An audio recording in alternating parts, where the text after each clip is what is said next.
Hi, my name is Nikki Shumharden. I'm the head of marketing at Subspace, and I'm here with William King, the co-founder and chief technology officer at Subspace. Hi, William. Hey, how's it going? I'm good. I'm really excited to have a one-on-one with you and talk about all things Peaker's advantage and fairness in gaming for our PAX audience. Sounds like fun. I think I'd be remiss to start this conversation without talking about your favorite game. What's your favorite game today? And then I also want to know any all-time favorites. Favorite game today? I probably drift more towards Fortnite and Call of Duty as shooters. And then I get to enjoy like Oxygen Not Included and other strategy resource management games as well. Got it. Strategy and all-time favorites? Is that like a business nod to your current real life? Usually. Nobody will play me in Monopoly or Stratego or any of these, so I enjoy finding games where I get to build things and like build larger systems and balance them. So, that's great. What all-time about favorites? Your all-time? Yeah. So I grew up really enjoying X-Wing vs. TIE Fighter from LucasArts back in the late 90s. And I was always a really big StarCraft fan. Actually got into programming through some of the StarCraft side of things. We got into one side of programming. That's very cool. StarCraft should be a STEM activity then. It should be. There's a lot of interesting things you can do with designing AIs to play StarCraft for you. Yeah. I was never good enough to play against the pros, but I could write an AI that could. Yes, but the pros can't rate in the AI, so you got that That's for them. True.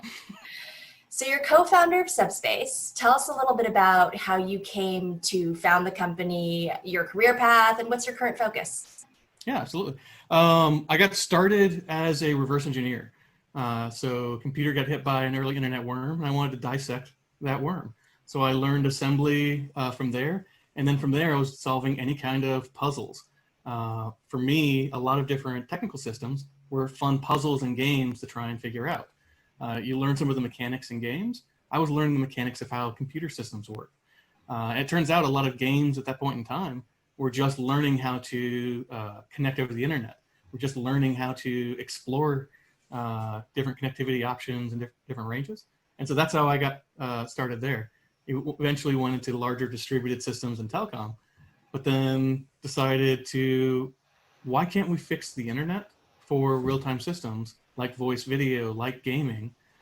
Because I think everybody who's played a game has always had the experience of lag at the worst possible moment. So my co-founder and I decided to see if we could actually solve it on a global scale. And then nowadays I'm counting milliseconds and measuring time in a distributed manner.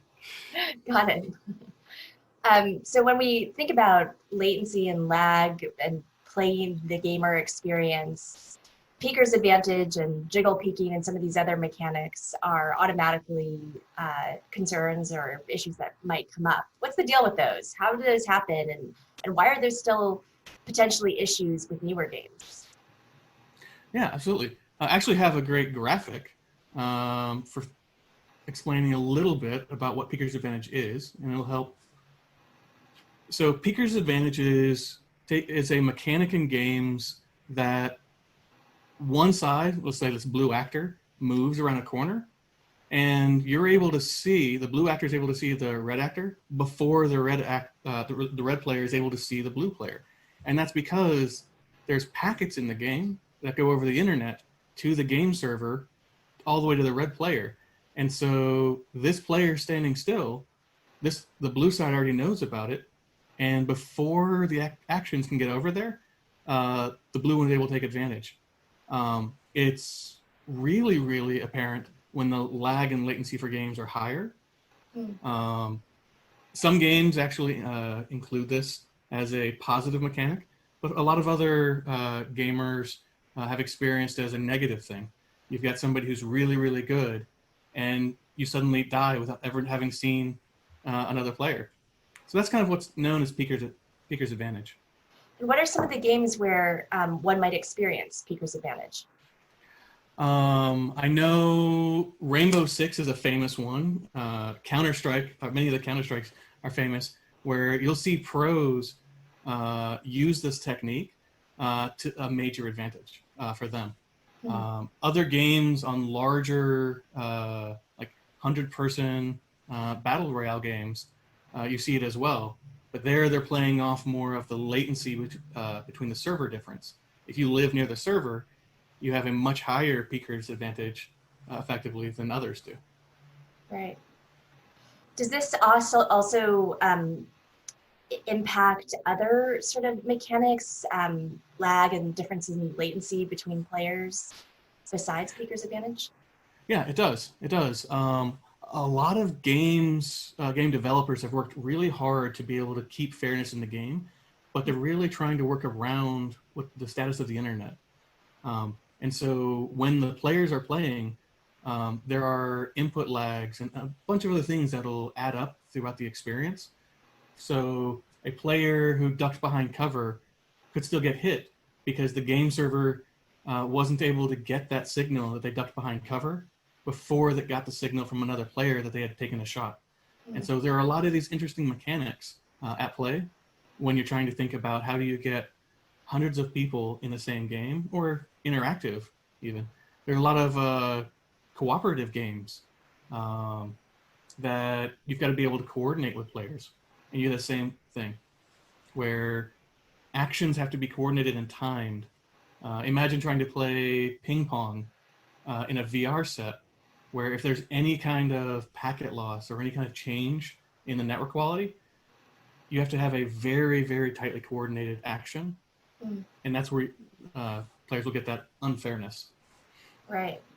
So players that either, let's say, live closer to the server, the game server, or just have better connectivity for a myriad of reasons will have an advantage, therefore creating a less fair competition. Is that right? Yes. And for a lot of cases, there are many games that won't usually tell you exactly where the game server is, which is actually potentially a good thing to try and make it a little bit more fair. But there's a lot of gamers who just live very, very close to where like a major cloud server is located, or living near a data center. And there's a pretty significant advantage. Usually you'll find if you go to, like, for me, it was always a LAN party, or you go to some kind of an event where everybody's in the same local network, that actually levels the playing field. Right.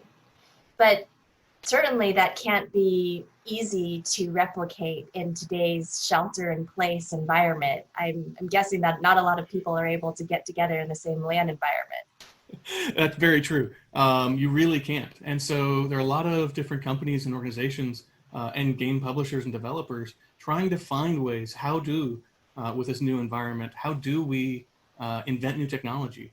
How do we improve the infrastructure so that more people can play? In a lot of cases, matchmaking would try and match players with only players in the same city. And effectively, you're playing with the same group of hundreds or a few thousand people repeatedly. So if you've learned some neat trick, within a short period of time, everybody you're playing against has learned your trick.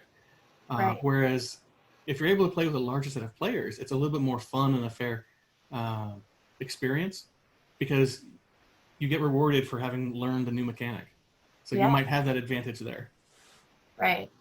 I think it's interesting. There's so much conversation today about fairness and inclusivity and diversity in gaming, but there doesn't seem to be a lot of conversation as it relates to those topics and this issue, right? There's, it seems to focus more on the player types as opposed to making sure that the connectivity and the experience is equal, no matter where you're connecting from or what your connectivity is like or how close you are to the game server, right? I imagine that in certain regions of the world, you're just naturally disadvantaged based on the connectivity. Is that right?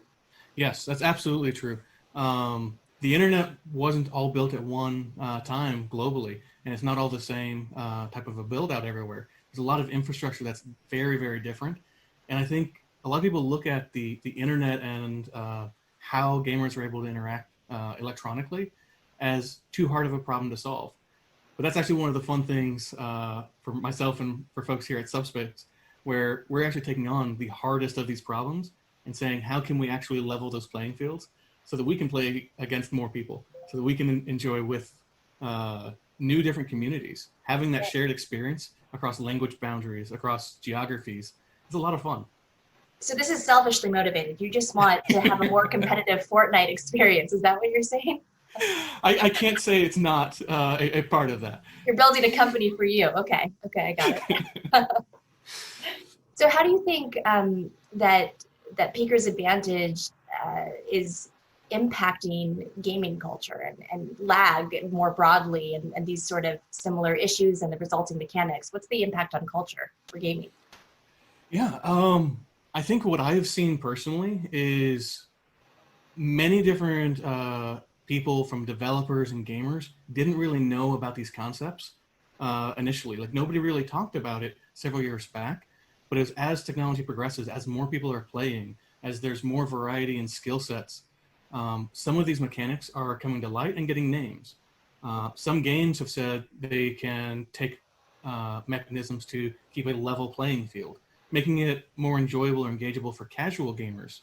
and you have a game where casual gamers are able to come in and enjoy. The mechanics are a little bit smoother, where other games try and go for more of a realism or more of a hard learning curve. And for gamers who want to really be able to sharpen their skill sets on a wide variety of difficult mechanics, they're able to drift towards those other games. So you've got different subcultures of gamers coming out depending on what they want to do. I know for myself, I enjoy some of the harder shooters. I enjoy the challenge of learning some of the techniques and playing with folks who want to do that. Some days I'd rather just go and work with a cool system, design something beautiful, work on it. As an example, I've played Stardew Valley a lot with friends, and that's a lot of fun. Yeah. And so you get different cultures that are developing and being able to recognize what that particular gamer culture is looking for. What's the shared experience they're wanting to enjoy with their friends and their community? And you've got the ability to self-select in to games and other environments that are closely optimized for what you're looking for. Right. But that's why, addressing these latency issues is so important for creating that shared experience, right? So that people can have a great experience no matter where they are and how they're connecting.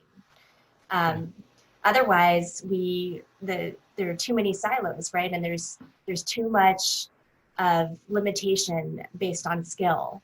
And so I think that if I'm hearing you right, if this is a problem that can be addressed by Subspace, which it is, then we can see bigger matchmaking pools, we can see healthier gaming ecosystems and communities overall to really enhance that shared experience.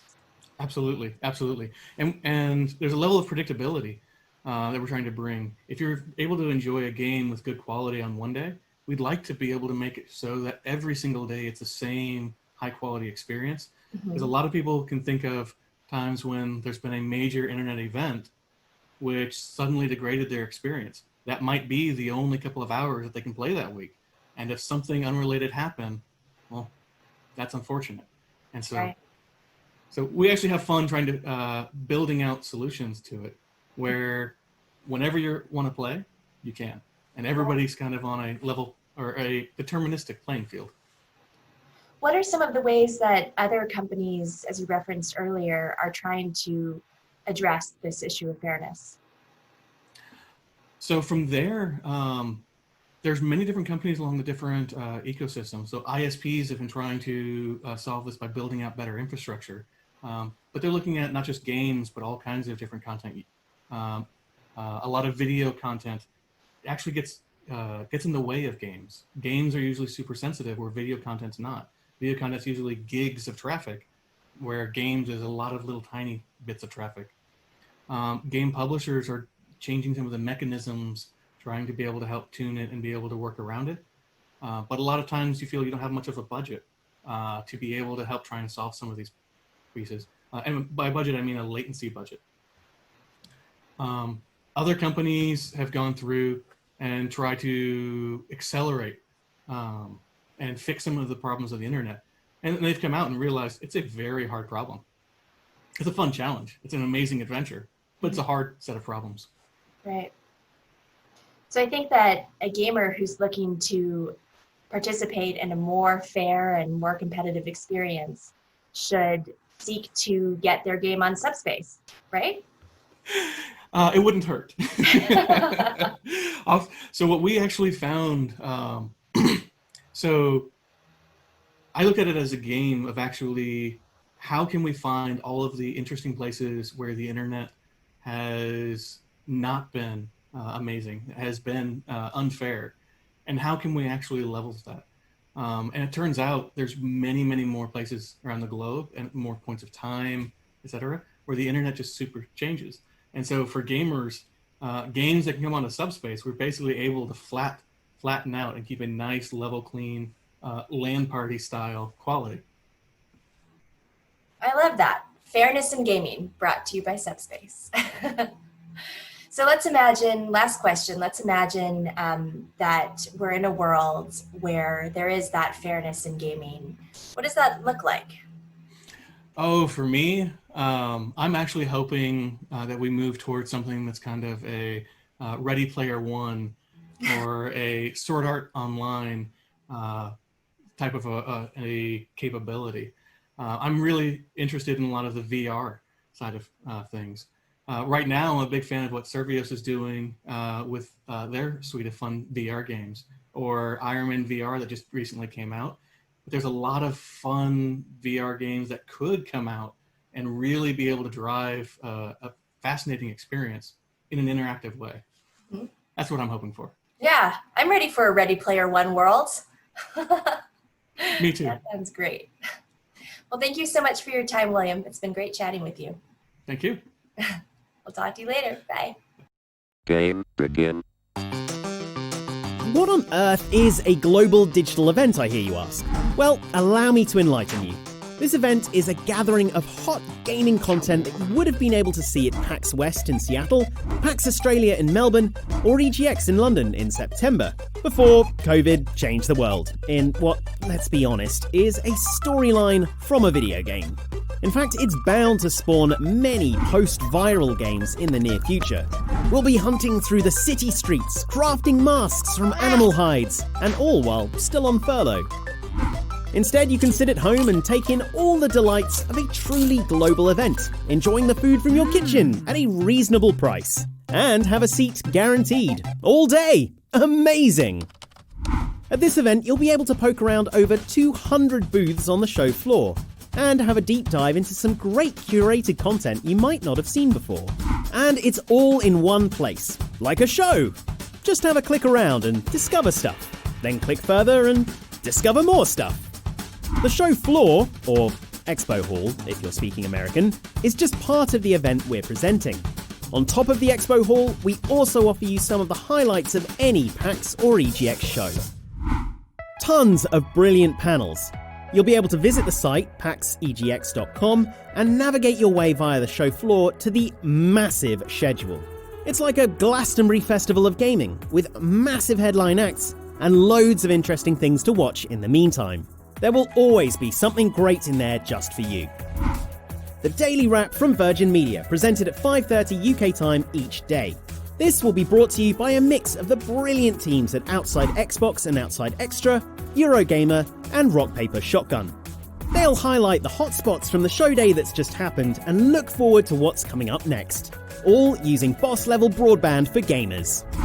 Meet up on Discord. We all know that hanging out with your friends is a really important part of going to an event. Meeting people you already know, making new friends, and hanging out. The Left Field Collection is a must-see for attendees looking for the new, unique, and challenging works going on in games.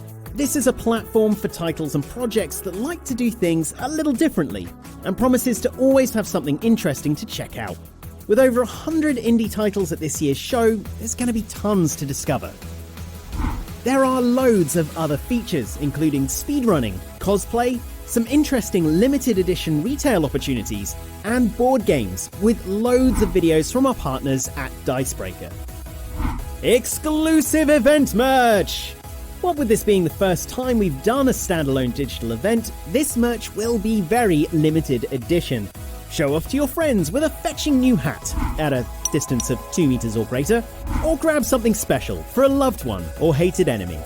The shop's live now, and you can find it on this site or by searching for the EGX store. And if it's PAX merch you're after, you can search for that too.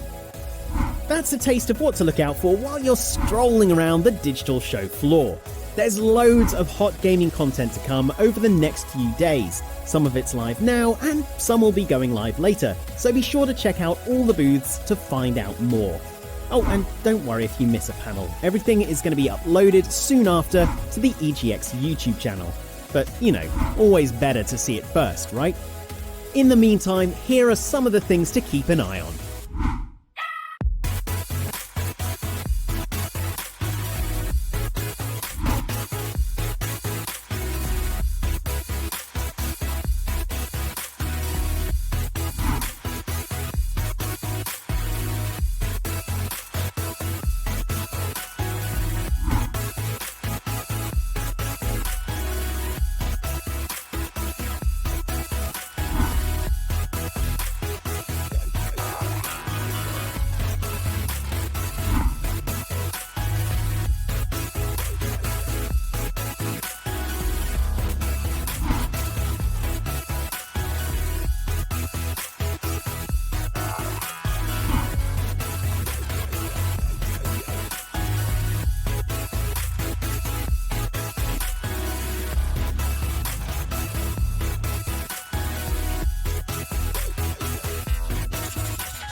Hello and welcome to the Thumb Culture EGX Digital 2020 panel on crossplay and what we think of it.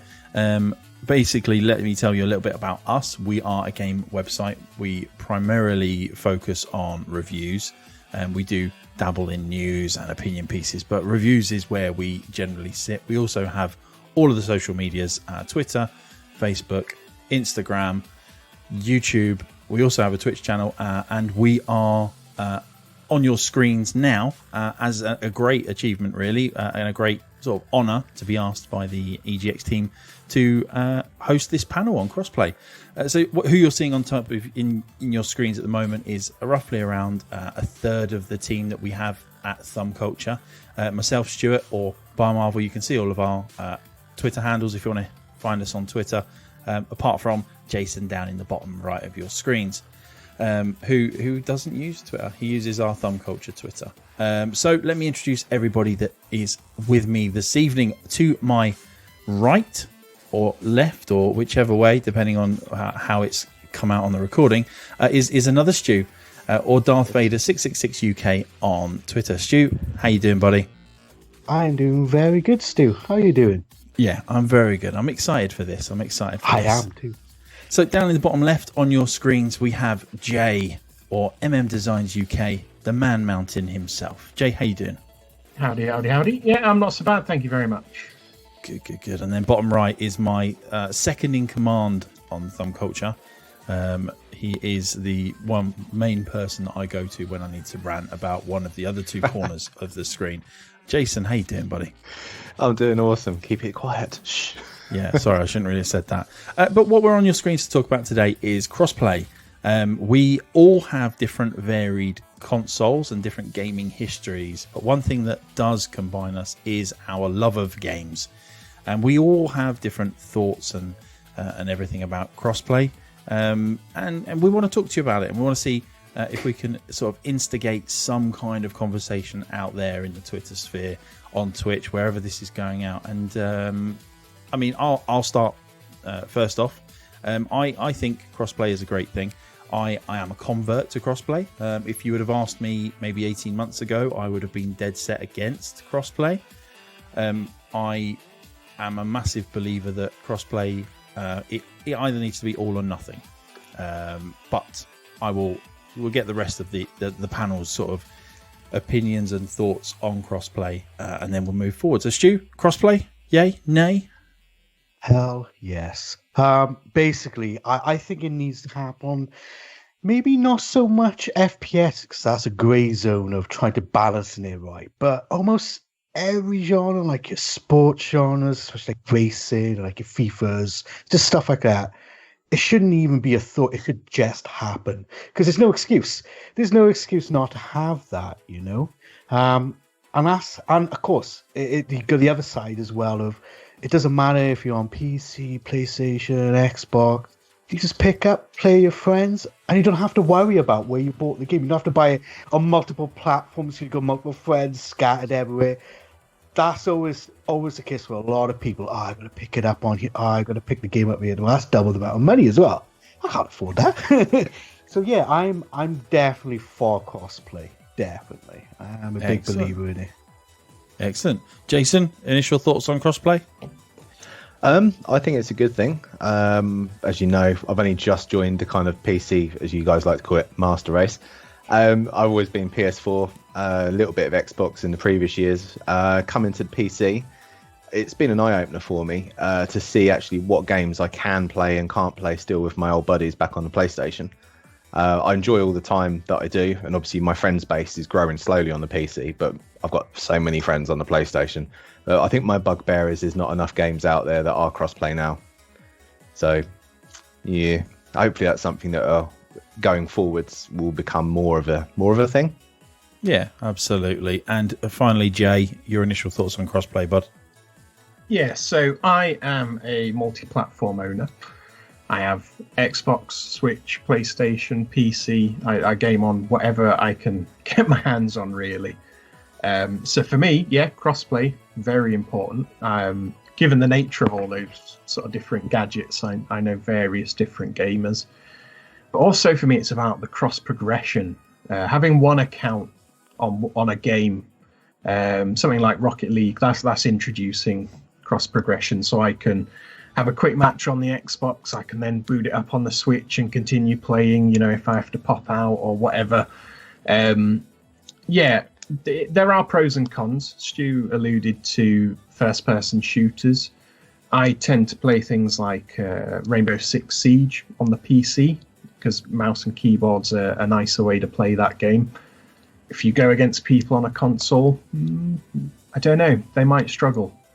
They might not. I'm terrible at it. But there is a balance. But yeah, certainly some games, there's no excuse, surely. Surely in this day and age, there's no excuse.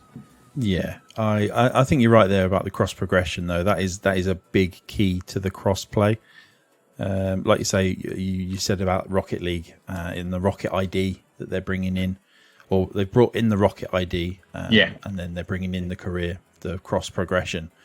It should be, if a game is cross play, and Jason's recently found this out with coming across to the PC Master Race and Call of Duty.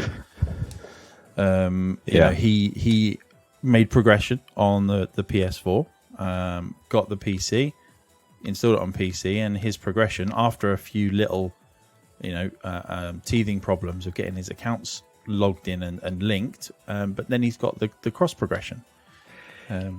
It's all good, but there is like one little anomaly with it, with the COD points, where it only seems to be if I accrue them on one platform, they don't carry on to the other one, but yet all the rest of my career progression does. So it's a little bit.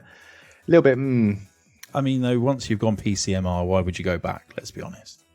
It's true. I have to make sure I swap device before I get my COD points. This is true. Yeah. I think, like what you were saying there about like racing games and things like that. Racing games, to me, I'm a big racing fan, and I think that all racing games, there's no reason not to have crossplay on racing games. There's no advantage to running at a higher frame rate on a PC when you're on a racing game. I don't think there is. I'm sure there are F1 esports drivers that will say, it's got to be 244 hertz or whatever the multiplier is, 266 or it's got to be that to be good. But personally, I mean, the easy way to solve that, limit it to 60 frames per second on online modes, which is a thing, is a possibility as well. Jay, you alluded to Call of Duty and shooters and things like that. I can tell you from experience, from going from console gaming, I thought I was pretty good on the controller. I thought I was pretty good. I could get some kills. I could get some wins, all this. Moving on to PC on shooters, my controller skills now are terrible. And I found that out even playing Call of Duty on the PC, going back to Rainbow Six Siege on the controller. I was awful. Like, I felt like it was the first time I'd held a controller playing one of these games. And I always struggle with shooters on a controller because of that. I struggle so bad. I play enough probably on all the gadgets that I'm fine at it. I think it depends on the game. Siege utilizes things like leaning, so it's an extra button press, things like that, which don't complement a pad very well. But I think what a lot of people, you see people talk about this stuff on forums, on Reddit, things like that. A lot of these people are average gamers, I'm sure. They're not pro gamers, they're not terrible gamers, they're probably fairly average gamers. I'm not sure at that skill level it makes a difference. Someone who probably only buys Call of Duty and will only ever play it on the PlayStation 4 or soon the PlayStation 5, they will probably be terrible with a mouse and keyboard because they've played it for 10 years or whatever with a pad. So, there is a balance there. I think if you got, the world's greatest console player versus the world's greatest PC player, they'd still give them a bit of a run for their money, I reckon. Yeah, I mean, that would be an interesting battle, wouldn't it? Having a PC gamer go up against a console gamer in a 1v1. The old school, you send a message, 1v1 me, bro. You know, I mean, maybe it's just Nobody me. does that on PC. Well, nobody, yeah. We this is turn true. all that chat off. But yeah, I mean, there are so many games out there that would benefit from crossplay. Stu, what's one game that you've played throughout everything that you think crossplay would benefit from? Now, don't worry if the game isn't out on console, because obviously your console knowledge of the game base is practically non-existent. Yeah. So if there was a game that you've played on the PC that you think crossplay would benefit, one, and I will say this because I know people who've got this on on PS3, PS4. It's actually FIFA. FIFA is the one I have no friends to play with on PC because everybody has it on console. Because that's where most people actually play it. So it's just that is like, it'd be cool if one of the guys on a PlayStation or something, and you could just cross-play it. And like, that's where most of my mates play it, and I don't. And that's one thing. Over the years, I've gone, I wish I could actually play somebody with FIFA.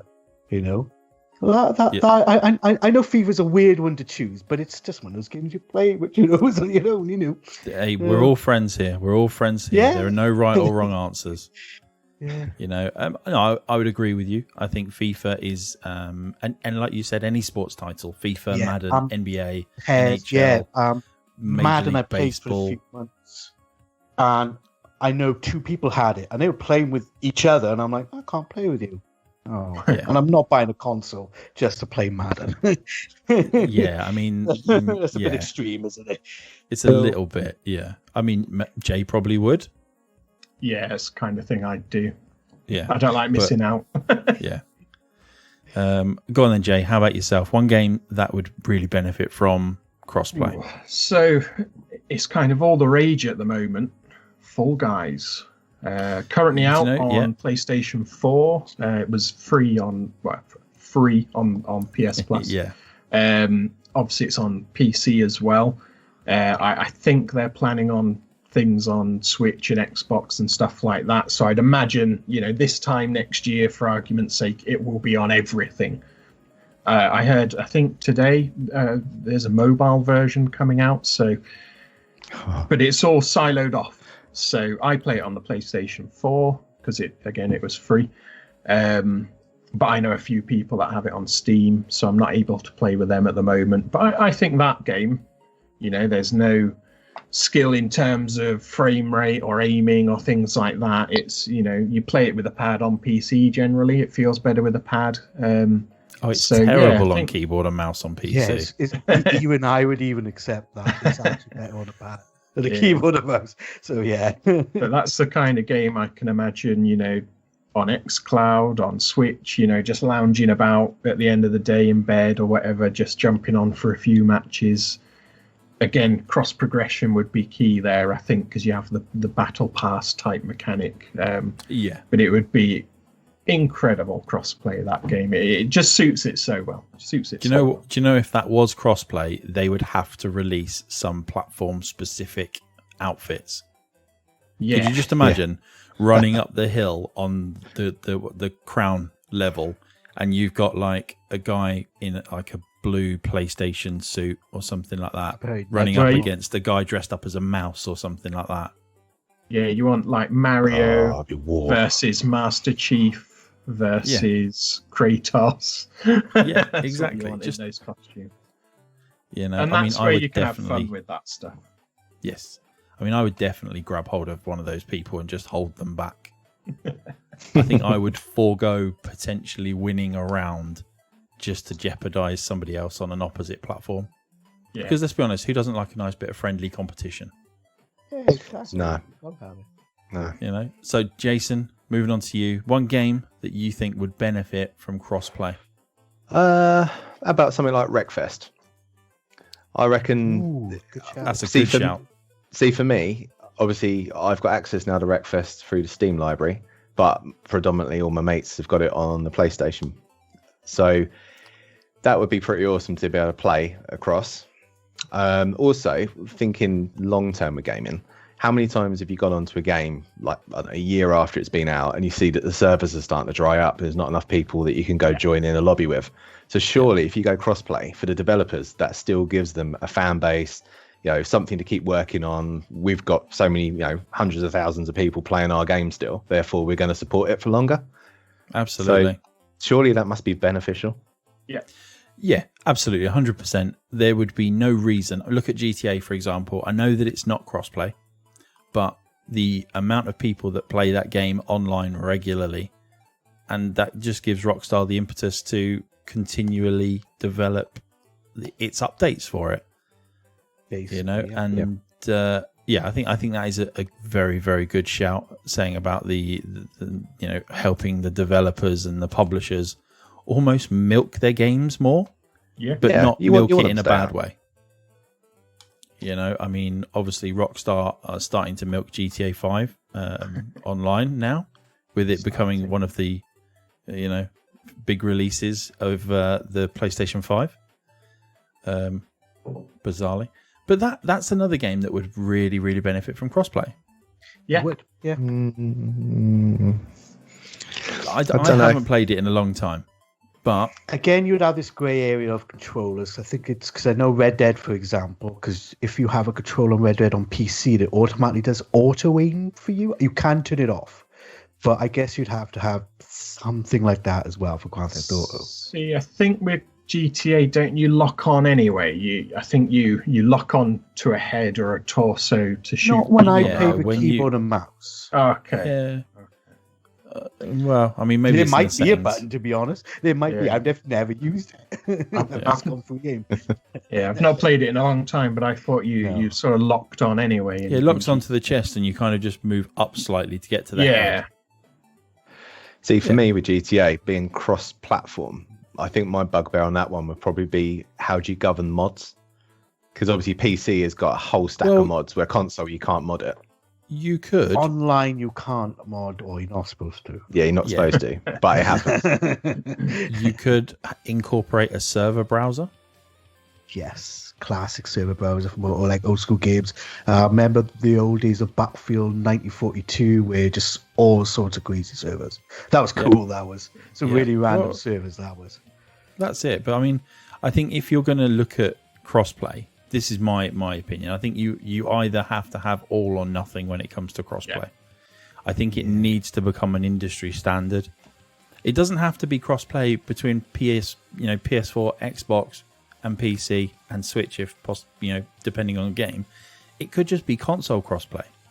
Yeah. So like GTA, Hunt Showdown has just brought crossplay from Xbox to PC. I think it's that way, Xbox to PC. But they obviously haven't brought PS4 in there because it's the Xbox kind of infrastructure on PC and Xbox. But if like you were saying there, Jace, about mods and stuff for a game, you could have console cross-platform, which would obviously open up the amount of audience that would be playing the game. So Gears 5 is an example of this. Gears 5 came out in that same Xbox infrastructure. You can play that cross-play with PC. So again, it's that controller versus mouse and keyboard debate. But you can toggle crossplay on or off. Yeah. So if you're on console and you don't fancy playing against people on PC, I think there's a toggle. So potentially that's all you need. Just an option there. I don't want to play it with those people, or I do want to play it with everyone, or whatever. Again, it goes back to how many people are playing. If there's millions playing anyway, crossplay isn't necessarily for you. Yeah. If you're wanting to play with mates, then you can, of course. Well, it's like on Call of Duty. You can toggle crossplay on and off. Okay. Simple as that. And also, the good thing that you're saying about the keyboard and mouse and controller argument, Call of Duty will tell you what you are using. So if you're on PC, it will show you a picture of a PC if you're using keyboard and mouse. If you're on a PC using a controller, it shows a picture of the controller. So you can immediately see off the bat in a lobby who's using what control method are they using, and things like that. So I think if people are starting to get concerned about whether someone's on a keyboard or mouse or a controller, whether they're on Xbox or PC. It's just a series of toggles, isn't it? Or a load of banter. Or a load of banter, yeah. Well, I mean, generally when I get involved, it's banter. Yeah, the soundboards come out. That's it. The soundboard comes right out. Yeah, it's great. I think the line's also getting greyed because on Xbox a lot of games support mouse and keyboard now anyway. Yeah. So whilst I'd imagine it's a very, very small percentage of people that actually utilise it, I know games like Warframe, I think Fortnite and things as well, you can just use a mouse and keyboard. Yeah.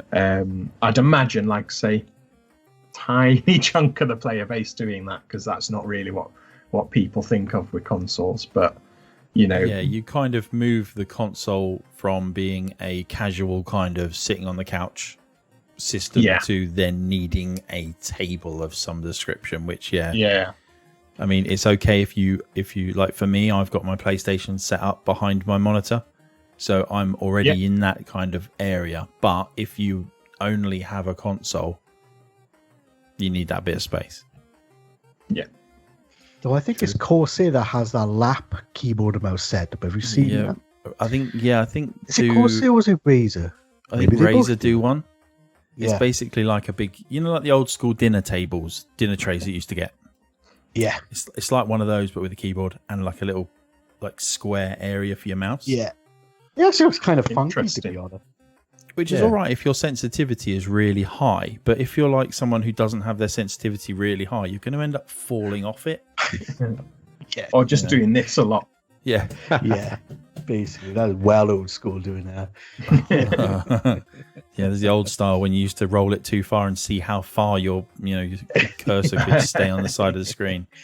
You used to have to whiz it too much and the cursor would bounce off the side of the screen. Oh, those are the days. See, a lot of the people watching this EGX Digital 2020 panel won't appreciate a lot of the humour because it's retro. We're all retro here. Oh, yeah, true. Yeah, we've all cleaned our mouse balls, taken the fluff off the rollers. Exactly. Exactly. Yeah, that's it. I mean, I reckon it's like if I reckon I could clean a mouse ball with my eyes closed. Just saying. Yeah. Maybe that's a treat for getting to like a certain number of subscribers on the old YouTube or something. But so what we're talking about obviously is crossplay and as was alluded to, cross progression. So with that crossplay then, Jay, what are some good examples that you know of where cross progression could be utilized? So I think we've already mentioned it. Rocket League is a big one for this. The whole principle on Rocket League is you never improve your vehicle. It's all aesthetic unlocks, wheels, little bobbleheads, different turbos that come out the back, even the vehicle shape itself. So it'd be a shame to unlock. You can get like the DeLorean. You've bought that on Xbox, and if you want to jump on Switch, you've not got that anymore. You've got some little van or something like that. Hey, don't mock the Merc van. There's nothing wrong with the van. It's no DeLorean. It's not, but the Merc van has a big bonnet. Yeah, but that's the thing. The whole premise of that game is the visuals of your car to sort of almost show off what you've unlocked or how good you are. To lose those trophies, if you like, by jumping from platform to platform is a bit of a shame at the moment. So once that, I mean, they have announced it, and it's supposed to be this summer. So doesn't it coincide when the game goes free to play? Quite possibly. That would make sense. Actually, that would make sense. Yeah, I think you're right there. It's like the next big stage of the game, isn't it? Really? Yeah. And it's the same argument with Fall Guys. I would be surprised if it's not out on everything, like say this time next year. It's the same principle. You never upgrade your character. You get skins and costumes and emotes and things like that. And I think that will be the key, keeping those unlocks as you jump from platform to platform, because that's your little hero character. Didn't I read in the news somewhere that they were opening Gamescom or something? Did I read that, or did I dream that? They're part. So Gamescom every year starts with what they call Opening Night Live, which is effectively a 2-hour showcase of things. And I think season 2 of Fall Guys is getting revealed as part season of that. 2. Yeah, so likely, season 2 Xbox release date maybe. It's possible, yeah. I mean, the thing with Fall Guys is it is an indie developer, so I don't think there's any contracts or anything floating around with exclusivity or anything like that. I think it's just the scale of the team at play. So you could see it. Yeah, you could see it, and I think it's the perfect Switch game. Yeah. Do we think that then possibly with the announcement of a Xbox version and Switch version would also make sense then for them to announce any crossplay that they have planned? I'd like to see that. Yeah, I think that would be. It's the perfect game for it. I've said it. I think it's. I think that's the time to do it. To say these versions are coming next year. I don't know, and with that will be full crossplay across all platforms. I think that would be a very strong message from the studio, because it's all the rage at the moment. It would be a shame for them to lose that momentum. Yeah, and I think that's the thing with that kind of game. I think you almost see it on a scale, don't you? And you see that the rising scale of the game, just as it starts to tail off, crossplay, and it just goes back up again. Yeah. Because like you said, Jace, it just opens up the player base and allows the developers to actually have a bit more faith in their game. Yeah. Yeah, I reckon it's a no-brainer, surely. I mean, these guys must be so proud of the game that they've produced that you don't want it to just disappear after a few months because another game's now come out, so we're going to move on to that one. Let's keep that one alive. Let's keep everyone playing. Let's keep the servers populated. Happy days. I'll carry on buying DLC if that happened. Well, this is it, I think. So I was going to say, I played Diablo on the Switch the other day. Couldn't get a game because the servers are pretty much empty. Oh. Diablo 3 on Switch. It was like nobody online. Yeah. So would that be your game that you would love to see crossplay come to? I totally forgot about that. Actually, that would be lovely to be crossplay, because you can play on your PC, get a nice setup, and then when you're traveling, carry on with your character. But yeah, I actually literally went away, put it on, couldn't find a server. There was nobody around, and I was like, "Oh, this is disappointing." Because it's really hard to some of the areas to play by yourself. You need at least 4 in there, and you couldn't get 1. So that would be nice to see as well, to be honest. Maybe they'll do that for the next Diablo. Maybe 4. Maybe. Yeah, 4's in the works, isn't it? Yeah, so they might think about that for that one. But that is an example of quite recently where the server's been dead, which is a shame. Yeah. It's sad, though, when you see a game that you can quite clearly think would benefit from crossplay being included in the game. When you're just looking at that game and you're just seeing it die off. And you just think to yourself, come on. I mean, I'm not a developer. I can't, I wouldn't allude to knowing. But I can't imagine crossplay is that difficult with the number of games that has crossplay. Yeah, I think in the grand scheme of things, compared to building the rest of the game, you've got to imagine it's a simple element that they can simple do in inverted commas. I just wonder if there's a lot of politics between these platforms. That's really the hindrance of it. That is 100% the main reason why it's not an industry standard. Yeah. You know, Xbox don't want Sony to be on their servers. Sony don't want Xbox to be on their servers. PC is sitting there going, we don't really care who comes on our servers. Just, know that you're going to get wrecked. Yeah. And I think you actually see that in Rocket League, because when I play because I tend to play that on Xbox, you can see who's on PC. No problem. There's a little PC icon. And then everything else says another platform, effectively, like a little mystery symbol. Right. It doesn't have a PlayStation logo or a Switch logo. Because like on PC, it just says Signet, and that is it. You don't know who is who anyway. Exactly. exactly. And I think that's their way of saying, we don't want you kind of knowing what they're playing on. Just know it's not an Xbox or not a Switch or whatever. That's really, really interesting.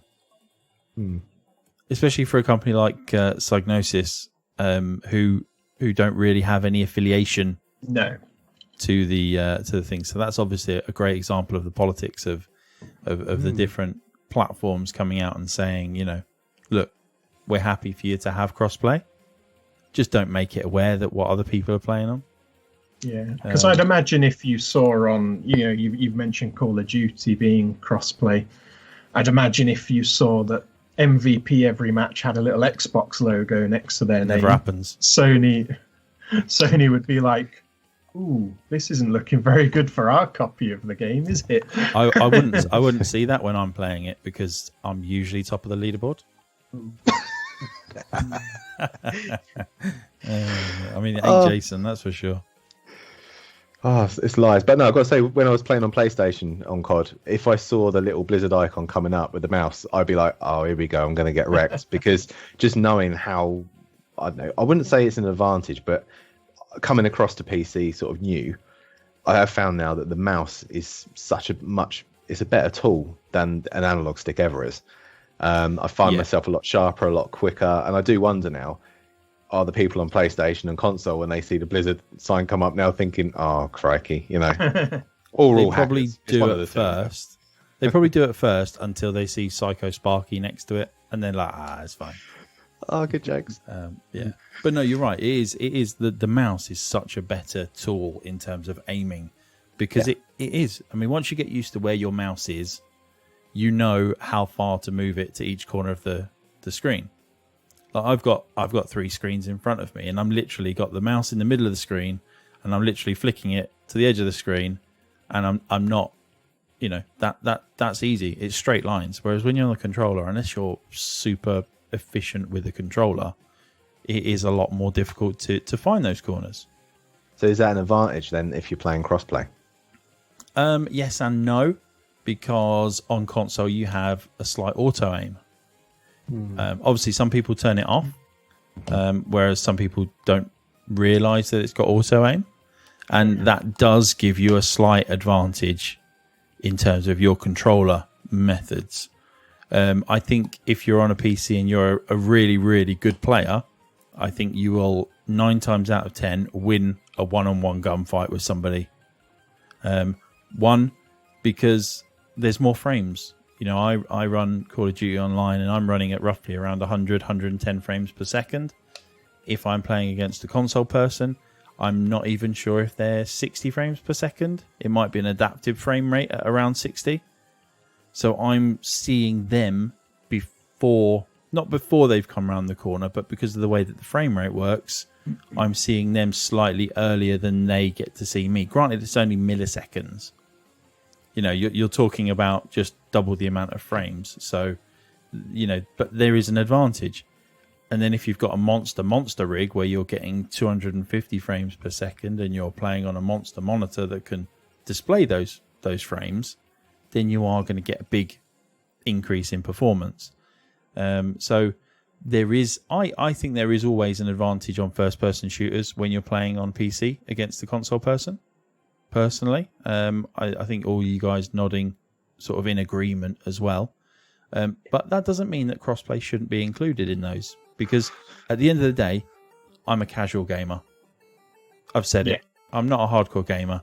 I just want to play with my friends online, whether that be Call of Duty, Battlefield, Siege, whatever. You know, I would love Siege to be cross-platform because I think it's one of the best shooters out there. Plug for Ubisoft. But I think it's one of the best tactical shooters out there. It is really good. I love Siege. And you know, and I miss playing it on the console because I suck at using a controller now. So I haven't played it in like months and months and months, but it is a great game. And that if that had crossplay, lovely, absolutely beautiful. You know, I mean, it's always difficult when it comes to crossplay because everybody's got their own opinions. And like I said right at the beginning, I used to be dead against it. I used to think no. If I want to play with people that are on a PC, I should get a PC. Granted, at the time, I had a PC, an Xbox One X, and a PlayStation 4, and a Switch. So I was a bit naive to the fact that maybe there are people out there that only do have one system. But exactly, Stu in the top corner. You know, but it's also a fact that if everything was crossplay, I wouldn't be considering buying a PS5 on launch or an Xbox Series X on launch. True. Because I'm buying a PS5 because I want to play with friends that are also going to get a PS5. If crossplay was the industry norm and I could buy the game on my PC, I would still be able to play with my friends on the PS5. And I think that's the key, is gaming for the vast majority of people is a casual social exercise. Yeah. Yep. And not having crossplay, it means I have to choose, not me, but obviously other people. You have to choose between different sets of friends to play online with. But it shouldn't be like that. Gaming is inclusive, as we've seen in social media recently and everything like that, and obviously everything going on with COVID-19 and people being stuck at home. People like myself, probably like yourselves, use gaming as a way to socialize and to have that social interaction. Absolutely, totally. You know, and I think that's the key. I think that's the key when it comes to cross-platform. Is it's not to the developers out there. This is directly to the developers watching this. It's not about what platform you play on. It's not about how much you've spent on a console or a PC or anything like that. It's about playing with your friends, socializing, and having that human interaction that most people may not have, may not have on a day-to-day basis. But open up the world to more people, and gaming will grow and it'll develop into a much bigger thing than it already is. Yep. Totally. That's really good. That's my thought. That's my thoughts anyway. I mean, what do I know? Don't say it, Chase. Okay, I promise not to. I don't think it would work with every game. Yeah, I mean, obviously there are some games where it's not released on other platforms. Yeah, like Command and Conquer. I would say Settlers, things like that. I think you wouldn't get. Is there a PlayStation 4 version of that? Probably not. There is a dodgy one of some moot point. Command and Conquer, isn't there? But if the game, like you said, if the game was to come out on another platform, it wouldn't benefit from crossplay because it wouldn't work. Yeah, I think it should become the industry standard in terms of if a game is multi-platform at launch, cross-platform should be the norm, so it doesn't matter what you buy on. Because I've got 3 different copies of certain games because I've got 3 different lots of friends that were buying the game. I mean, that's great for the developers because they get my money 3 times. But it's not great for my wallet. Yeah. So, what final are you thoughts saying then?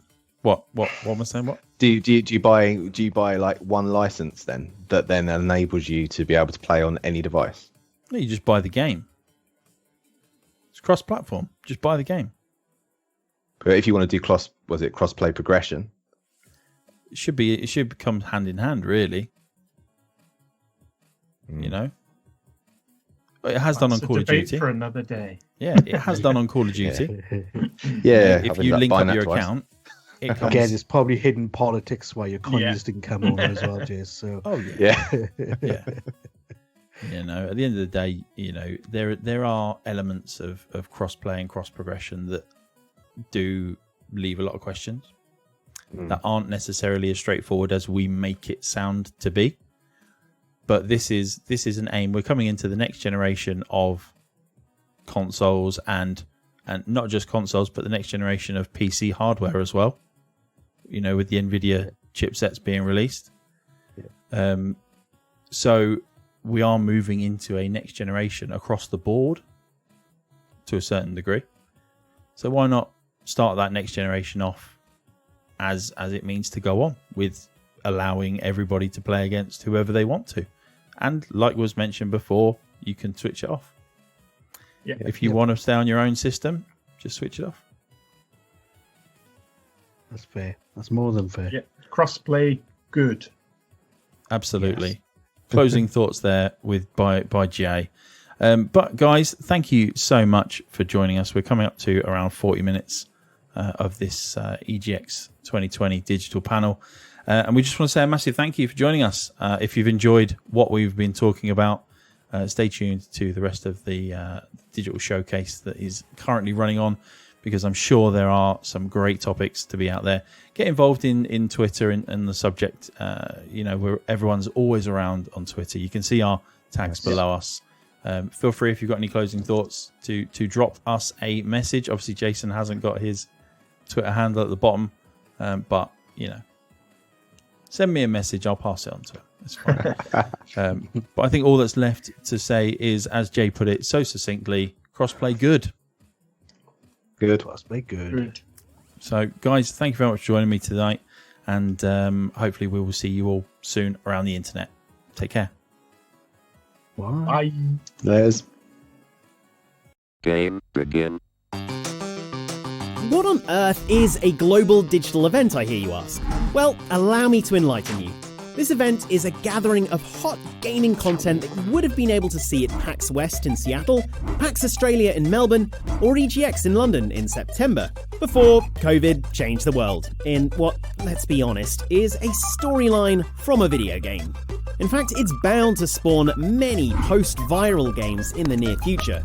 We'll be hunting through the city streets, crafting masks from animal hides, and all while still on furlough. Instead, you can sit at home and take in all the delights of a truly global event, enjoying the food from your kitchen at a reasonable price, and have a seat guaranteed all day. Amazing! At this event, you'll be able to poke around over 200 booths on the show floor, and have a deep dive into some great curated content you might not have seen before. And it's all in one place, like a show. Just have a click around and discover stuff, then click further and discover more stuff. The show floor, or Expo Hall if you're speaking American, is just part of the event we're presenting. On top of the Expo Hall, we also offer you some of the highlights of any PAX or EGX show. Tons of brilliant panels. You'll be able to visit the site, paxegx.com, and navigate your way via the show floor to the massive schedule. It's like a Glastonbury festival of gaming, with massive headline acts and loads of interesting things to watch in the meantime. There will always be something great in there just for you. The Daily Wrap from Virgin Media, presented at 5:30 UK time each day. This will be brought to you by a mix of the brilliant teams at Outside Xbox and Outside Extra, Eurogamer, and Rock Paper Shotgun.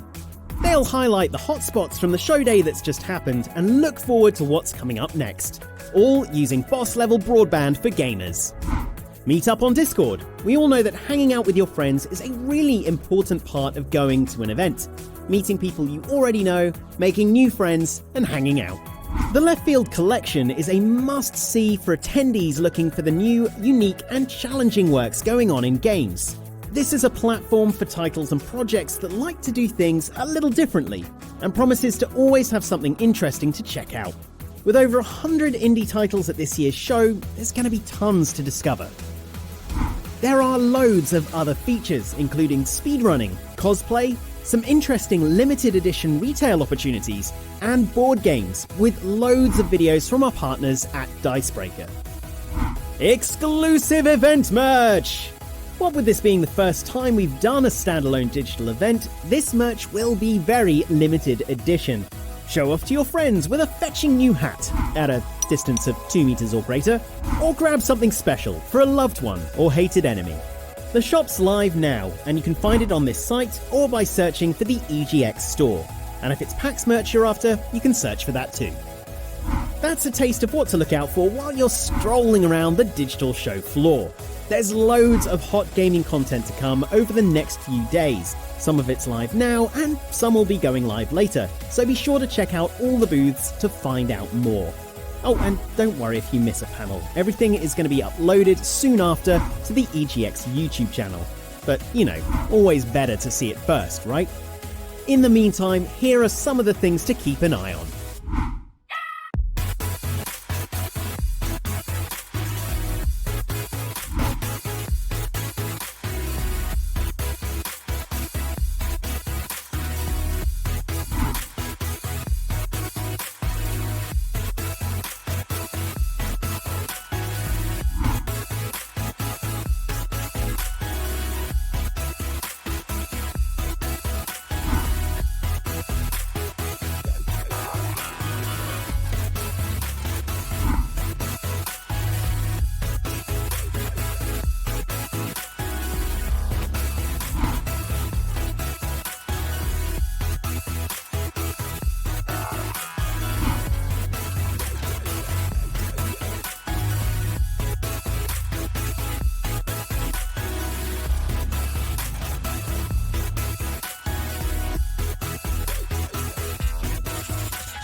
Greetings, Cornerinos, and welcome to the very last day of EGX Digital. My name's Ian Higton, and this is Ian's VR Corner Live. If you're joining us on EGX_3 or PAX 3, hello and welcome.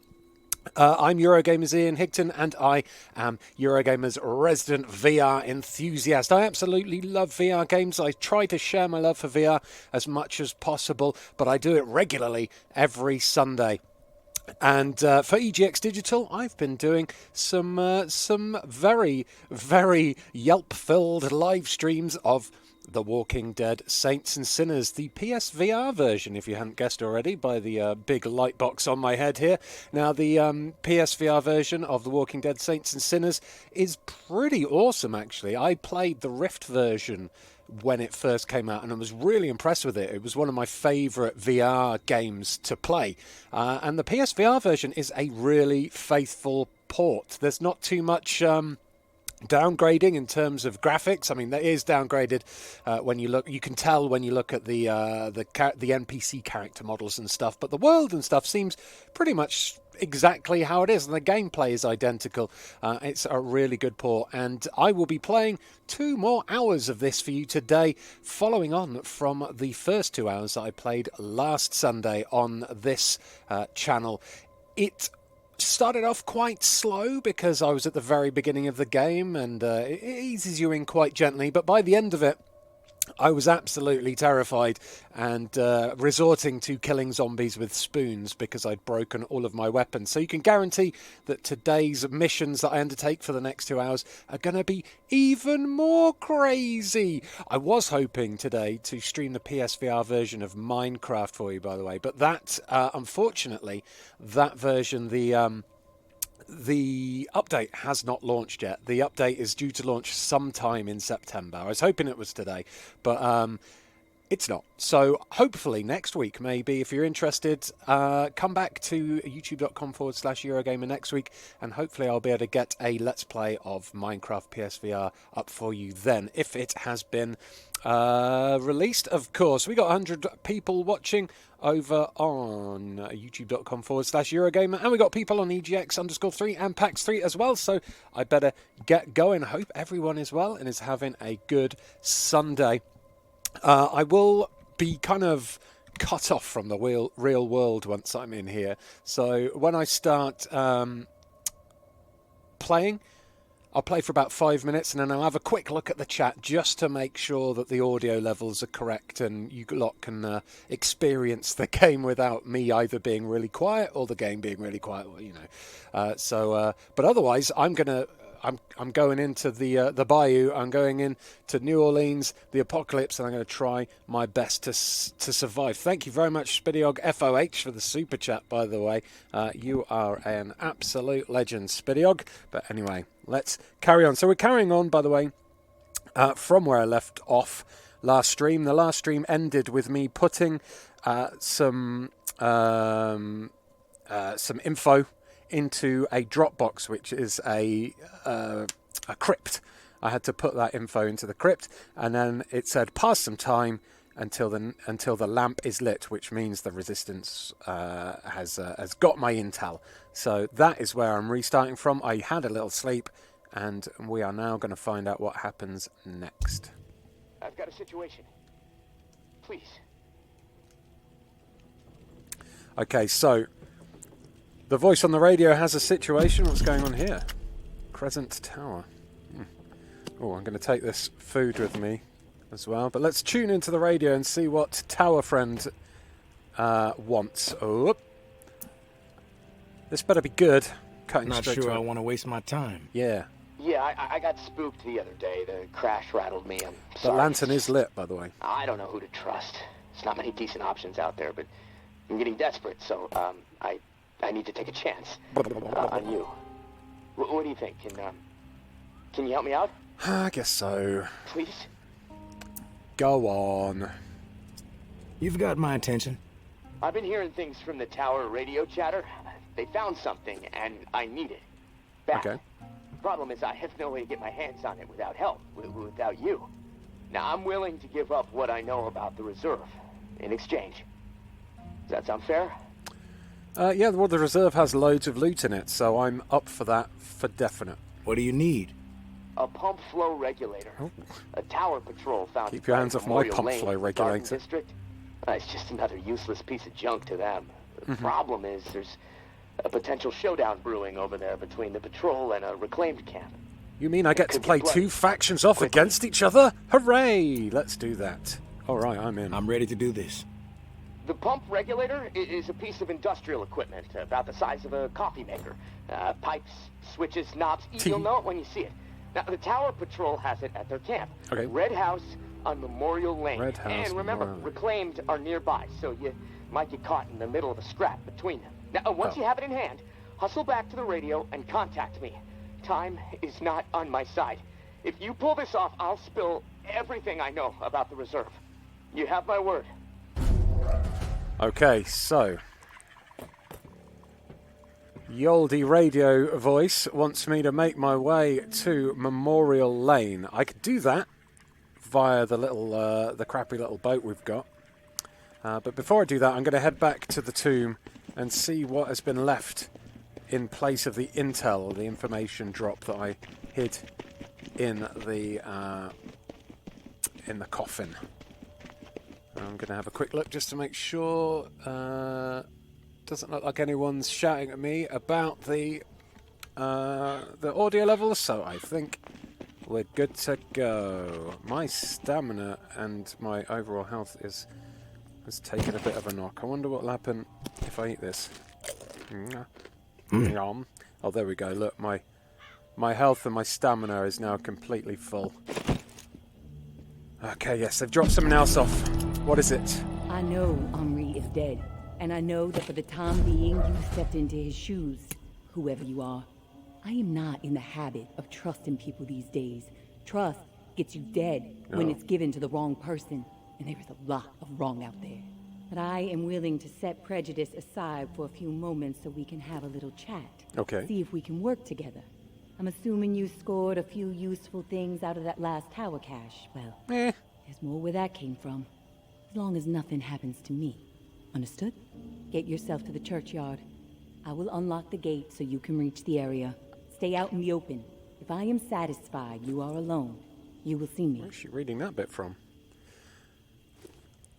Okay, so, got a couple of missions then. If I look into my task list, the Tomb and the Tower, Part 2, move through the catacombs to meet with May in the churchyard. And the kindness of strangers, travel to Memorial Lane, speak to the Tower Lieutenant, find a pump regulator. I think we'll do the kindness of strangers first. We'll go on the boat, and we'll have a little sail to Memorial Lane. And try to get myself through a very tricky situation with zero scrapes at all. Don't need that picture.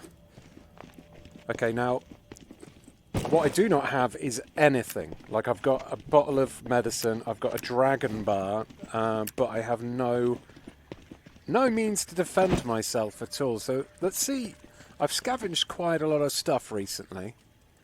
So let's see whether or not I can craft anything that's going to be of any use to me. Here we go. I can build a shiv. So I'm going to build a shiv. And I'll put that in my waist holster. Everything else so far is locked off on that one. What about here? I can build myself a revolver. Let's build myself a revolver.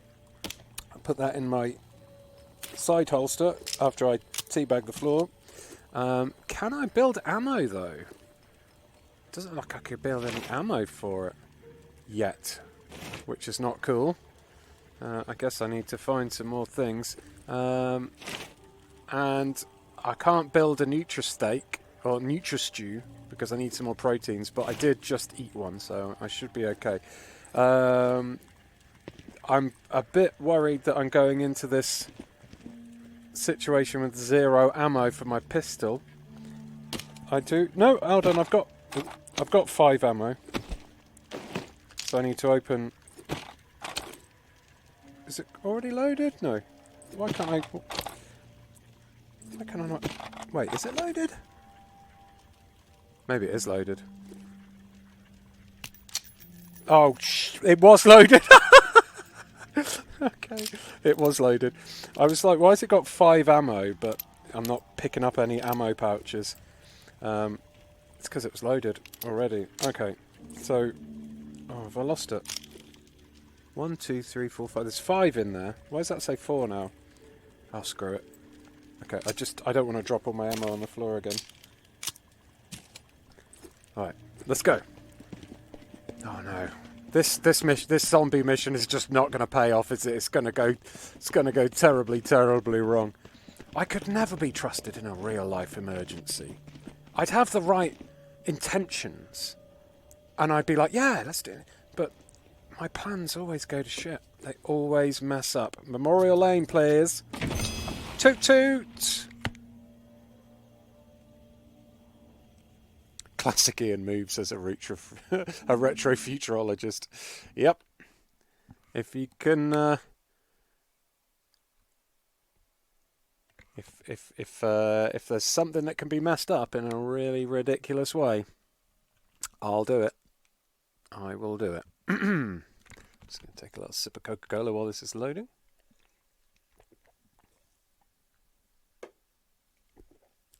It's really cool how each round goes its own way, though, and you have to reload it for real, says Elvis. Press play. Yeah, this game is, obviously it's kind of arcadey. It's not super simmy, but the way that a lot of the guns reload and stuff adds to the immersion and the realism. Oh, look, I've hurt my fingers. Okay. It's actually quite light here for once. Normally things seem pretty grey in the world of The Walking Dead Saints and Sinners, but at the moment it's pretty chill. I'm going to get my knife out and do some Steven Seagal knife tricks quickly. Alright, I'm ready. Now we're looking for... Oh, what were we looking for? Not that. We're looking for a... Damn it. We're looking for a red house that's controlled by the tower. So let's keep an eye out for a red house. And try not to get shot by any humans or munched by any zombies. There is some zombies. There's also a note up here. Is it the same one? Part 1, Honourable Beginnings. I am not a boy. Okay, it's another letter from Mama. 13 years old, I had seen Oh no! Ah! It's already gone bad. Haiti never seemed to catch a break. So when the dead started to rise and panic overtook my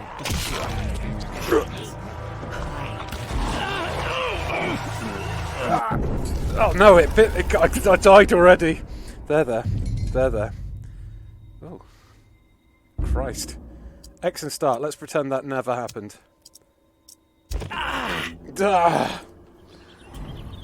No knife now. There's my backpack over there. Probably not a good idea to take on 3 zombies at a time, was it, Ian? You made me waste 3 bullets, dude. 2 bullets left. Brilliant. And now I'm absolutely covered in zombie stank as well. Okay, backpack. Is my knife in there? Yes, good. Alright, let's try to take on zombies one at a time rather than in packs of 3. Seems like they come at you pretty fast.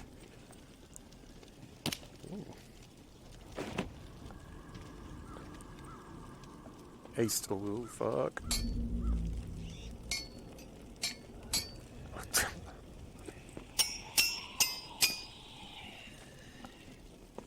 Why is that? I was like, why does that sound like there's one really close to me? Because it was!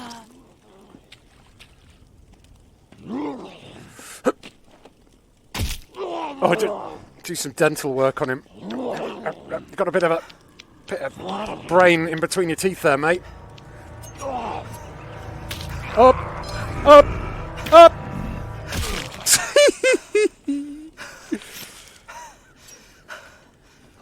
crikey. I just need to check something quickly. I think I've put my headphones, my in-ear buds the wrong way round. What is that? That's left. Yes, I did. I was like, why does it sound like there's a zombie coming from my right when there isn't one? It's because I had my headphones in the wrong way around. Here we go. I should now have the correct spatial awareness. Okay. Let's carry on. Right, I've not even made it 2 bloody meters yet. I'm already covered in zombie blood. I've lost pretty much all of my ammo. My knife is blunt AF. Probably need to try and be a little bit more stealthy, to be honest. Pinto beans. I'll keep them. There's a red house. I don't know why. Are these ones friendly though? Let's go find out, I guess. What's that? Padlock. Hi. Hello. No one gets inside. Oh. Strict orders. You have a problem with that, see Jeff. He's around the corner. Jeff. Last time I met a Jeff in VR, it was not a good experience, young lady. Let's hope the same can't be said. Hello, Jeff? Jeff? You Jeff? You Jeff? I'm going to say you're Jeff. You got nerve rolling in here uninvited. That's because I'm nervous? No, I don't know. What? Oh. I'm searching for something. I'll clear out quick. Just need to recover something. Probably useless to you.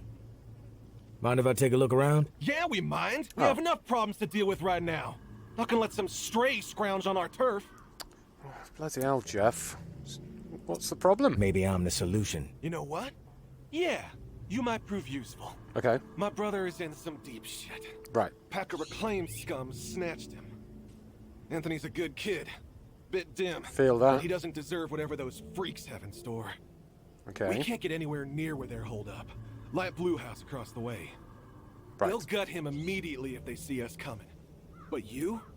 They don't know you. Okay. You'll be able to stroll right in. Mm-hmm. After that, whatever you need to do, that's your business. Personally, I'd put a few bullets through their skulls. Let the dirt reclaim them. Okay, well, obviously I'm going to want a reward. What's in it for me? If he comes back alive, I'll let you snag a few things from our supplies. We've got some meds, decent grub, ammo too. Just don't get greedy. I mean, I need all of those things, to be honest. All right, I'm on it. Sounds like I Screw can it. be of service. Get Let's to do it then.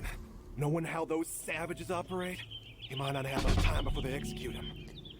Okay, so... What was he thinking? What? These are people who have chosen to be savages, not rational people. Not people who understand... So the Reclaimers are, I think they are a bit... I don't think they're as bad as the Whisperers in the Walking Dead TV show. They're probably a bit more like Negan's gang, I guess. And those guys, I think, are like a bit like the Kingdom. A bit more law and order. Nice little empty area here. I love how he says we can't get that close to them, yet they're literally like backyard neighbours. It's that blue house there. Zombinis. I'm gonna do a little bit of a sneaky stealth. Avoid that zombie if I can. I just picking up all the booze. Anything good in here? No, can't open it. Never mind. So I suppose I should probably enter this house with a little bit of caution, because it's full of Reclaimers, I guess. Side door or front main door? Let's go through the front main door. I think this is the... Oh. Uh-oh. I think this is the right house. Ow! Balls. I don't think the zombie saw me.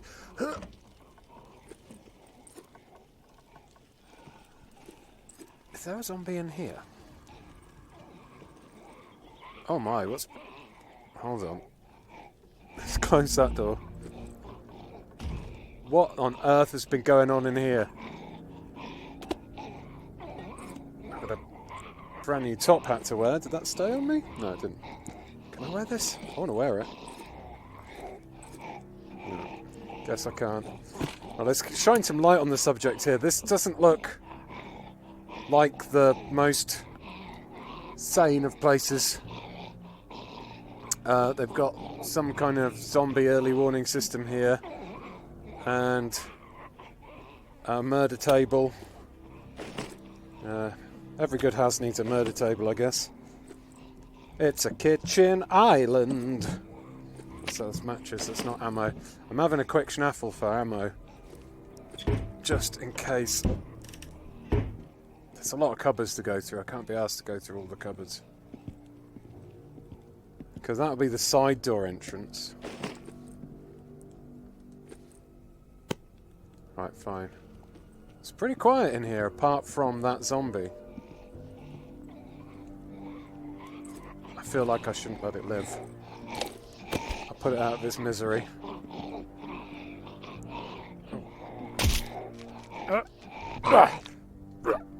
There we go. I'll just wipe that off on my shirt. Whew, okay, we're good, we're good, we're good. Hello? Oh, hello. Is there anybody in this creepy house? Hello? It's very quiet. Oh.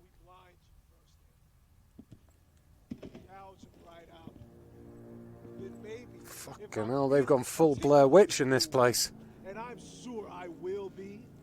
We'll force you to swallow them whole. Excuse me, hello. Who the hell are you? It's me, The Ian negotiator. Hickton from Eurogamer. Big Tough Jeff. Who the hell are you? The negotiator. Yes. Big Tough Jeff, too chicken shit to show his face and beg for his little brother's life. Not sure I really see the point. Oh my god, there's 1, 2, 3, 4 people here. This could not turn out well for me. Yeah, negotiate. I guess yeah, I'm okay. here to negotiate a deal for Anthony's release. Release? That's some kind of joke. That motherfucker isn't going anywhere but in the dirt, where maggots belong. Why? You gonna kill him? What did he do? This subhuman shit is a murderer. My daughter is dead. Oh, that's the not cool. tower is at fault, and he is at fault. The tower preaches community, and yet they toss out those most in need because they are no longer useful. Oh. Because they are a burden.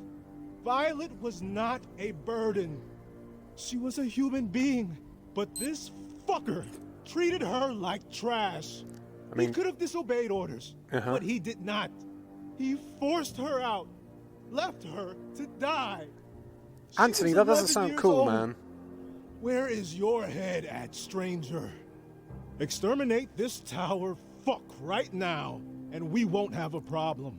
Then we can pay the rest of the vermin a visit. And once they are a pile of corpses, whatever is in their camp, it's yours. Consider it a gift from the Reclaim. Well, I do like gifts. So I've actually played this mission for a previous Ian's VR Corner. I played it on the Rift version, and I executed Anthony. So I'm going to try different this time. I'm going to do different. He doesn't have to die. You can be merciful. Where was the mercy for Violet? Huh? You're fucked in the head, just like the rest of them. Get out of my face before I tear yours off. I tried to make things right. I tried. Okay, the kindness of strangers. What I did was horrible. I admit it, but please, you don't have to do this. So I've got to either execute Anthony. Quit thinking. I followed orders. That's all I'm guilty of. Please, it wasn't my decision. If I didn't do it, someone else would have. Okay, I'm There going was to no kill preventing Anthony. her I'm not really. Oh, I missed him. Run, Anthony, run! Anthony! Please. Duck! Fuck! Oh, I got shot at back. Anthony! Stop me from going in the bathroom. I was going to hide behind Anthony, but I couldn't get past him. Shit.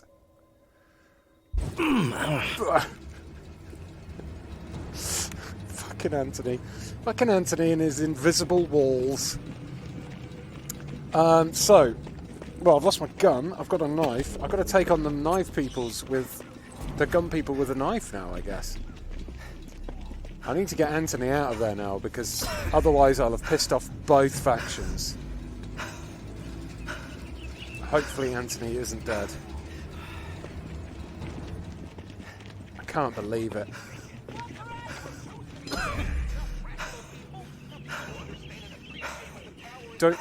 Don't be angry with me yet, please.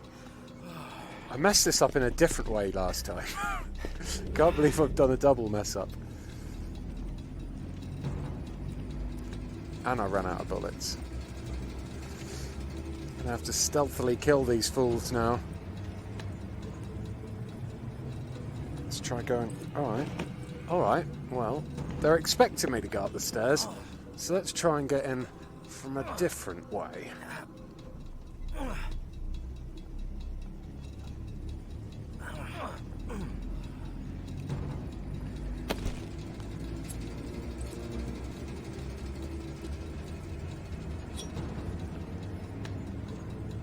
Followed orders.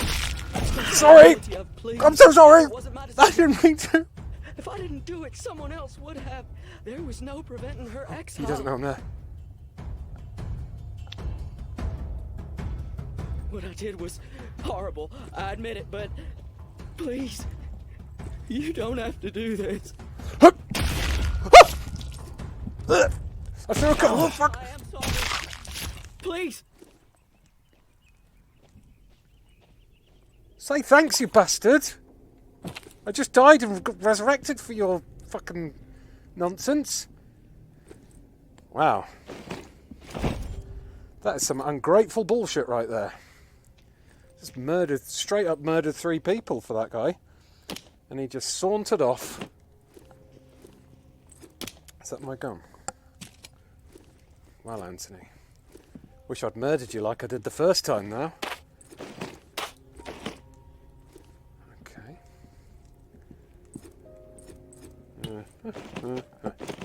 None of this stuff is very useful. Stop it! To recenter myself, I think. Where's all your... Do the Reclaimers not have any cool stuff? It's got some sellotape and an old telephone. What's that? That's bullshit. Wow. Glad I did kill the Reclaimers. Oh, hold on. What have we got here? Bit of ammo. Bit of meds. Bit more ammo. This is more like it. And a bit more ammo. Yeah. Alright. I'm reclaiming all of this ammo, that's for sure. Whew. Anthony is very ungrateful. If he's outside, shoot him, says Gavin. I bloody wish. I think he'll have run back to his brother by now. What was that? Hello? Ooh. The floor was a bit dark. I wish I'd seen this axe before. Wait, what? What have I got on my shoulder then? Oh, I've got a crowbar. Wish I realised I'd had that crowbar. Never mind. Okay. Oh, God. It's nearly scary zombie time. Let's try and get out of here without breaking my legs. How the fuck? Go downwards. Ah! Honestly, I'm as clumsy in VR as I am in real life. Okay, it's fine. I've lost all my loot again. But it's in that bag, nice and safe. Ish. So, all I need to do, go get my bag. Oh fuck, it's nearly bad time. My stamina's taken a knock again as well.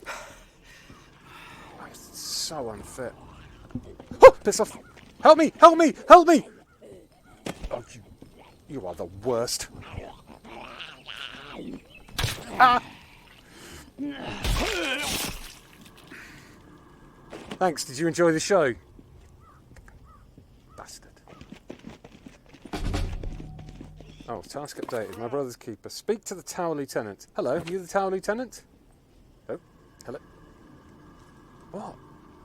What? What? I'll speak to you in a minute. I need to get my bag back. Okay. What have we got? Where is it? Where is it? Okay, there's my bag. Lovely. Right, now, to the tower, Lieutenant. Once I've... fucking... Jesus. My overall fitness has been boned by my constant dying, I think.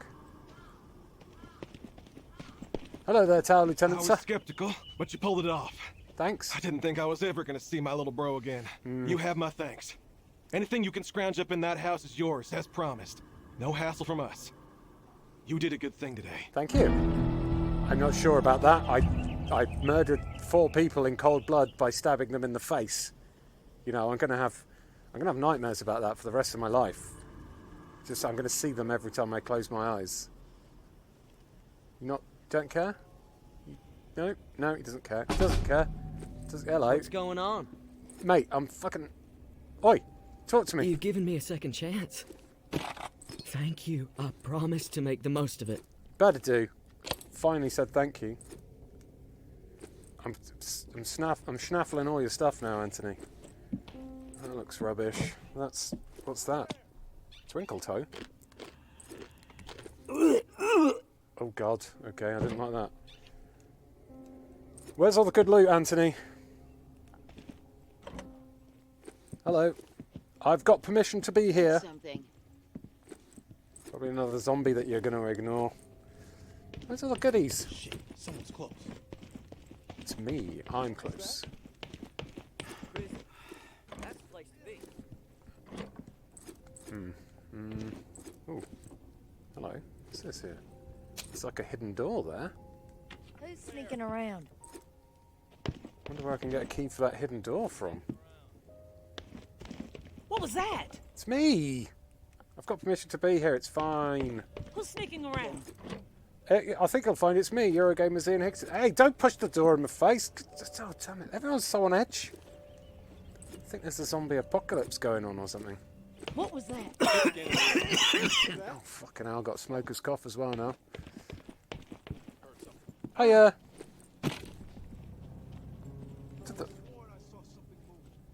Is this a full gun? Oh no, it's broken. Who's there? I'm taking a bit of that gun. I'm on the lookout for a key now. Who's sneaking around? Like, a key to get in that secret room would be awesome. I didn't even notice that first time round. So whether or not that's like a later mission. Or maybe I have to get it off. Jesus, it's a loud cough, man. No. Oh, there's some medicine. Ooh, just throw it. Can I eat the medicine? No. What? Oh, it's rubber cement. No, I probably shouldn't eat rubber cement. Don't think that's gonna heal my wounds or cure what ails me. There's like no ammo or anything. You said there was ammo and stuff in here, dude. I might have to kill him with a butt pan. There's a lot of... Oh. Is this their storeroom? Okay, here we go. Here we go. Ammo. Some sellotape. Can I have this?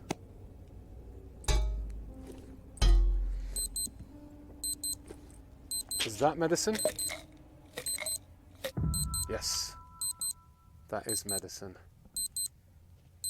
Ammo. That's it, is it? Oh god, the bells have rung. Oh, I need to get out of here. This is a bad thing. Bells ringing is a bad thing. But there's the potential for more loot. Dirty bandages, I'll take them. Oh, you dirty bandages. Oh, this is the thing I need. I need to take that. And what's this say? Hey, big brother. There's not much to say beyond I'm sorry, but I have to do this. I can't sleep. I can't eat. I'm a wreck, Jeff. I keep seeing that little girl's face. These visions of her turning. This whole mess is fucking with my head. What did the Martins do to deserve being exiled? It makes no sense. They are good people. Now, I know this might put you in a tough spot. Please forgive me, but I need to make things right. At least give them a slim chance to survive out there. I swiped some supplies from our camp, so you know who to blame. Don't want any other innocent people taking heat. I'm going out to find the Martins and deliver the stuff. Least I can do. I pray it'll help me get my head straight. If I'm not back before the bells, wish me luck. Your little bro, Anthony. Okay, the bells have rung, but I have done I've done the 2 missions. I've rescued Anthony, and I've got the things we need. So now I just need to assemble the pump regulator back at the camp. Yeah, I've got the bits I need, and I've also got this awesome Vega-style claw thing. Oh, my stamina is boned.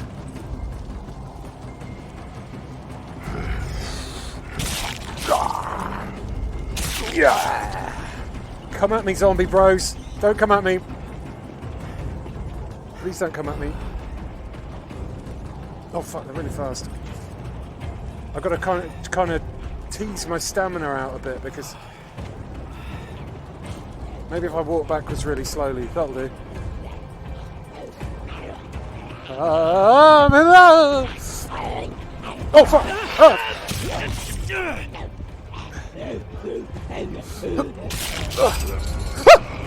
Go, go, go, go, go! Go, go, go, go, go, go, go, go, go! Home! Resting place!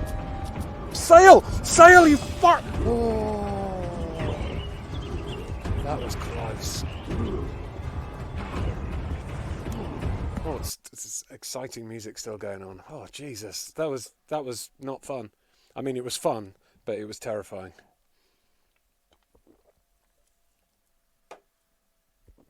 Bertie Moogle says that room is worth getting into. Oh.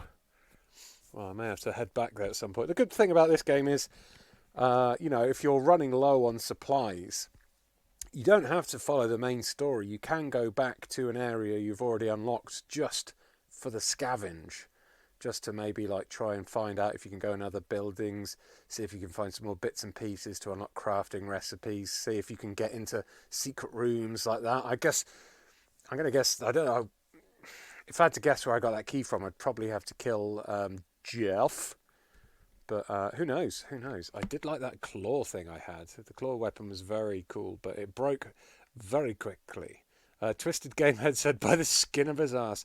I basically, as the boat pulled off, a zombie sunk its teeth into my butt cheek. Luckily, I've got armoured butt pads on. So yeah, my health is battered. So I could give myself a little bit of a health boost by putting on a dirty bandage, maybe. Is that slowly going up now? Slowly, very slowly going up. I've got here bundles of arrows. I don't know where the bow went, but I'm not going to use the bow. Still haven't unlocked ammo crafting, but I might be able to if I put some of the stuff that I've scavenged in here. Big long bit of a gun that can... No! Oh, I've dropped on the ammo again. There we go. Now keep the bandage. Glue can go. That can go. That can go. Razor blades all can go.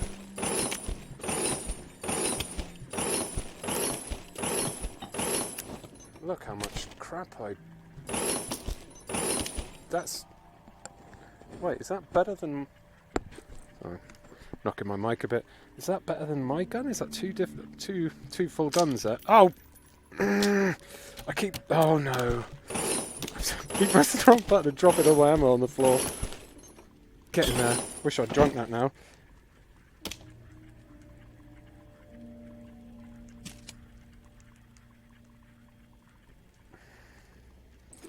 Okay, where did all the ammo go that I dropped on the floor? I don't know.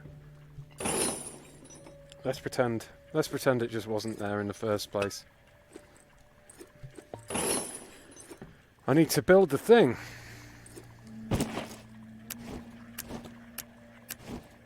Let's put that down and then attach the knob to it. There we go. The Kindness of Strangers, task updated in journal. That's not my journal.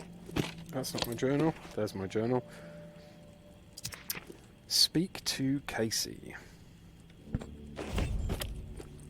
Okay, let's give Casey a chat. You there, Casey? Come in. Yeah, I'm here. Wow, you're back. Did you get it? I got the regulator. Had to deal with some shit. But I got what you needed. It was pretty crazy. I delivered. Now it's... This is great. Finally, some progress. It's a relief. Okay, let me find the manual for that thing, and we can get it calibrated. Okay. Spill what you know about the reserve right now. Right now. Or I may have to misplace this contraption. Yes. Okay, jeez, you're right. I owe you. Yeah, you no do. need for threats. I'll tell you what I know. The reserve is real. But you already knew that, right? Yes. What you don't know is that I am in it. Oh. It's an old military bunker built in the 50s or 60s. Right after the flood, the National Guard used it as a staging area to distribute disaster relief supplies. But once the dead started walking and things really went to shit, I had no choice but to get inside and hunker down. I thought I was safe for a little while, but now I'm fucked. The floodwater up top was too much for the reserve's pump system. It malfunctioned, and now the whole place is on lockdown. I'm stuck in the comm room. I'm running out of time. I need to get out of here, soon. God, I can't wait to see the sky again. Well, I guess I can probably help you. I've been working with someone named May. She claims to have a key to the reserve. You know anything about this? If your May is May Benoit, then yeah, I've heard of her. Tower is always tossing her name around on the airwaves. They're really after her ass. Consider her a major threat. I don't know anything about a key to the reserve, though. I'll do some research. If I discover anything, I'll let you know. Okay. You're alone in there? What's in the reserve? What's the rush to get out of there? Starvation, for one. I might have a couple weeks left of scraps down here. Oh. But none of that is going to matter if the floodwater sitting on top of this place breaks through. Oh, yeah, that's the comm cool. room is filling up slowly right now, but it's only a matter of time before the ceiling collapses. Yikes. Starvation, crushed, or drowned. Pick your poison, right? Doesn't sound like you're in a good position, mate. Ooh, no, crushed. If you get crushed, at least it would be quick, right? Yeah, well, with your help, I'm hoping to avoid all of it. Fuck, I'd rather take my chances on the surface with 100 walkers coming at me. At least I'd have a fighting chance. Look, tourist, I'm not asking you to do this out of the kindness of your heart. I mean, there's clearly something in it for you, big time. If the pumps get repaired, not only will I get out, but the supply rooms will all... I have to step away for a minute. Oh, no. I get it. Other stuff No, on don't... mind. No. Okay, back to it. Where were we? Oh, yeah. I just wanted to hang my Yeah, spare gun. well, with your help, I'm hoping to avoid all of it. Oh, don't... Fuck, I'd rather take my chances on the surface with 100 walkers coming at Spit me. it out! At least I'd have a fighting chance. Look, tourist, I'm not asking you to do this out of the kindness of your heart. I mean, there's clearly something in it for you, big time. If the pumps get repaired, not only will I get out, but the supply rooms will all open up. All those disaster relief supplies, untouched. Nice. Not to mention enough weaponry and gear to arm multiple platoons. I only need enough to arm me, baby. All for you to do with as you please. And for me, a fresh start and some fresh fucking air. Okay. You haven't been upfront with me so far. Why should I trust you? Because my life is in your hands. I can't get out of this hole without your help. And look, I get it. I could totally be full of shit.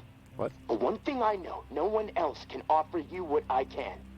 Without me, the reserve is going to remain buried. Forever. If you want the reserve, You're gonna have to work with me.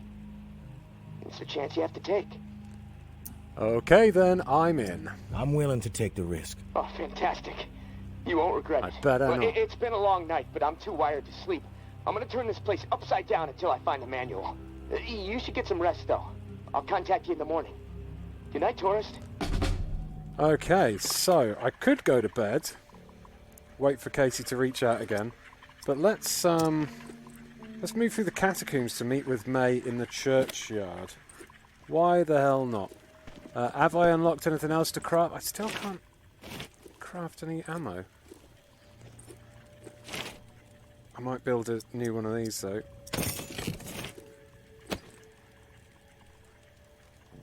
Oh, I already had one. Alright, you can go in my bag then, and then you can be my safety knife. Gun station. Do I have enough to... I'm going to build myself a food. And I'm going to eat that now, just to kind of sort out my stamina a bit.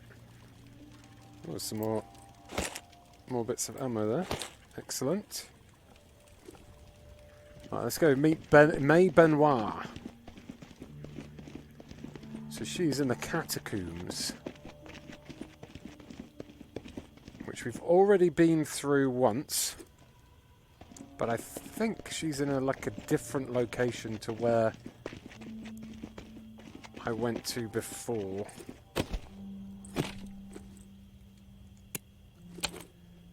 Okay.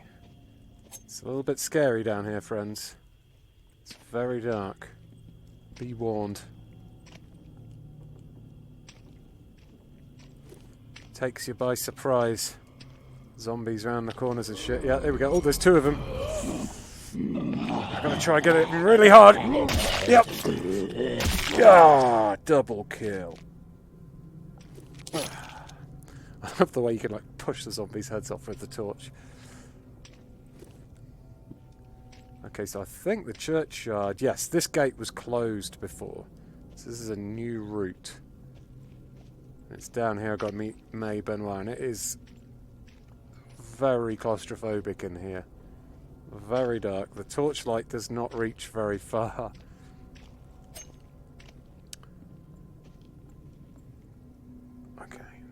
Okay, it's not too bad though. I think we can do it. I think we can get out. There we go. Nice little bit of sexy moonlight. Got anything useful in here before I move onwards? Nope. My knife back in my pocket. Grab a bit of drink. May Benoit! May Benoit! Is it May? Is that you, May? Hello? Hi. Are you May Benoit? Don't get used to meeting like this. It is. It's a rarity. Hi, how you doing? I agree, it is a I'm rarity. not fond of the face-to-face either. Too much work. All right, then we're on the same page. I'll get to the point. Why are you helping me? Want some loot, innit? Henri trusted you. Henri trusted you. So that's good enough for me. Were you two friends? Sure. I guess you could say we were new friends, sure. I saved his ass from a slew of walkers in the bayou. And I liked talking to the guy. He had a way about him. He sure did. My daughter was fond of him. Loved the way he could spin a tale. Well, may he rest in peace. You got some curmudgeonly shoes to fill. I'll point you to tower caches with useful supplies. Cool. And you get me the intel they contain. Sound like a deal? I get loot, you get intel. That's a deal. You've got yourself a deal. Take this drawing. Nice. There's some intel at the location in the drawing. When you have it, leave it for me at the usual spot. So it's like there's a radio tower and a shack. I don't think I've been to a location that looks like that before. But I understand. Sounds good. Consider it done. Alright, task completed. Nice. So, part 3 now. Travel to the ward. Use the drawing to find a tower cache and retrieve the intel. That's from the ward. And the other thing is wait for Casey to reach out again. So, I think my next stop then is bedtime. I think I need to go bed. I need to see what Casey wants. Hopefully Casey will make me go to the ward as well. And then I can kill 2 zombs with 1 bombs.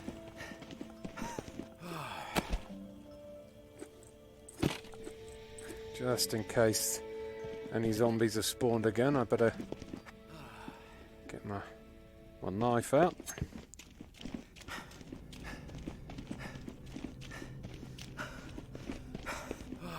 I've never been inside a real... Have I? I was going to say I've never been inside a real crypt before, but I went... Oh, fuck.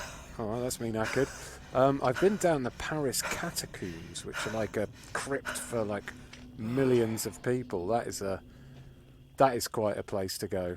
You would not want to be in the Parisian catacombs in a zombie apocalypse. It would just be the most scariest place to be. It's pretty scary anyway when there's without a zombie apocalypse, to be honest. But. Okay, we're back. We're home. Time for a little bit of Betty Boys. And we'll wake up fresh and reinvigorated for more zombie yelping action. Nom, nom, nom, nom, nom, nom. Day 5. Supplies have dwindled. The dead have grown in number.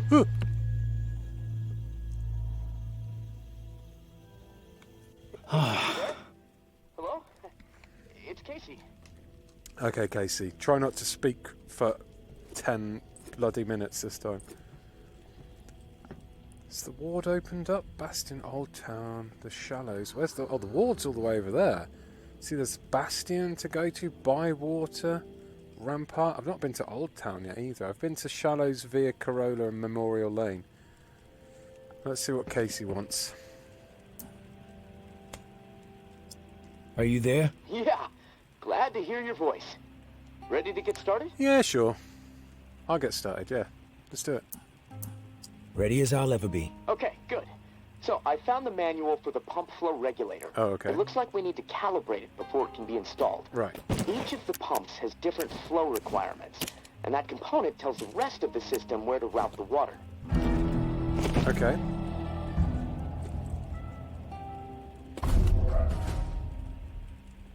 Work with Casey to calibrate the regulator. Well, this is the regulator, I guess. Sounds easy enough. We should be able to figure this out. I like that attitude. Okay, on the device, you should see a serial number. Read it to me. Oh, right, here we go. Serial number is... 473-0589-01. Okay, now turn the dial until you get some feedback on valve A. Then tell me the number you see.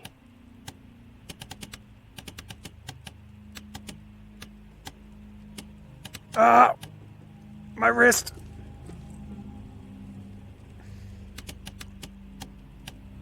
Feedback on valve A.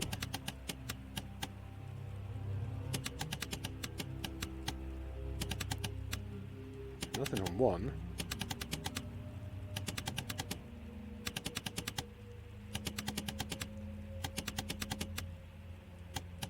Feedback triggered on 55.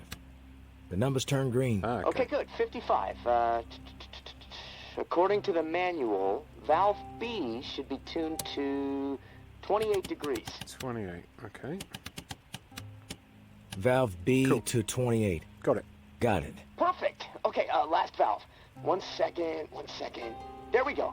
Valve C should be set to 67. 67, huh? Valve C set. There we go. All numbers green. Awesome. Okay, almost there. Now it says, depress the automatic confirmation mechanism. Red button?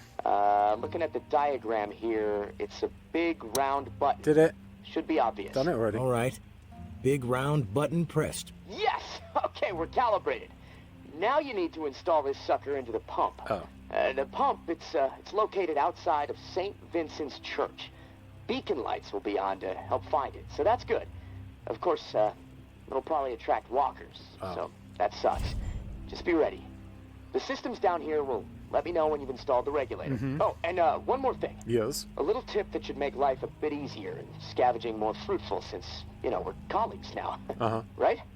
The tower has a radio station, number 47, that broadcasts any significant discoveries in the city and the current schedule for stirring the herd. Right. Might be wise to tune in before heading out for the day. Privileged intel, so, you know, let's keep it between us. All right, gonna take a few moments to clear my head. I'll contact you when it's time for the next step.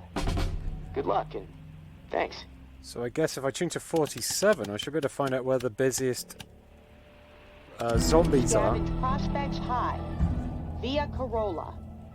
Med supply locate. Meds discovered. Bywater.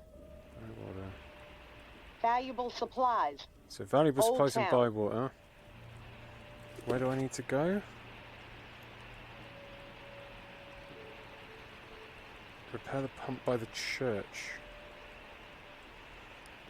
So I can either repair the pump by the church or travel to the ward to try and find the tower cache. I think I'm going to travel to the ward to try and find the tower cache because it sounds like it might be a little bit more action-packed. I've already got knives. I still can't do any of that crap. I've done a stew. I can't make another stew. All right, let's go to the ward and see what trouble we can get into in the ward. Got a tower over there. Here we go. Here's my boat. Toot toot. Let's go find some supplies at the ward.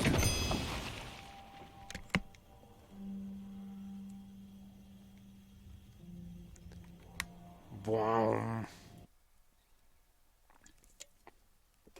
Hope you've all had an excellent PAX EGX, by the way. It's been long and it's been fun, and I think the team behind making it a virtual event have done a sterling job. If you have enjoyed EGX, any of the EGX offerings this past 9 days, do tweet at EGX and let the team know. Tom Champion, David Lilly, and the rest of the lot have been working incredibly hard under some incredibly difficult and scary circumstances. You know, when there's when you've got an events team and your whole job is putting on awesome events, and then something happens that means events cannot be done safely.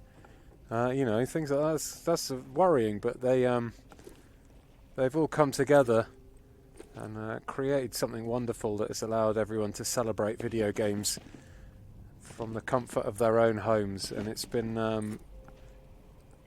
it looks good from the front, but to see all the incredible hard work from behind the scenes as well just makes me really appreciate the hard work they've all put into it. So do tweet the crew at EGX and let them know if you've had a good time. Just spread the love, because they have been doing some sterling work indeed.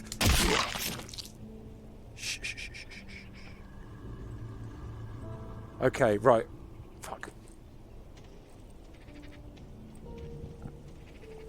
I need to... There's the radio tower. No, it'll be in my notebook, won't it? I need to find that drawing. Drawings. So it's the location, the ward. Intel location, the ward. And it's kind of... What does that say? Sykes, skulls, and something... I can't read that writing on there, but... It's by that radio tower, somewhere around by that radio tower. And it looks like it's going to be in this little side shed. I'm here. Shit.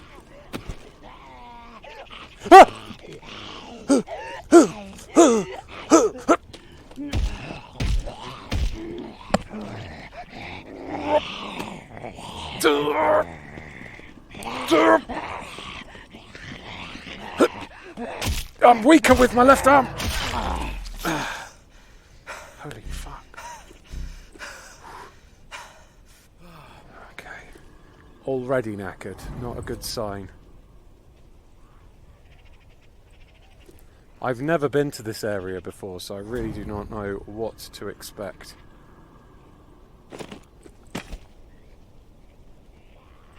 How did you even...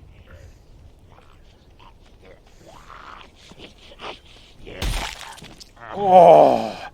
Ooh, look at the way I've split its skull. That's gross. But awesome. There's that radio tower. Fuck. Last thing I want to do is stir up the horde. There's only one though. Maybe I can sneak attack him. Doesn't seem to know I'm here yet. Oh god, oh god, oh god, oh god. Oh, there we go.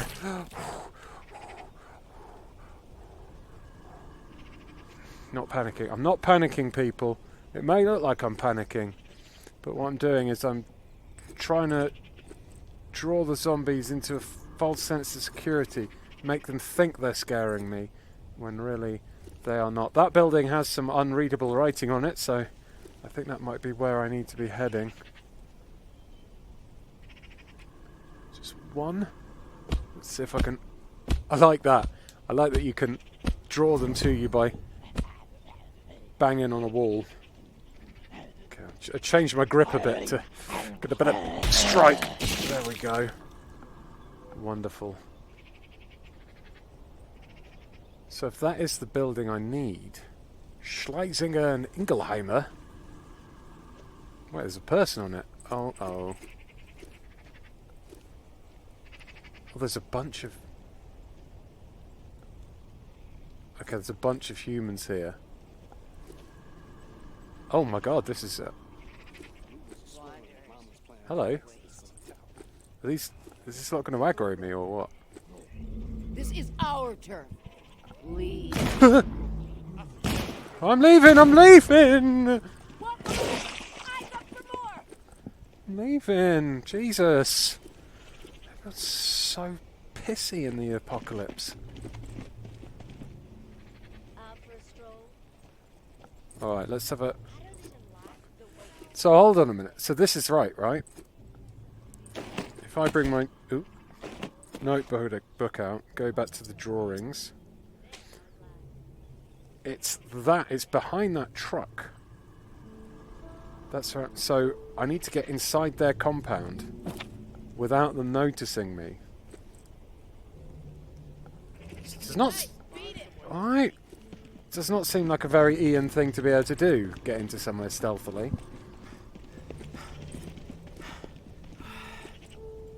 Who knows? Maybe it's doable.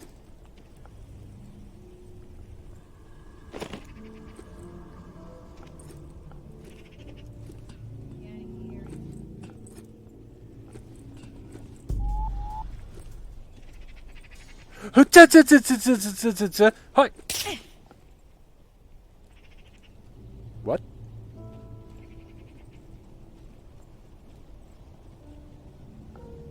Did anyone... That was weird. Okay, fine. Okay, yeah, I've got like an exclamation mark there saying, "Bad times, Higton." If I lose my backpack in here, this is not going to be good. Yeah, this ain't Mama's city no more. No. Okay, I'm stealthing it. So far, so stealth. There's a lot of baddies around here. Just stop standing up. Is there... Where's the... Is it in there? Oh, fuck! No, you didn't! Oh my god! I'm gonna have to murder another human!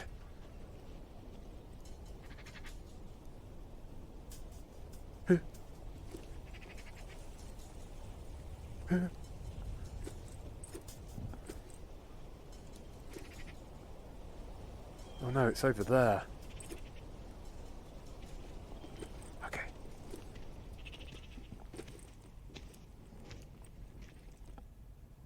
Oh fuck. Oh fuck. What am I gonna do? What am I gonna do? What am I gonna do?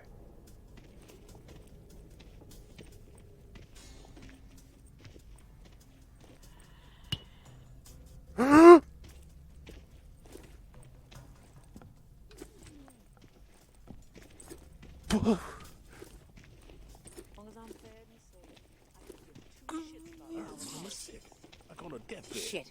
Go. Someone's close. No! Oh, You've proven one fuck! thing to us. What a piece of shit you are. Hate's not a strong Uh-oh. enough word for you, tourist. Dickhead! Ooh! Why can't I? Oh, I died! Oh, I don't know how I died then. Oh, fuck, okay. Oh, I'm here again. I have no idea how I died then, but at least I took 2 people with me on the road. My bag, though. My bag! It's got my Beano annuals in it. I need it back. Oh, fuck, my stamina. Time. Ah.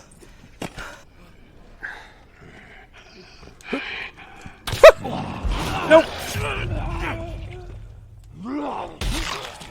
Oh. Oh no, that's nearly broken as well. Oh. My bag. My bag. Hopefully they don't recognise me as the same person who just got murdered in their compound and then came back alive again. Hello, you don't know me. I'm just random dude.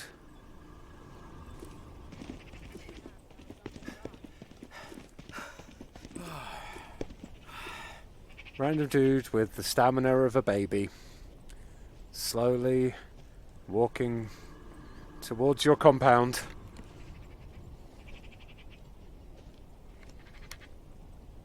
Okay. Do I? Okay. At least I have a knife. Walk-a-duck.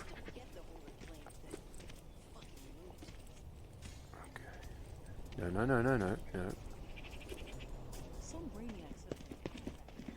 I presume running makes noise, so maybe I shouldn't do that.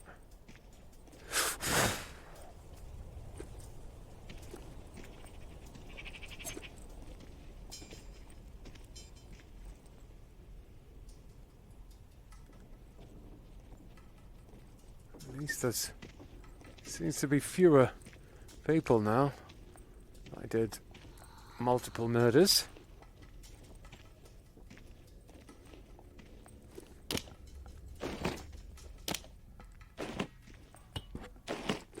Okay, good.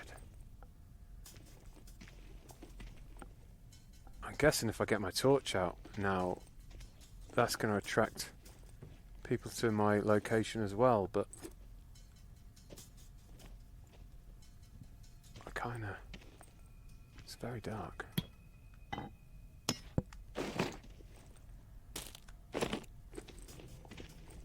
So where on earth is this cache?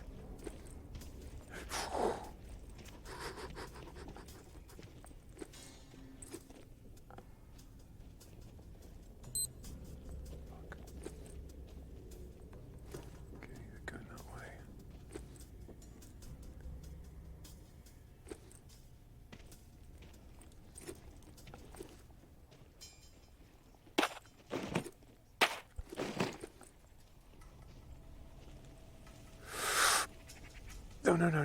No. No, this on me. Shit.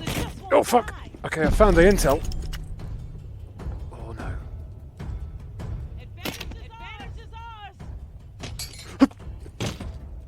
Up.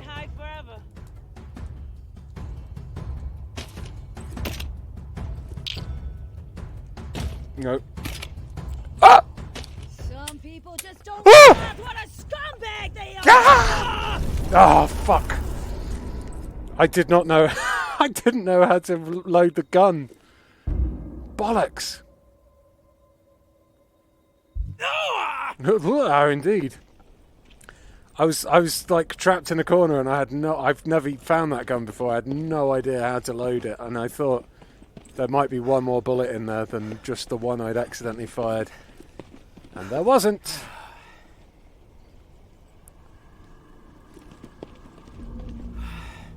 Nuts.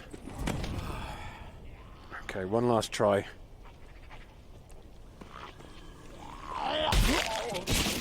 Yes. Ew. Stinky fly bastard.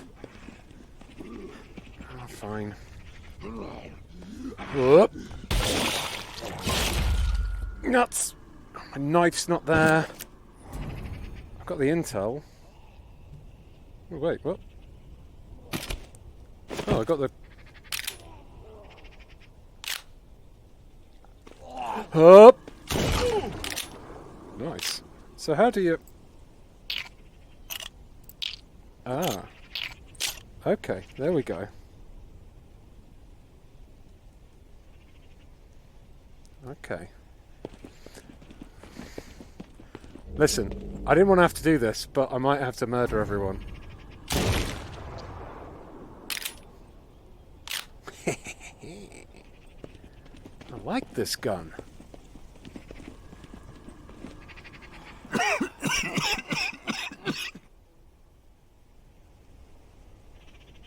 Come on.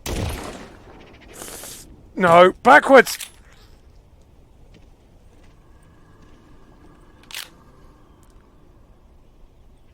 As if this person didn't notice me.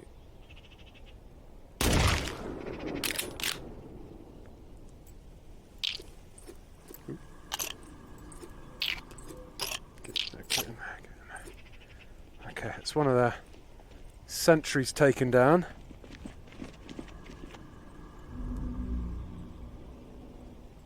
So you got no notice?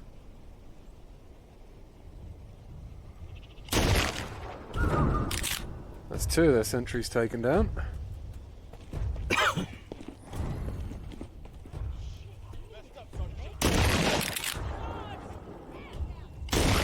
Shouldn't have been so murdery the first time, you pricks.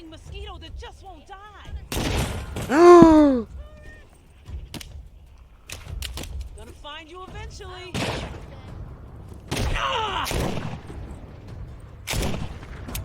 Gah! Gah! Gah! Gah! Gah!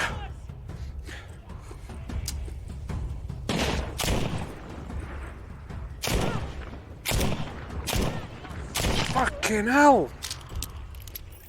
Be more vulnerable to...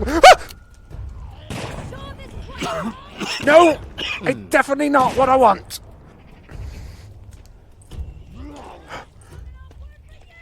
Fuck! Take it! Oh, I'm all out of weapons. Oh, I'm all out of stamina. Oh, fuck, my butthole.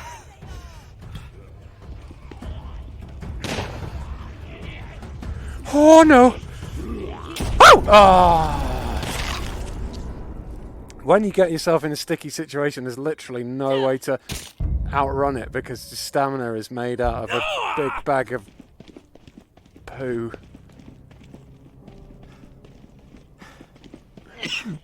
I don't have any weapons. I'm gonna have to give this zombie a proper shoeing. I'm giving this zombie a shoeing. Who throws a shoe? A spoon! Oh, fuck!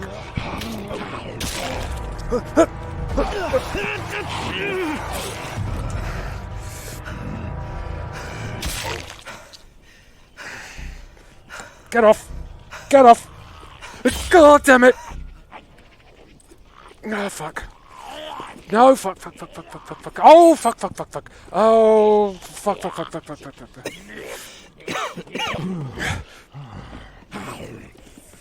I don't know why I'm running this way.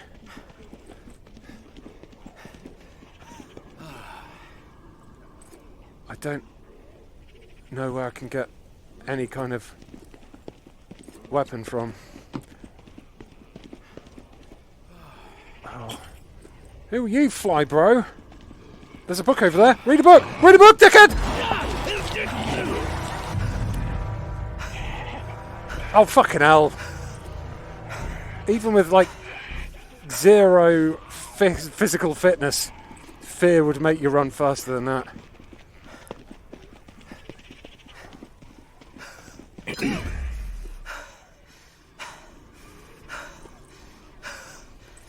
Okay, so I've got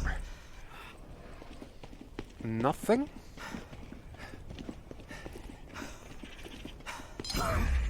I've got a spoon. We're all good, my friends. I've got a spoon.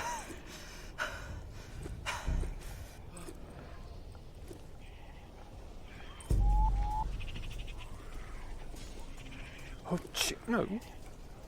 Okay, weird idea. What if you kept the walker as a pet?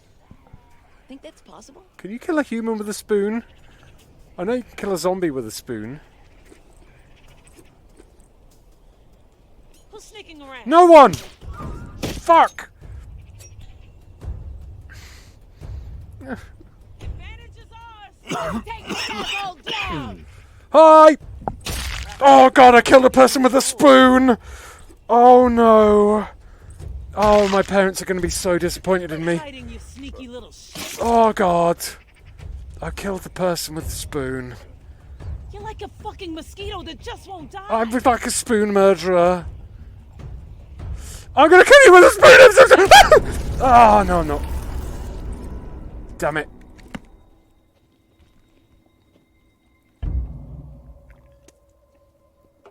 This is not... This is not working out too well. I want this... Oh, no. I want that... I want my stuff back. Look at my health. It's all gone wrong. I don't know whether this is a very good idea to keep continuing when I... What? I got a fucking spoon. Fine. Well, we know it works. Sometimes. Ah! Oh, why? Why am I so unfit? Fuck! Shit! Fuck!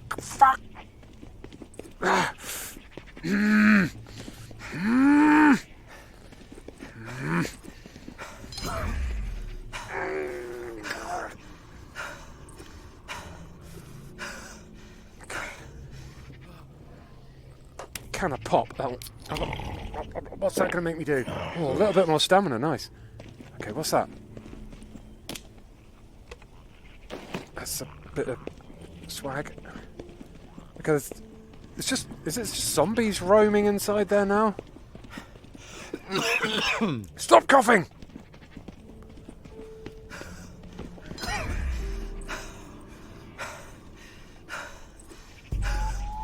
Okay, my bag. Thank you. Right. What have I got in here? Nothing. I guess I lost it all because I kept dying multiple times. Great. Who's there? No one! Zombies! You gonna show your face here? No! After all you've done? I'm a zombie! Growls! Gabra! These things just keep coming. Yeah, that's it. You fucking deal with that. What was that? Nope! Nope! Nope, nope, nope, nope, nope, nope. Hup. Mine. Okay, I'm gonna bottle some pricks.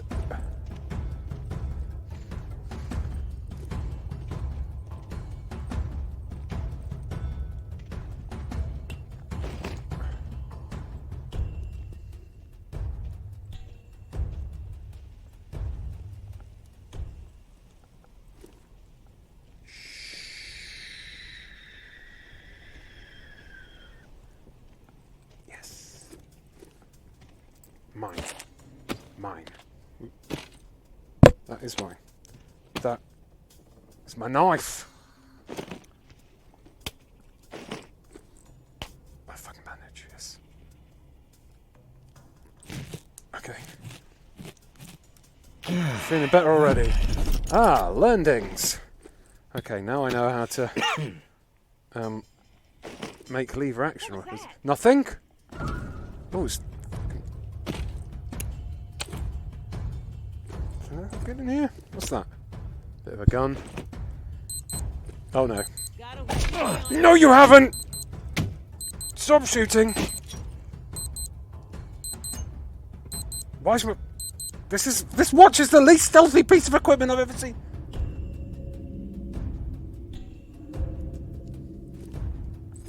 The fucking bells are ringing. The bells are bloody ringing.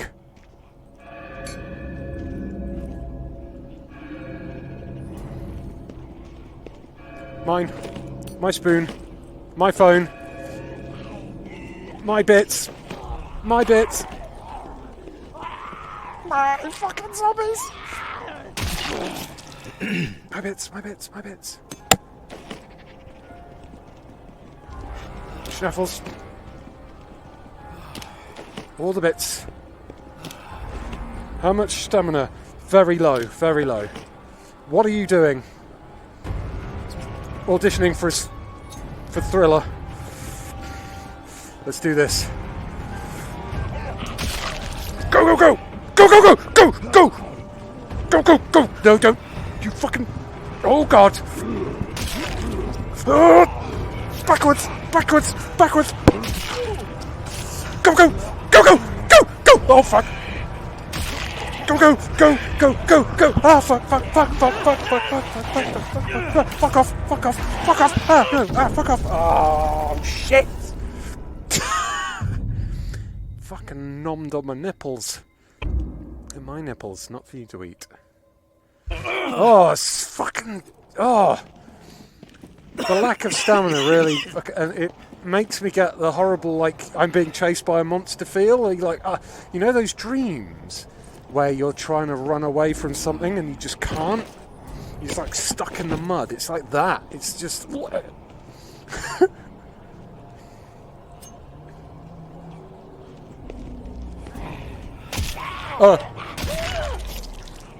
Just need my bag.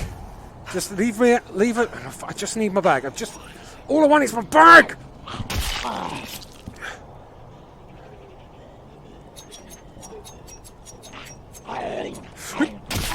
Okay. There's my bag. It's just over there. Just over there. What's that? Padlock. My stamina's low. Okay, let's just sit here and... Stamina's going up, okay. Stop coughing! Thank you. Go, go, go, go, go.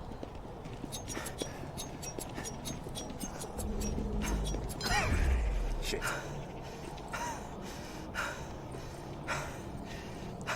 Guess I must have tired myself out being all Steven Seagal. Okay, let's go. Crows are circling. I think I'm finally... Alright, I think I can finally get back to my base. Without... Oh, fucking hell. Jesus Christ, mate. You know you're a shit bastard if you... Your default slowdown speed is slower than zombies. Get in there. Oh. Oh god, I need to go and have a asthma inhaler or something. Oh, fucking hell. Crazy.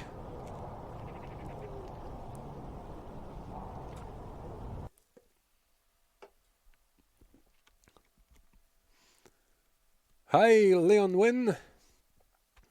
David Finari. Dogged Reverse Pro Gamers here as well. Dragon Ball the Des Randall as well. Oh, dearie me, that was an ordeal getting that intel crate.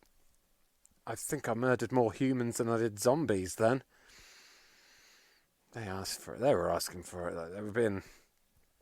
They were being very, very cruel. But the thing I like about this game the most is like there was probably at least 2 or 3 different ways that I could have got in to that location and got that intel cache.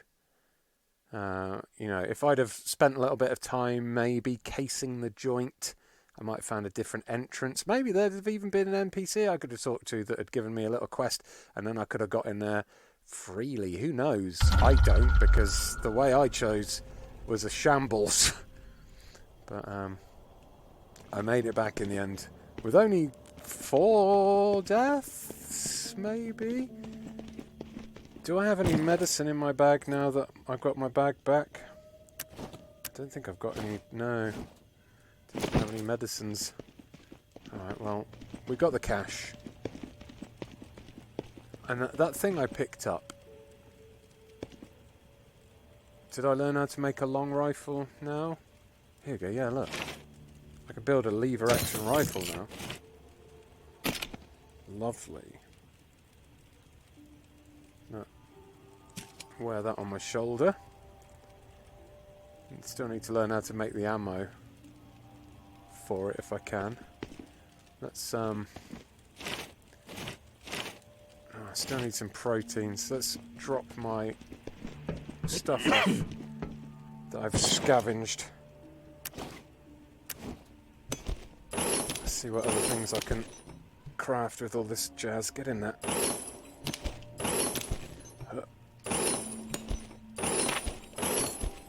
Goodbye, murder spoon. Can't believe I murdered a human with a spoon.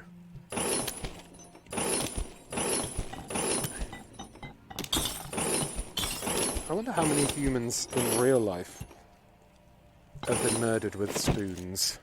I wonder if it's a lot or if it's like a rarity.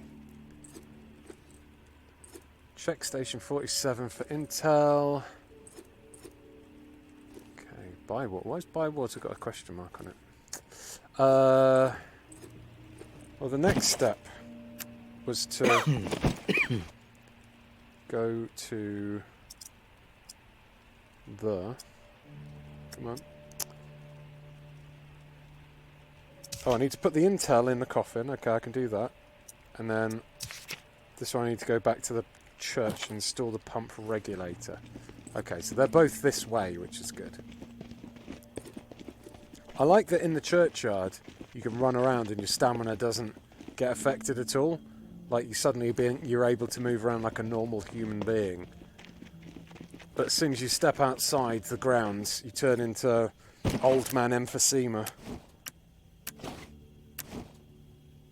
Okay, intel. There we go. So next morning I'll be able to grab a new quest. A new intel quest. Now we're going down to church.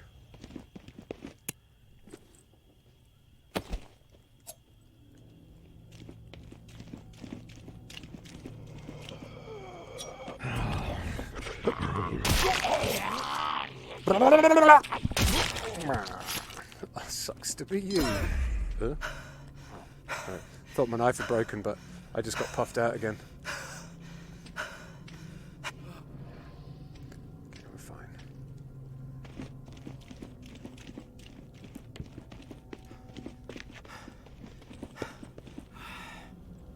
Right, now where on earth is the church in this location? Am I in the right location? Let's have a quick look. Map. This is an arrow there.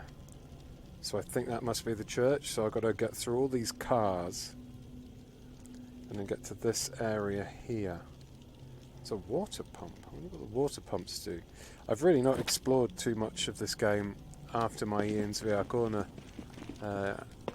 my previous Ian's VR Corner episodes, because I was planning to bring it back as a stream thing on Platform 32, but my PC just couldn't handle streaming the games, streaming PC games, and like playing VR games and streaming at the same time. My PC just couldn't handle it. So in the end, I just kind of gave up. But thankfully, oh shit, he heard my coffin.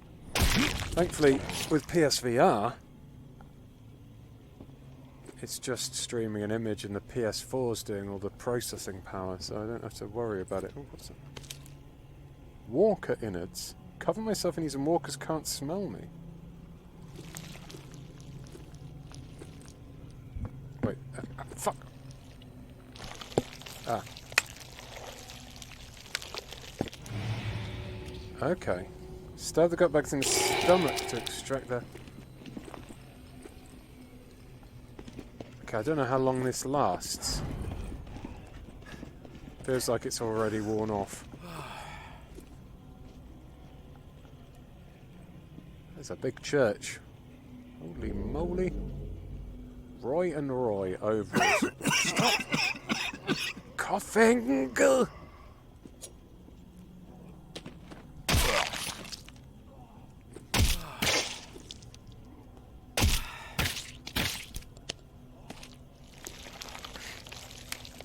Oh yeah.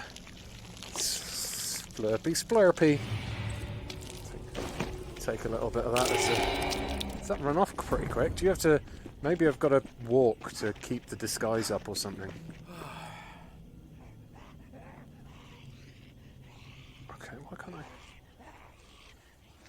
Doesn't seem to be another way to get in by that gate. You stay there, mate. It's a shoe.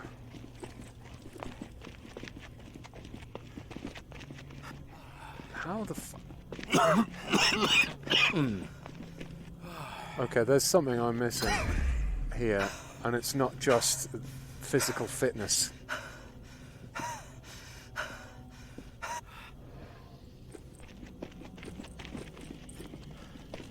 How do I get in?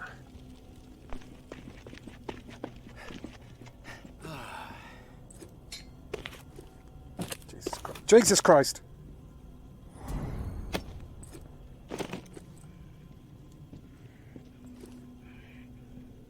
Oh, my knob's stuck.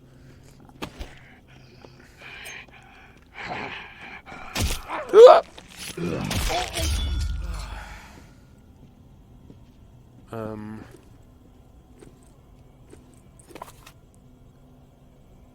here. The gate seems to be the only thing that's open. Do you think there's a side area there? Do you think I can get in there? Front door is blocked off. And those gates definitely wouldn't open. I was giving them a good tug. I'm going to head back that way then and just see if there's a way in through there. I don't see any way to climb. Yeah, that's definitely stuck fast.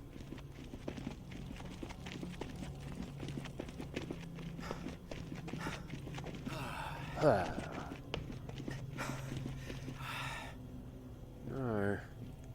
This is a dead end again. How are we getting in the church, friends?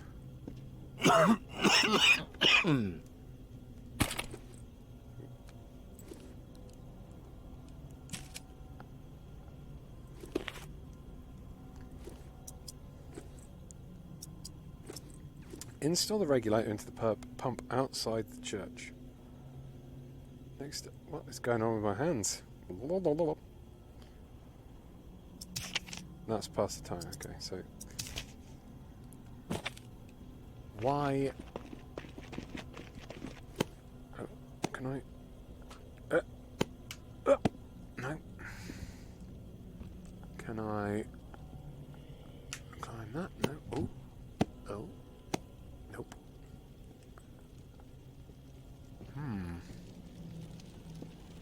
I'm not sure, friends. Anyone know? Maybe under the truck. Okay, let's try crawling under this truck. No, there's no game back there. Oh.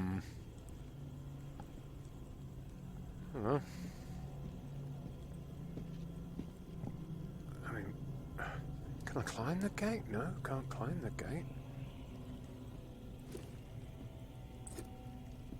I don't see another way in. It'd be handy if I could take that ladder off the top of the truck.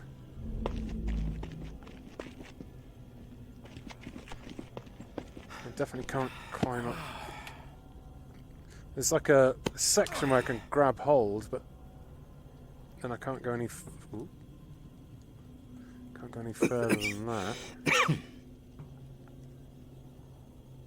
Let's have a look in there. How long have I got left on this stream? Green buildings. Oh yeah, that's a good point actually. There's water pumps here. Oh.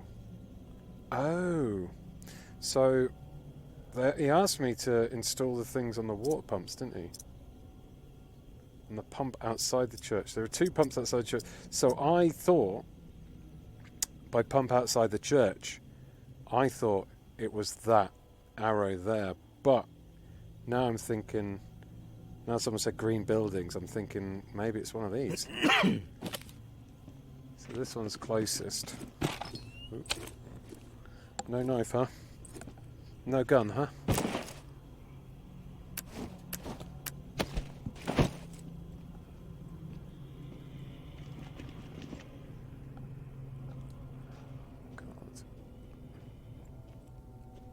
This doesn't seem like this is the safest place to be in a zombie apocalypse either. Where's that flashing red light?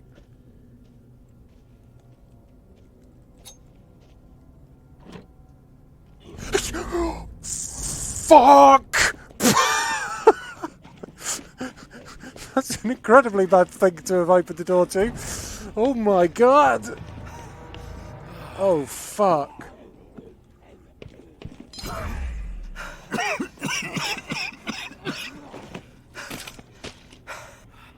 Good.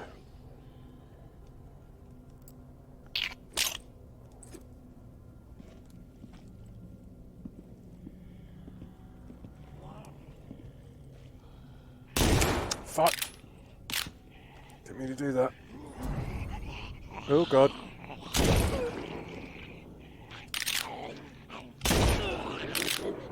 Can't bloody see it. It's too dark. Too dark.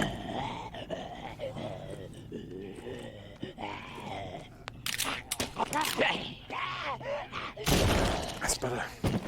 I need to turn my torch back on. There we go.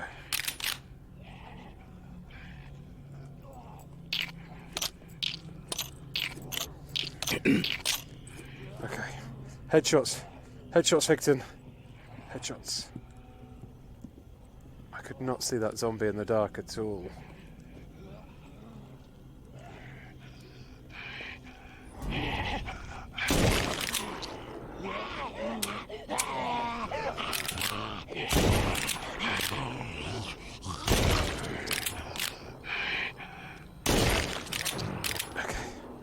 Don't panic.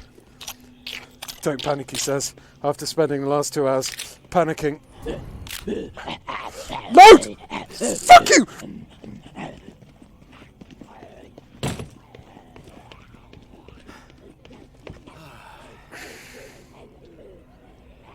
Is it loaded now? I don't know. Ah, shit, another pitch black zombie encounter. Shit!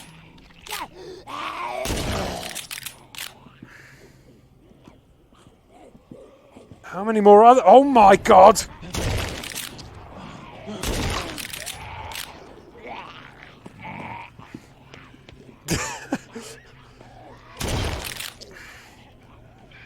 Are you loaded?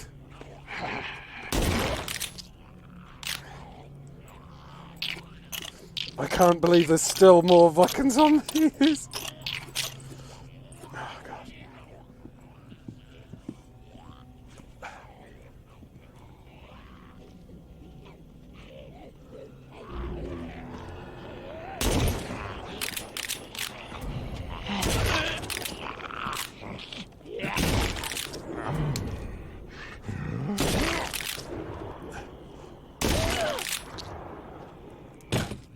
Oh my god.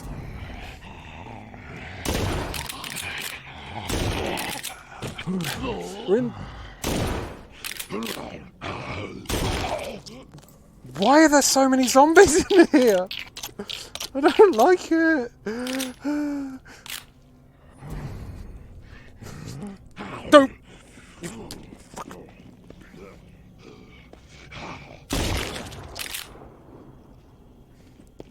Okay, I think they're finally all dead. No, they're not. What's the fucking... Why are we in the National Zombie Convention? Go the gun! Oh. Oh. Okay. Okay. Okay. Okay. Okay. Okay. I'm gonna have a panic attack. There we go. Oh dear God. What are you saying? Do a little bit of reading. Wait for Casey to reach out again. Okay, it's the only thing left to do. Do a bedtime. Oh fuck. No, no, no, no. No, no, no, no, no, no. No, no, no, no. Oh God. Stupid puffed out pants.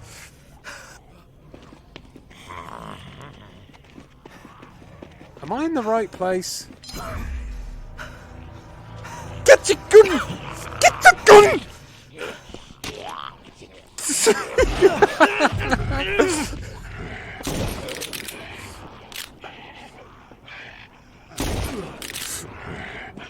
Fuck off!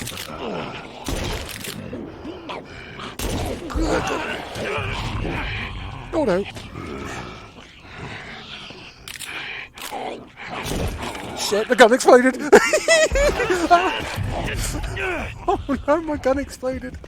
Oh, I'm in trouble now. I don't know where I'm going. I'm lost. Oh no!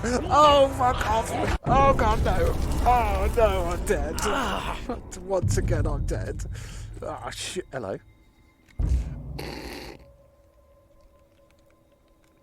Oh, holy nuts.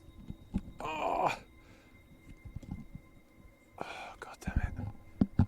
That beacon did attract zombies as warned, says Taran858. Listen. Oh, I can't continue. Really? Oh, lame. Lame! Why can I continue then? Is it because I hadn't...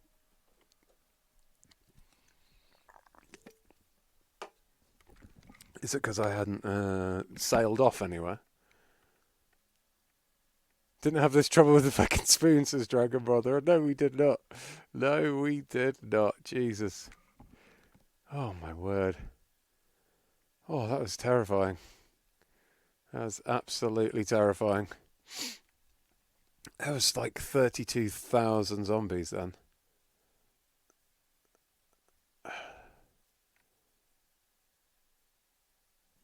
Alrighty.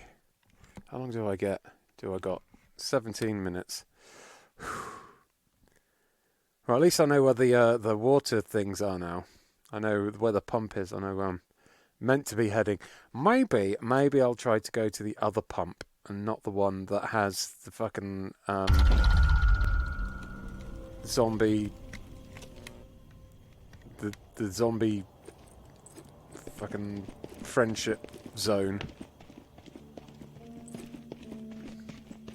Wow, it's put me right back here.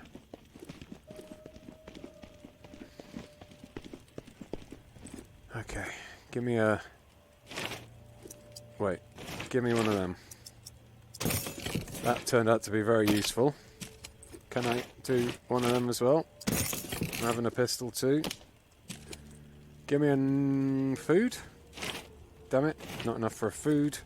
Can I... No. Okay, give me a knife. Absolute prick. Oh, I've already got a knife in there. Okay. Alright, let's try that again. At least I know where to put the monitor now. It's hard. It's hard to learn things. You know, there's a lot to think about in a zombie apocalypse. You got to think about stealth. You got to think about where your next ammo is going to be. In my case, you got to think about your emphysema acting up. You got to think about being able to see. The fuck have I just got there? It's a skull. That's not my torch. There we go.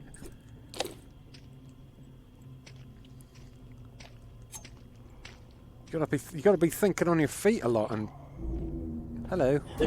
Thinking on the feet doesn't really work for me very much, as you can probably see. Oh, that went right down his throat.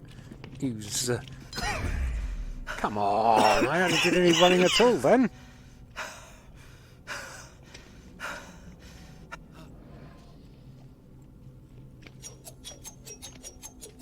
Shift, shift, shift, shift, shift, shift, shift.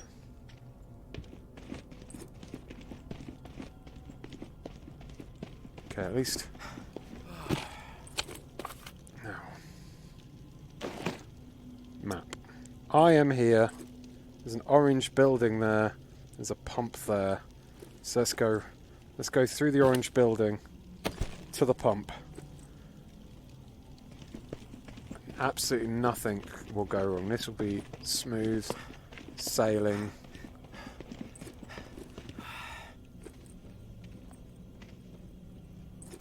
There's like literally nothing that can go wrong as long as I remain stealthy.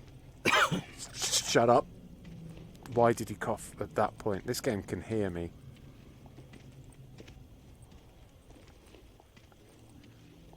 Do I need to go through this orange building, or can I just go around it, I wonder? There's a pipe to climb up to get inside it. Maybe there's some juicy loots in there. Is this the pump? Is this it? Oh, this one's way easier. Fucking, why don't I go to this one? Jeez.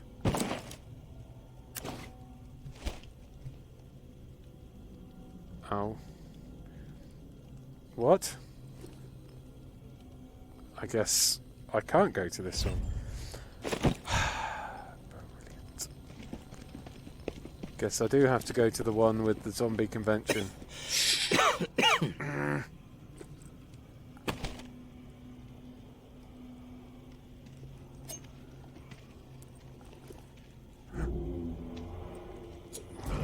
No, baby. Be quiet. Okay, yeah, there's a lot of them. What I could do with doing is finding a... No. Like somewhere to stand up high where I can just pick them off. Like, maybe I can climb onto a car or something. Or maybe I don't have to shoot them at all.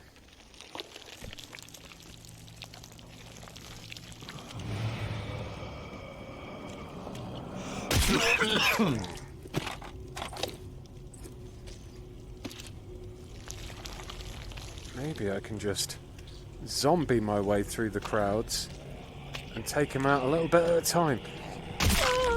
Should have used my zombrains.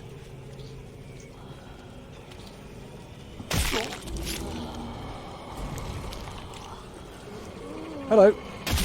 I'm merely an... Woo! I'm merely another zombie, just like you lot. Hello, just a friendly zombie. Oh, brains. Yes, brains. I love those brains. Could I also have a piece of brains? Save me some... Fuck off! It's not working! Ah! The disguise! It has been foiled! Oh, shit! No, now I'm knackered! Fuck!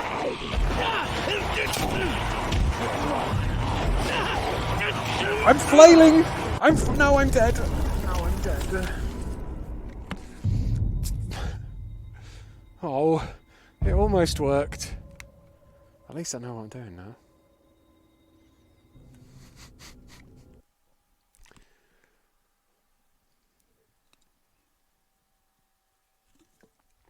Yeah, I definitely think oiling past and slipping past them instead of stabbing them is the way to go, Mr. M-Binder.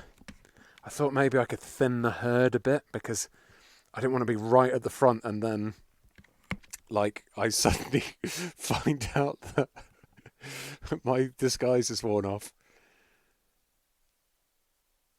Same thing happened to Sam Fisher, says Gavin. Oh, God damn it. Alright. Still got 10 minutes. I'm going to do this. I'm going to lather myself up in zombie spooge. And then I'm gonna deliver the thing to the thing. And then I'm going to go and lie down and have nightmares. Oh, holy shit. Oh, this game is like... It's like, in hindsight, I'm like, oh yeah, of course I should have approached that situation like that, but... You open it, like, I opened that door, that first door I opened when there was about 32 zombies outside. That instantly, my body full of fear. I just got so scared, and then like all memories of any kind of things that had been told to me were lost. They were lost to the ether.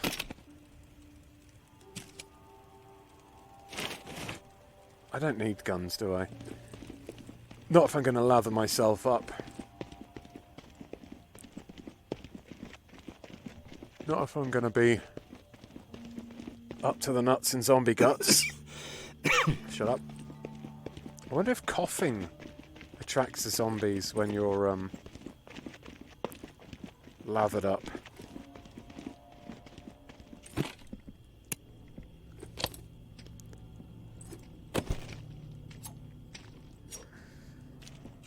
Let's go find out. Hi there. Hi there, friend.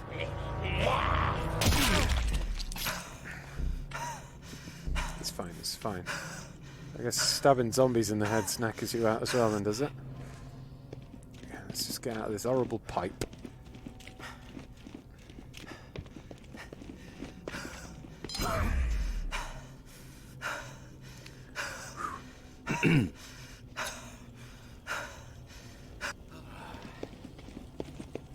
This is definitely the sort of game you need to play through once. Kind of learn all the mechanics and then play through again for some kind of like no-death survival run to make you feel like you're a proper zombie apocalypse survivington.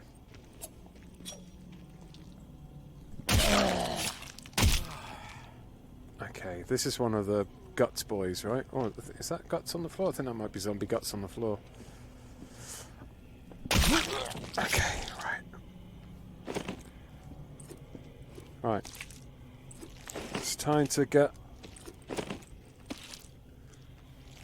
up to the nuts in zombie guts.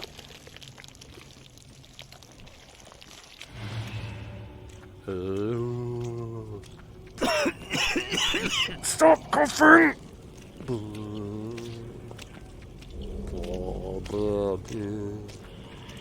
The brains, fuck, I don't like it! Oh, this is bad.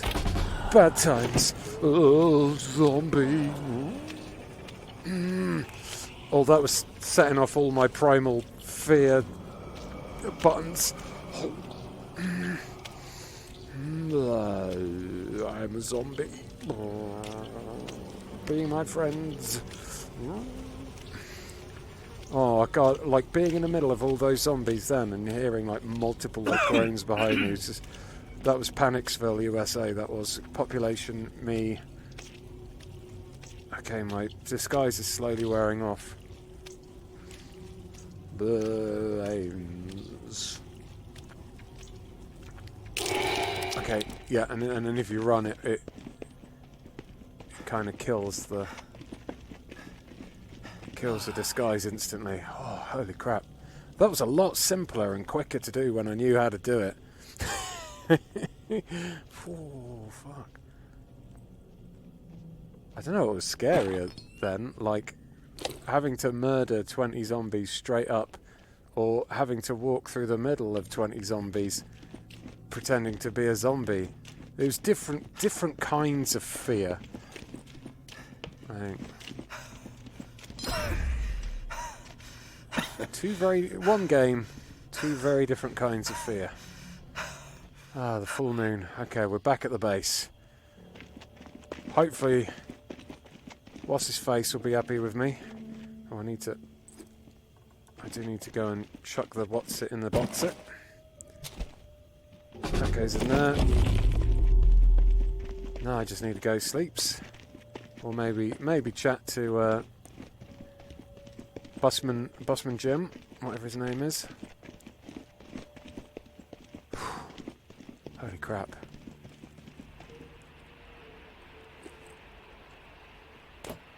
I think it's bedtime. I think it's bedtime.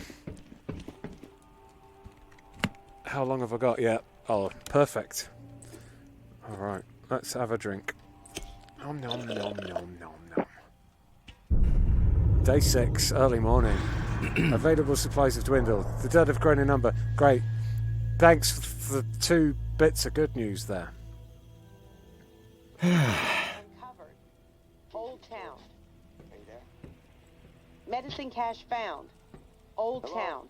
Okay, what was he? 68, was it? Morning, sunshine. 61. You around? I am around. I'm here, Casey. Huh?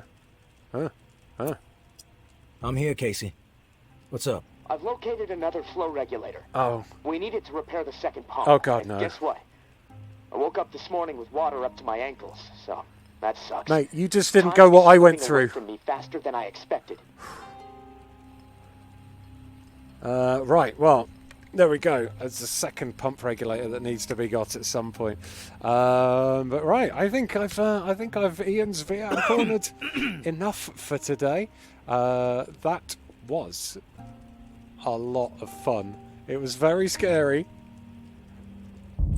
What? It was intense.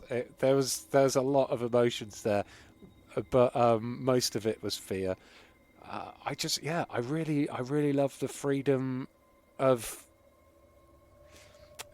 to make terrible mistakes in this game. It just makes you much more immersed than a game that leads you by the hand and is just like a kind of a linear VR game. Being able to approach all those situations in my own dopey way and learn from my mistakes, it's very freeing in a VR experience.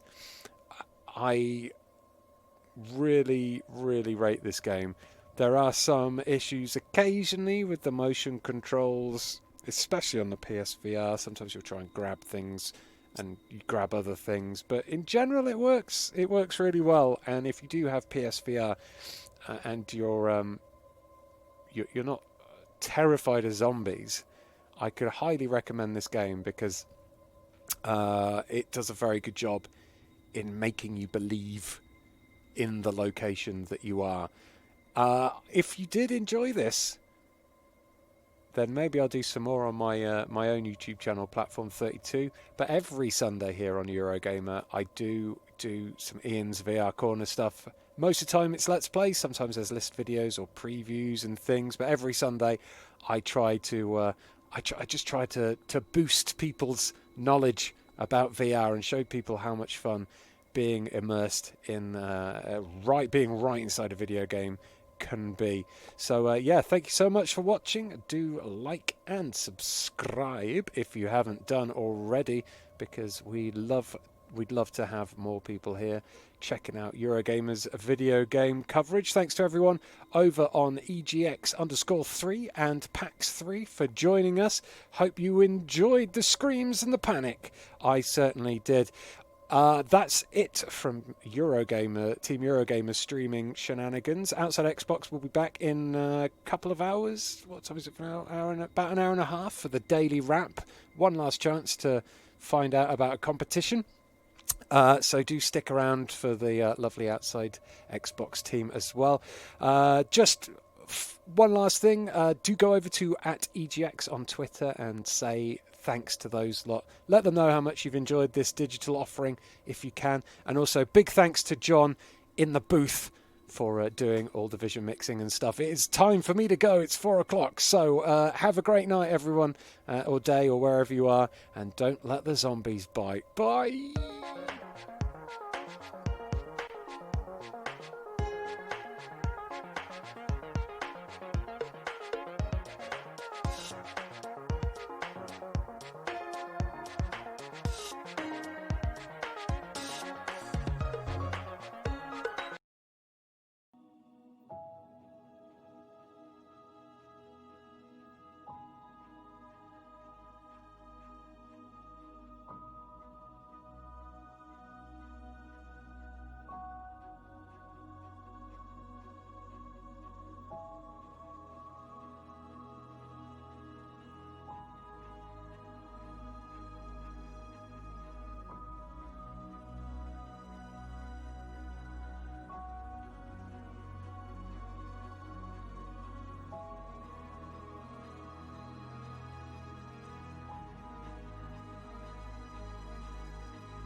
Hi, my name's Kevin Flynn, and this is my EGX digital speech about soft launch on mobile. So going to be kind of covering everything from soft launch on up to global launch and a little bit past that. And hopefully share a little bit of the best practices and kind of what to look out for and what to expect and how to kind of work with the platforms a bit.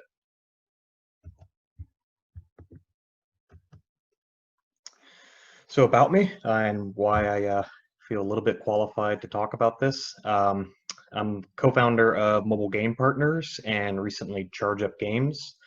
I've been in the mobile gaming industry for about a little over a decade now, almost all of that spent in mobile game publishing. For the past 7 years or so, I have worked as a consultant to help all sorts of companies launch their games. In the past 7 years, I've probably helped about 75 games launch. And with those 75 games, I've had probably about 150 front page features on Apple and Google, probably driven 500 million downloads from those. So have kind of gotten into the rhythm of how to work with the platforms and how to launch games and all that fun stuff. I started my career at a company called CrowdStar right when they were pivoting to mobile in about 2010. Spent some time there, joined a company called Kabam, led their mobile publishing arm, and did some M&A. And then I moved up to Seattle to join a company called Z2 Live. And then again, about 7 years ago, I branched off with my business partner, Adam Flanders, to start Mobile Game Partners, which again is kind of a boutique consulting shop, focusing on kind of platform relationships, business development, basically allowing developers to focus on making games and let us do all the boring business stuff. I also get yelled at if I don't mention this. I am one of the creators of Peanut Butter Jelly Time, which is the famous dancing banana. Long story short, I got drunk in college and created it, and it ended up being one of the first big viral hits. And for those wondering, I absolutely hate the song, and just hearing the first note kind of makes me cringe a bit. But while I've been at MGP, I've worked with companies as diverse as, big companies like Gree, on down to smaller companies, 2-man shops to 2,000-man shops, and everything in between. So we really kind of like that. The process is by and large the same, no matter, the size of the game or your team. And we're hoping to kind of give the advantages that a lot of the big players have to the smaller, more indie shops.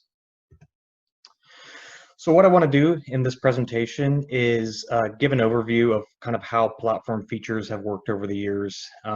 What does that look like today? The big differences between Google and Apple, because they do approach this very differently. And what are some of the best practices that we've learned along the way? So the history of featuring, it was increasingly effective from when it kind of started in 2009, and it really peaked around 2012, 2013. Back then in kind of the heyday of Editor's Choice, which has always kind of been the top ranked feature, it could drive 5 to 10 million downloads over a period of a few weeks. So it was truly at that time kind of a kingmaker. And even the lesser features, so the non-editor's choices, just some of the normal picks that they had, even those would do 500,000 to 1 million organic downloads. So at that time, it was incredibly valuable. Over time, though, it's kind of leveled off, and it's kind of sunk a little bit. One of the big problems is obviously since 2012, we've seen just an incredible increase in the amount of games that have been launched on these stores. And so one of the things that the platforms have really kind of struggled with is how do they, show the love to as many games as possible and still make it meaningful. So Apple was always kind of the best in town as far as featuring results until about 2017. So around that time, Google started tweaking things, and they actually came up with an interesting algorithm that would essentially, they would try to feature between 40 and 50 games on any given week. At first, it didn't really work that great until they actually, kept working at it and working on the algorithm. And they actually eventually kind of figured it out. And so what happens now is the first 5 games of any kind of Google feature are handpicked. And then everything past that is done by the algorithm. So if I like city battle games, it's more likely to show me those as, kind of picks 6 through 10. And so what actually ended up happening is Google's actually been able to feature more games more effectively. And so, today a standard feature on Google can still drive, 250 to 500,000 downloads. And then you obviously have kind of special features like the holiday features. Those can still today be in the millions, depending on, are they doing it on social media? Are they emailing it out? What have you? And obviously one of the other kind of big impacts that featuring has is it really helps with the organic traffic, and it helps with the ASO, the App Store optimization, which unfortunately is mostly a black hole where we don't know kind of what algorithms are doing what, but we do know that the featuring does help with that. And then what happens is, as you kind of rise up the charts, what you see is for each step up the chart, and we'll just say a step is like, top 500, top 100, top 50, top 20, top 10. For each one of those steps, the organic traffic actually roughly doubles.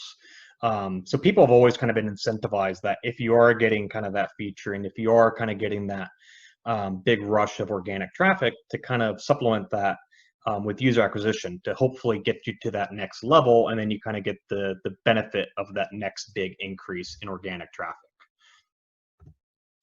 So featuring today, looking at Apple right now, they have gone to a more daily featuring cadence. So instead of game of the week, now they have game of the day. Updates every single day. It's more curated. Kind of the approach they are going for is they look at the app stores today as kind of like people opening a newspaper every morning. And so they're trying to train that user behavior to get players to open that every single day and look at what's new. The actual featurings are far more curated than they used to be. There's usually a lot of verbiage or kind of things that the editors are pointing out. And so that's really kind of unique, is that they are really kind of doing almost a hand-selected process.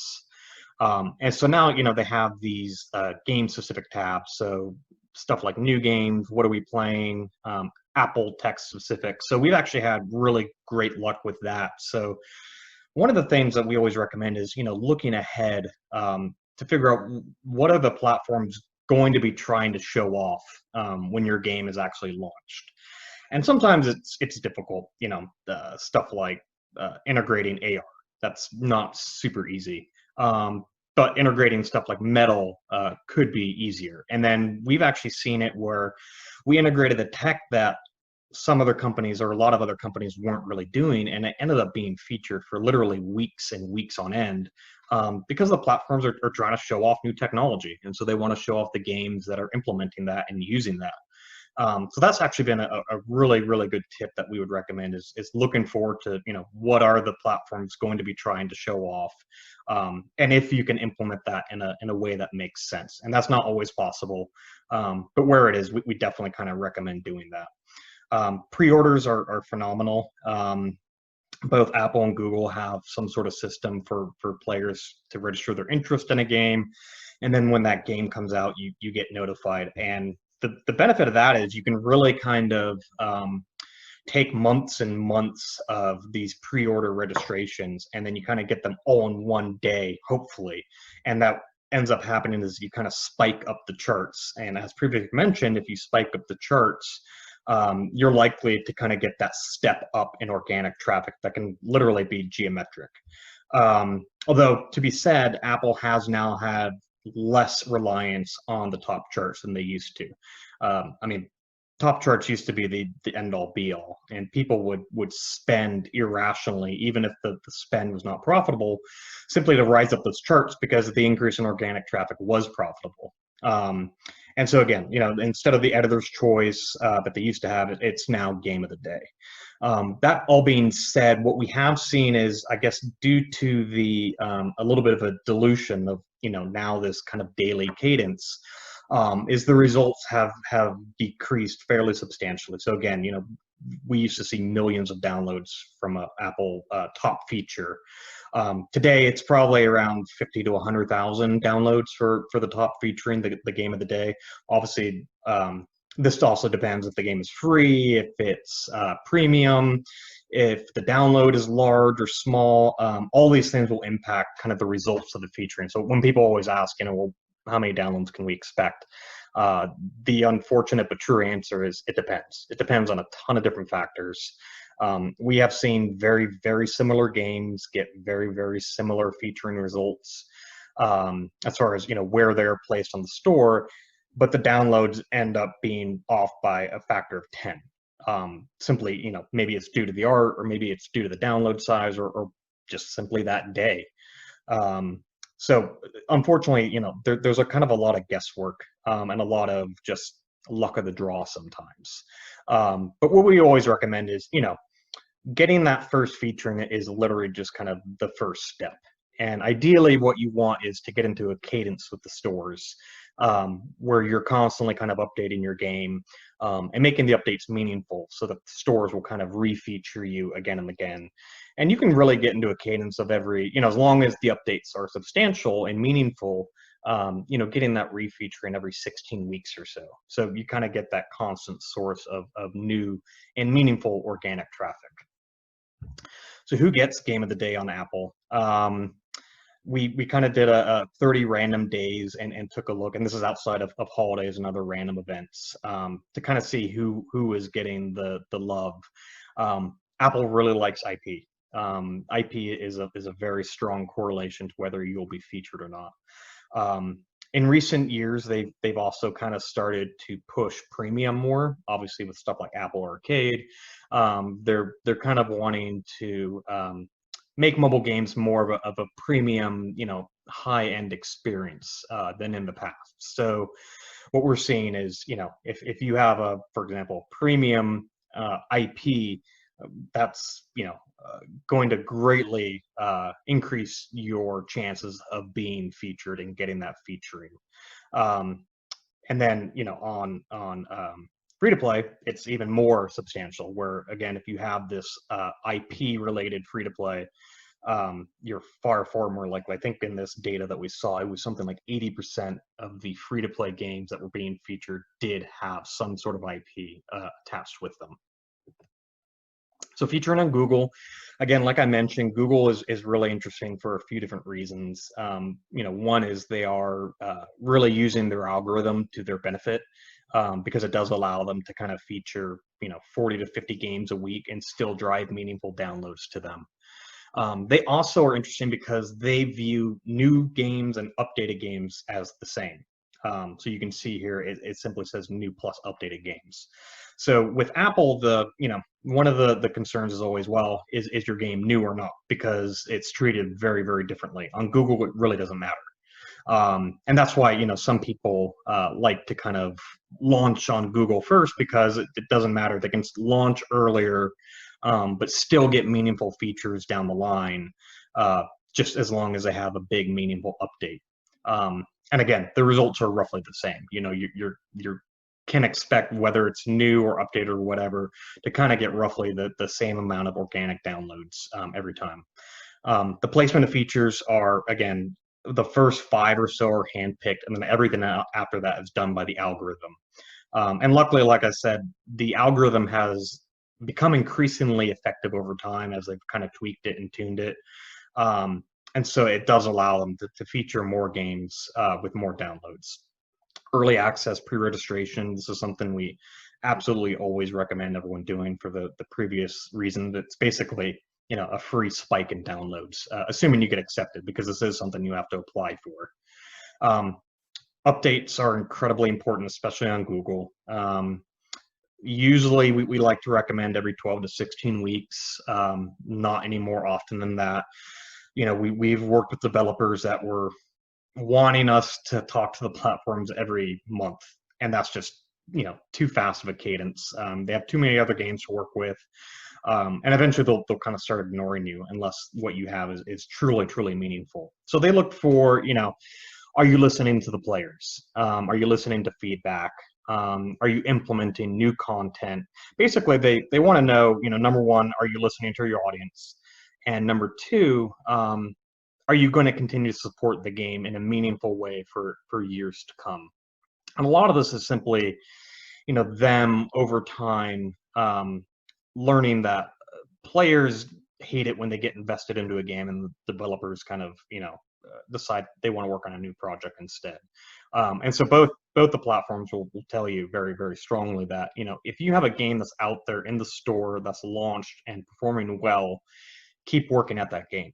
Don't just go off and try to make a new game from scratch, because it's really hard. And I think a lot of times what we see is we see developers that had early success, or their first game was successful, thinking, oh, this is easy, I can do this again and again and again. And that's usually not the case. I mean, we've seen games that developers at the first game were huge hits, and then 4 or 5 tries later, they haven't really achieved that same level of success again. And so I think the lesson here to really kind of learn is that having a hit game is hard. It's really, really difficult. And if you have it, embrace that. Keep working at it, keep improving it. We have worked with games that, at launch, one game, for example, the LTV, I think at launch was like $1.50. Within a year, we have that LTV up to $8, and so that's almost a completely different game. Those metrics are monstrous increase, and it completely changes everything. Now you can really start to buy substantial amounts of traffic profitably, and it really changes the equation. And this developer that we're talking about actually at one point wanted to kind of leave that game and take their lessons and learnings and make a new game, and we had convinced them, no, let's keep working on this one. And it actually ended up working very, very well, and it grew into a substantial, well-known game, where they had wanted to kind of go off and do something new. So here are kind of some of the similarities and differences. Again, with Apple, it's way more heavily curated, while with Google, it's more curated with algorithms. Apple is heavy emphasis on story and art, kind of, those unique gameplay experiences. Google is much more metrics driven. That being said, Apple has started to verify that the games are actually going to make money. So both platforms will usually ask for a lot of the similar metrics. So stuff like, retention and LTV and ARPDAU and all that fun stuff, conversion rate. It's just a matter of, how much emphasis and importance they put on that. The Apple editorial team is way smaller than Google's. They kind of like it that way. They kind of like to keep that exclusivity, that if you're dealing directly with the team, it's something to be kind of treasured. While with Google, they have a much larger, more kind of spread around the world team. Apple's has a much heavier emphasis on premium, while Google's more free to play. Apple's much more heavily skewed towards new games, while Google kind of looks at new games and substantial updates as being roughly the same. With Apple now, this is a huge change from even the past few years, you're going to get less downloads, but those downloads are going to monetize better. And Google's the exact opposite. You're also going to kind of get a little bit more downloads now, and a little bit less monetization. But these are kind of also always kind of changing. And so with Apple, you're also going to see updates based on the new features that you have added to the game. With Google, they really like to see the metric improvements. That's pretty much the number one way to get an update features, to show that you have these gains and metrics over time. Apple, they do these daily updates to the store, while Google still tries to do kind of a weekly cadence. So what are the platforms looking for? And keep in mind, this is something we always try to express, is that the platforms are absolutely inundated. I mean, they look at probably 1,000 games a week, and so their job is difficult. Each rep probably has to look at a couple hundred games every single week, and so the games are graded, and the stores kind of use a semi-similar grading method. It's just how they weight various things is a little bit differently, but they kind of look at a lot of the same things. So obviously gameplay quality is number one. Number two is uniqueness. So we always recommend, when you're talking to the stores, really stressing how you are different, unique, and better than the competition. Another thing that we had mentioned is that platform tech. So what do you have that's kind of specific to the platform, that they might be trying to show off? That all kind of helps build your case. And again, over time, the weights will be different. So if Apple is unveiling some new grand tech, and you have that, it's going to be weighted much differently than maybe a year down the line. So those things kind of change constantly, and it's all behind the scenes. So we can just kind of make rough guesses as far as how important is this or how important is that. Marketing plan. They want to know that the game can survive on its own and thrive on its own. And really, the way they always say is, like, look at featuring as just being icing on the cake. It shouldn't be your entire marketing go-to-market plan. And then what does your roadmap look like? So again, they want to stress that you are going to continue working on this game, continue improving it, and you have a vision for at least 6 months out of what you're going to do, how you're going to improve it, and just make it better. And again, the factors, the importance of them are changing all the time. So it's just try to ask yourself, when you're launching your game, what do you think the platforms are going to be trying to show off at that point in time? So how does this practice work? This is probably the number one source of confusion that we get. We have people all the time that ask us, hey, we have a game coming out next week, can we get it featured? Usually the answer is absolutely not. This is a fairly long process. We generally recommend at least 12 weeks before your proposed launch date to have a pitch in with the app stores. So, a high level pitch, a few slides, and a sizzle trailer is perfect. And that's usually what we recommend.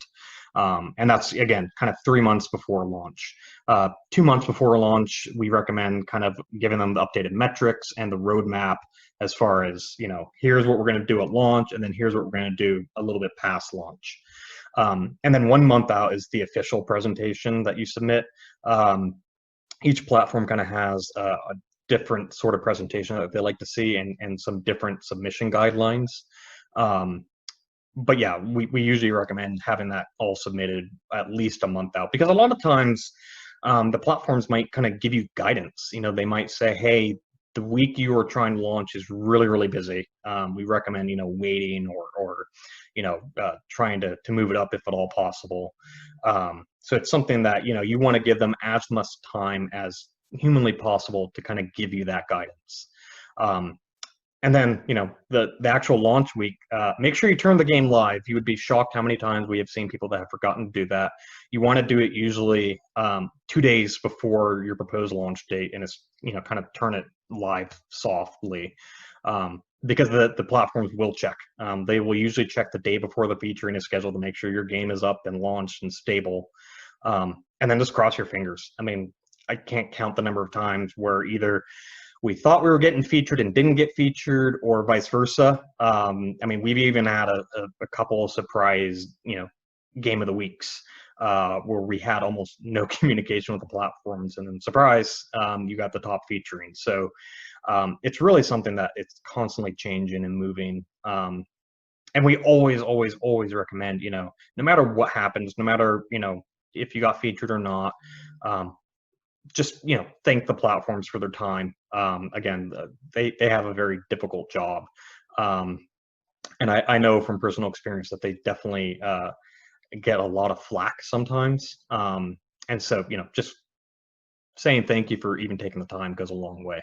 And then 12 weeks or so past the launch date, that's when we usually recommend starting to pitch for an update feature. So again, you want to kind of show, what have you worked on? What have you improved? What metrics have changed? What player feedback have you been listening to? All that sort of stuff. So what to submit? And this is something, I've done probably 100 times. So I hope I have everything. I kind of went over our submission documents and tried to make sure, okay, do we have everything kind of encompassed here? So identifying information, your publisher name, your game title, your app ID, and whether it's free to play or not.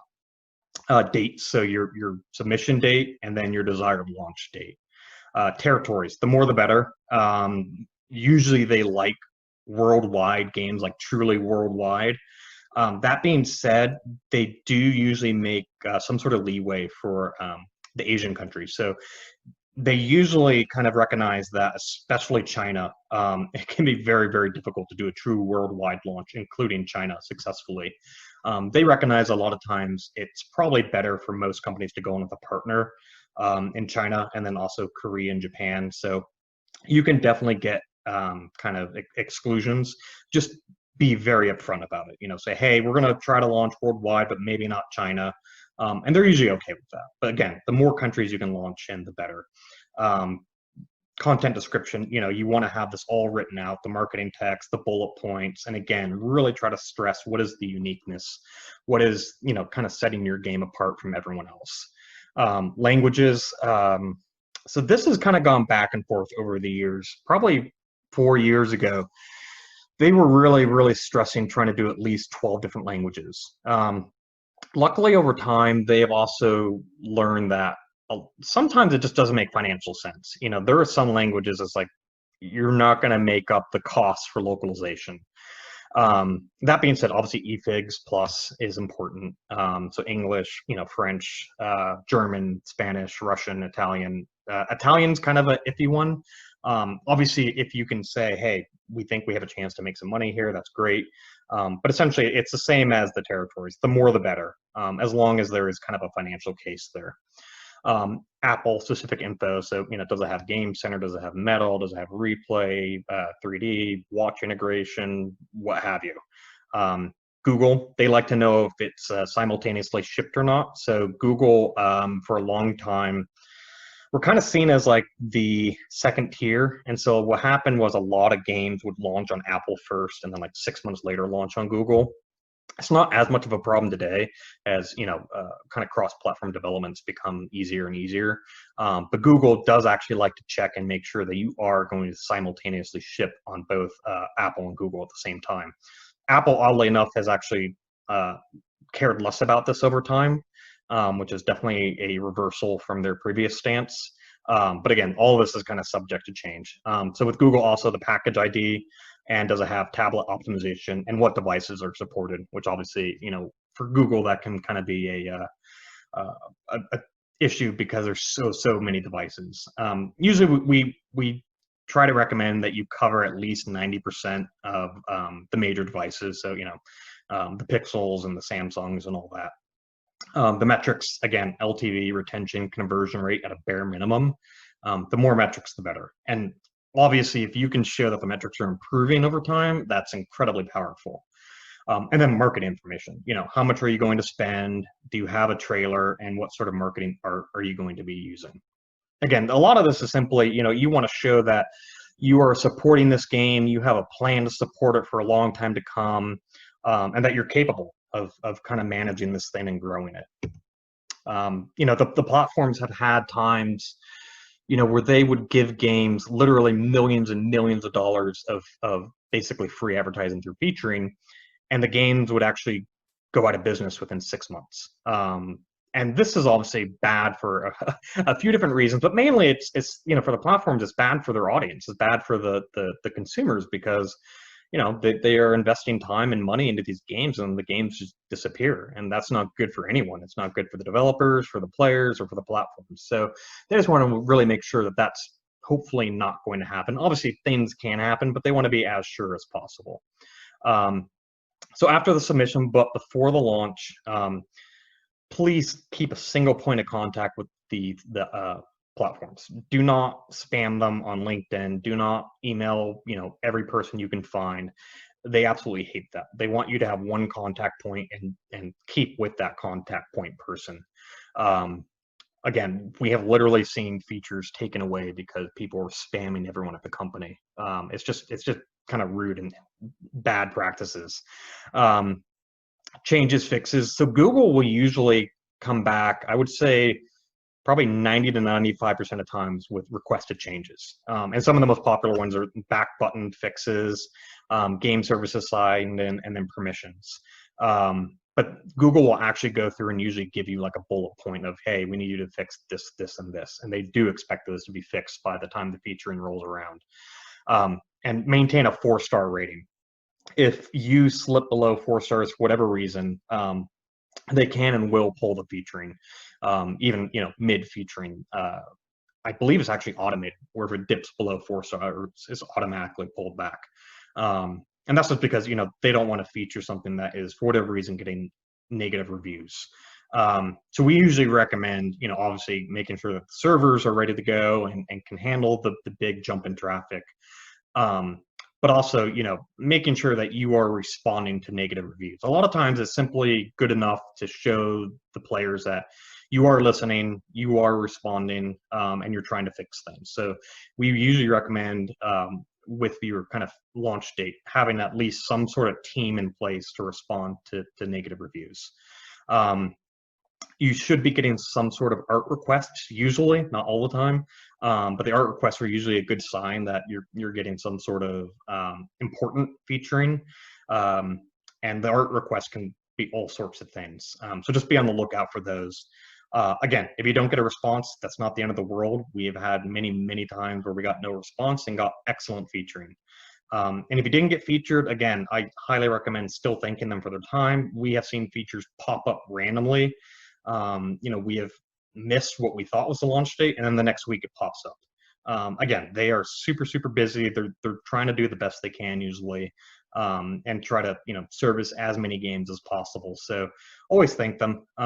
It can really do no harm, and in some cases it can actually help you get a featuring down the line. So during the feature launch time, expect the unexpected. We've seen everything happen. We've seen literal servers catch on fire. We've seen rampant cheating cause the star ratings to decline. Again, like I said, maintain your rating, maintain it over 4 stars. It's important for 2 reasons. First, under 4 stars, and they can and will automatically pull the featuring. And usually the lower your star rating, the more expensive user acquisition becomes.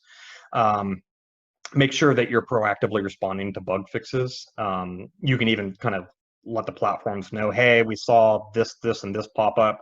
We're expecting to fix them by this date.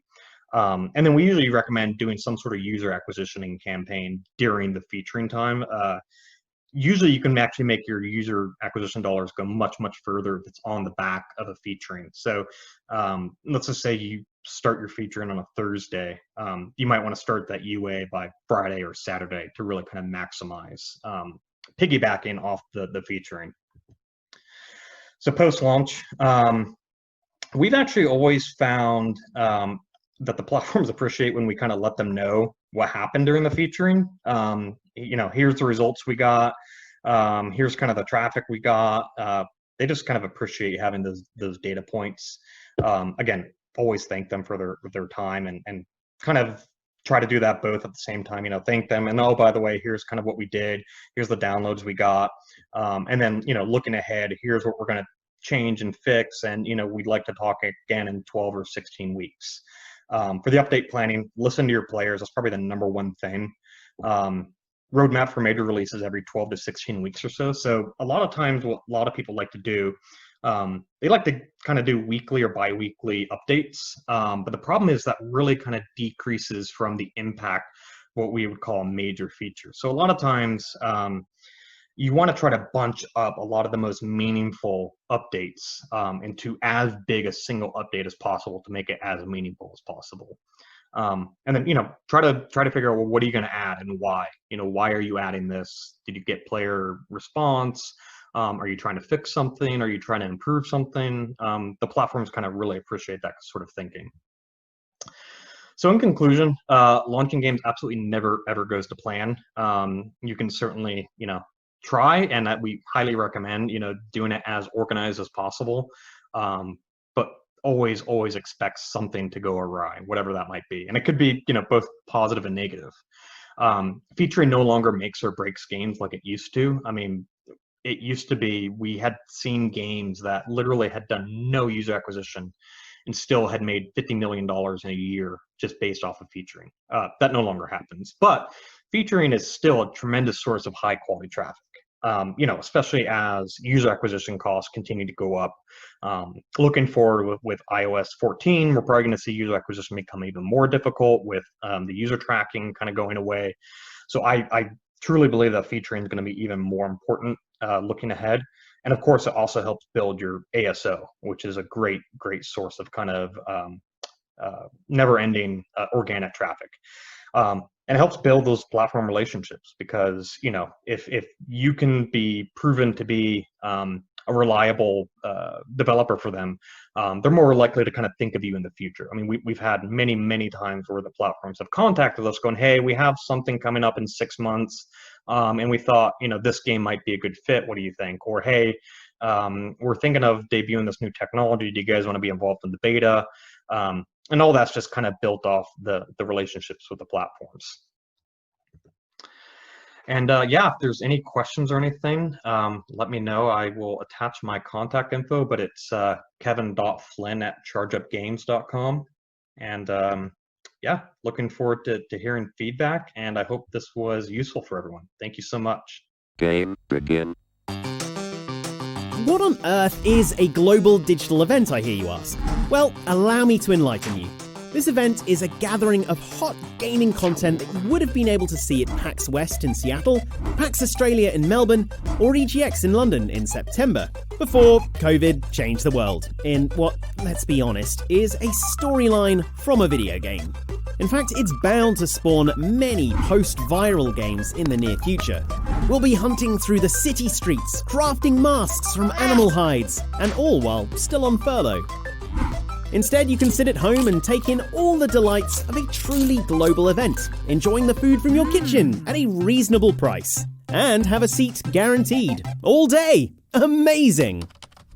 At this event, you'll be able to poke around over 200 booths on the show floor, and have a deep dive into some great curated content you might not have seen before. And it's all in one place, like a show. Just have a click around and discover stuff, then click further and discover more stuff. The show floor, or expo hall if you're speaking American, is just part of the event we're presenting. On top of the expo hall, we also offer you some of the highlights of any PAX or EGX show. Tons of brilliant panels. You'll be able to visit the site, paxegx.com, and navigate your way via the show floor to the massive schedule. It's like a Glastonbury festival of gaming, with massive headline acts and loads of interesting things to watch in the meantime. There will always be something great in there just for you. The Daily Wrap from Virgin Media, presented at 5:30 UK time each day. This will be brought to you by a mix of the brilliant teams at Outside Xbox and Outside Extra, Eurogamer, and Rock Paper Shotgun. They'll highlight the hotspots from the show day that's just happened and look forward to what's coming up next, all using boss-level broadband for gamers. Meet up on Discord. We all know that hanging out with your friends is a really important part of going to an event. Meeting people you already know, making new friends, and hanging out. The Left Field Collection is a must-see for attendees looking for the new, unique, and challenging works going on in games. This is a platform for titles and projects that like to do things a little differently, and promises to always have something interesting to check out. With over 100 indie titles at this year's show, there's going to be tons to discover. There are loads of other features, including speedrunning, cosplay, some interesting limited edition retail opportunities, and board games, with loads of videos from our partners at Dicebreaker. Exclusive event merch! What with this being the first time we've done a standalone digital event, this merch will be very limited edition. Show off to your friends with a fetching new hat at a distance of 2 meters or greater, or grab something special for a loved one or hated enemy. The shop's live now, and you can find it on this site or by searching for the EGX store. And if it's PAX merch you're after, you can search for that too. That's a taste of what to look out for while you're strolling around the digital show floor. There's loads of hot gaming content to come over the next few days. Some of it's live now, and some will be going live later, so be sure to check out all the booths to find out more. Oh, and don't worry if you miss a panel. Everything is going to be uploaded soon after to the EGX YouTube channel. But, you know, always better to see it first, right? In the meantime, here are some of the things to keep an eye on.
Hello everyone.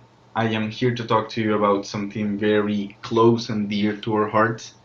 And first of all, I'm Carlos Rocha. I'm the CEO and founder of Dreams Incorporated. I'm one of the co-founders of Sick Games, and I'm here to talk to you about a wonderful game published by Modus Games. First, I'm going to talk about Sick, which is a wonderful, merry band of pirates that we really enjoy making really weird and unique games We started with the original prototype for this game that I'm about to talk, and are the current directors of the game. It's composed of Sebastián, Yadir, Carlos, and Camilo. I am Carlos, so one of them, it's me.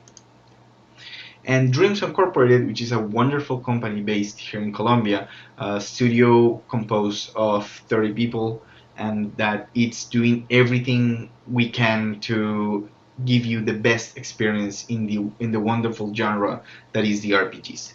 So this is the people that are making the wonderful game that hopefully a lot of you will enjoy. But we really hope that you can also learn from this conference about everything that we are trying to achieve with the game.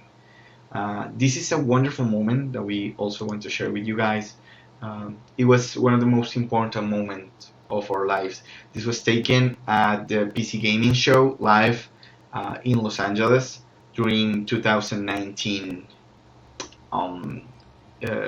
E3. It's Electronic Entertainment Expo, and this is the moment when our game was revealed to the world. We were absolutely stunned by the reception of the audience. We were really, really happy that people were liking so much what we were creating, and that with just the trailer, people were excited to see what else we could come up with. So this was a really unique concept. We were really worried at the beginning that people would actually understand what we're creating, but we were pretty sure that the art style was something that people would like, would enjoy, so that was really great. And but the reception caught us by surprise. This was done during a few moments. We were global trending in Twitter. We were talked about by tons of people who were watching the PC Gaming Show. So you can actually watch the trailer still right now, and it is absolutely wonderful. It has more than 300,000 views on the Switch official YouTube channel. So we're thrilled to have that be so well received by everyone. We were also amazed that during that E3 we got a lot of very important awards given to us by a lot of different media outlets. So a lot of people that played nominated us for a lot of awards, and we won a bunch of those. And even before that, during 2018, when we were just showing the prototype, a lot of people were extremely happy with that initial prototype. So we won 8 awards. We were nominated for 8 awards, and we won 5 of them. We were really, really excited about that incredible reception the game has gotten even since its conception. So it's not only that, but there were a lot of articles, not only from here, from the United States, where you're probably watching this, or from the UK, but also from Japan, not only the West, but also the East. We were featured in Famitsu, in IGN Japan. So we're extremely happy that people were receiving this so well, from Variety, from The Verge, from so many interesting and wonderful media outlets that were covering the game, that were doing articles. It was just not announcing the game, but they were also highlighting how original it was, how wonderful the art was, and we were just thrilled to see so many people being so receptive about what we had created. And this year, where we actually revealed another trailer with more information about the game, with a lot more to show you of what we have created, we saw that in this wonderful magazine called Tactics, where they analyze a lot of the PR results and the presence in different media. We were in June. We had the strongest PR presence with the game, with Chris Sales. So we were really amazed by that. So also it seems a lot of people in Spain really like the game. We were featured in more than we were featured in 18 front pages, and we were really, really happy to be also had a really nice coverage by lots of magazines, among them Game Informer, who was one of the first magazines that I ever read.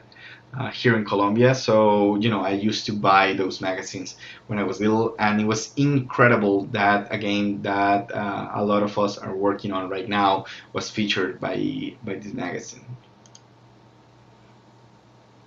Not only that, but we have a wonderful set of art pieces made by the most amazing fans you could ever dream of. It's wonderful to have our Discord channel and see so many people constantly supporting the game, constantly talking about what they think the game is going to be about. I mean, there is some base, of course, because there's a demo already out there, but they're also super excited about what's to come, what characters we show, and everything that we slowly start showing the audience. So it's wonderful to see the art that they are creating constantly. This is just a little sample. There is so much out there, and we are so happy to see that people trying to emulate what we are doing. So, and this is where we actually get to the core of the presentation. I'm here to talk to you about this game, this incredible game. That it's the most ambitious project that we've ever set our careers onto, and which is Chris Tales, an endemic fantasy from Colombia. You're probably wondering a little bit about the title, but we'll get to that a little bit later. So in Chris Tales, something really important is that we have a philosophy within the game, which is learn from the past, act in the present, and create your future. So this is how we think about the game from very different angles. So when we think about the art, we have to think about it from these three perspectives, from these three timelines that you can constantly see in real time at the same time on the screen. So it's a little bit complicated, I know, and it was also complicated to explain to the team at the beginning. The team didn't want to work on this game because it sounded very, very strange. But the original idea was to come up with a screen that could display past, present, and future at the same time. So you can actually see what the very first prototype looked like. That's what you see on top. And that was just, very just simple doodles and some placeholder art from different games. Also, there was this perspective that made it look, I mean, it was 2D because that is our specialty, but it was in a 3D world. So that was really interesting to see how we could accomplish that. So by having that initial concept, it was just a seed. We didn't know actually that it was going to be an RPG. We just wanted to create a unique type of gameplay and a unique type of art style. So we didn't think of any limitation right now. We just let the creativity flow. We just let to our imaginations tell us, okay, what can we do with all of this? And we tried different stuff, of course, but this initial prototype was the one that when we saw it, when we played it, when we enjoyed it, it was definitely an incredible moment for us when we said, okay, this is something special. And here you can actually see how it's shown in the game. This is how you play the game at most times. When you see the crystals, as we call them, or just that division in the screen, can differentiate the past, the present, and the future. So in the right you have the past, in the center you have the present, and to the right you have the future. That triangle, it's the base of the gameplay in the game. You can also see that in the combat, but we're gonna see that a little bit later. You can see how, for instance, there's a little puzzle that you can find here, and you can see how in the part down, close to the gate, there's a lock. So that lock is busted in the present, so you cannot actually open it. Even if you do have the key, there's since it's busted, you cannot use it. And in the future, it's gonna be even more rusted, so you won't be able to use it either. The interesting part of this is that the little frog that accompanies you, he's called Matthias, he can go into the past, use the key to open that lock, so that lock will be open in the past, and in the present, since it was opened in the past, it will be still open. so you can go through the gate and solve that little puzzle. But you can see that it not only affects those types of objects, but everything around you, right? And now we can see how we gave the next step, because this so far was a little puzzle and adventure game, which was interesting, but we really wanted to have a take on a genre that we really love, that we really enjoy. So we wanted to tackle a genre that we felt very close to our hearts, a very familiar genre. So we came up with this concept of splitting the screen in three in an RPG battle. So you remember that turn-based RPGs are basically you stay, your characters stay at a single spot, and you attack your enemies in usually another side of the screen. But there's usually these pincer attacks where they attack you from both sides. So we thought, what happens if you constantly are attacked by both sides, and you can send these enemies into the past or into the future with that same concept of the triangle.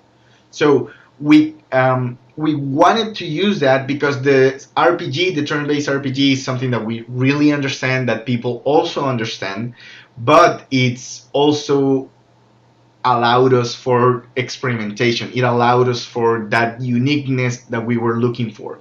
So in this case, we could tackle a market of both the nostalgic, that were thinking about the RPGs of old, and also the people that wanted innovation, that wanted something new from mechanics. So fortunately, a lot of RPGs have come out recently. So you can, even a few years ago with games like Bravely Default, but more recently with games like Octopath Traveler or with Persona 5, which have been so popular on the mainstream audience. We were very fortunate that the RPG it's very, very on top of people's minds right now. And as I mentioned before, you can have these little puzzles in which you have to see the different timelines, and you have to see how you can actually tackle them to solve these puzzles. And not only that, but during the adventure itself, you could influentiate people by talking to them or by acting up. Remember, learn from the past, act in the present, create your future. By acting in the present, we can actually make decisions and talk to people to make them change their own futures. So you can tell people, hey, this would be, you shouldn't do this, you should clean up the lake. This is a very, very simple example of the very first prototype that we had. But in the beginning, we had this concept that was very easy to communicate. It was that in the future, the lake was polluted. So when you talk to the people in the present, they were kids and they were just throwing garbage at the river. So when you talk to them and convince them that that wasn't the best approach, in the future you could see that it completely changed the color of the lake. So a change in color was really easy to do. That's why we decided to come up with that idea, to actually make it clear for publishers and for other allies that we were showing the game, that initial prototype, what we could accomplish with the different decision system and the outcomes. And talking about systems, we have had to design a lot of systems for both the NPCs, the enemies, the different types of characters that you will find in the game.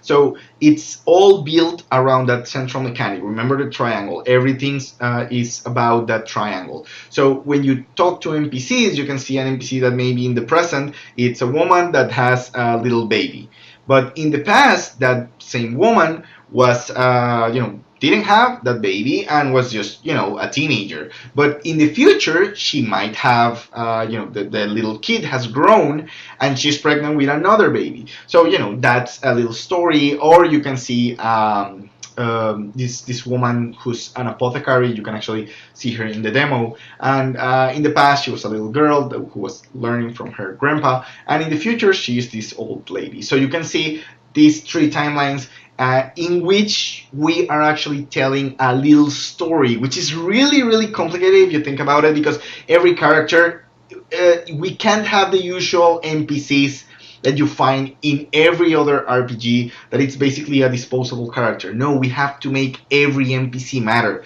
So every character has to tell this little story like it was a comic, like a very short comic that tells a little story. And it's even worse when we have to make it so that they can change that future.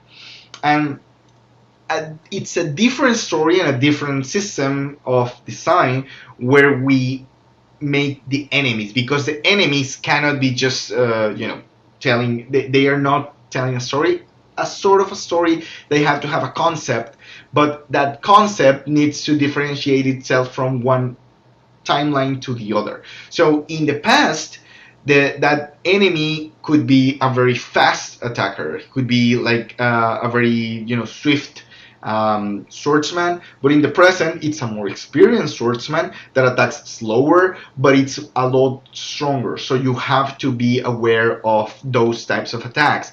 And in the future, he might not have a sword at all. He might have become a wizard. So by becoming a wizard, he can actually hurt you in very different ways that the past and the present version of that same enemy could do to you.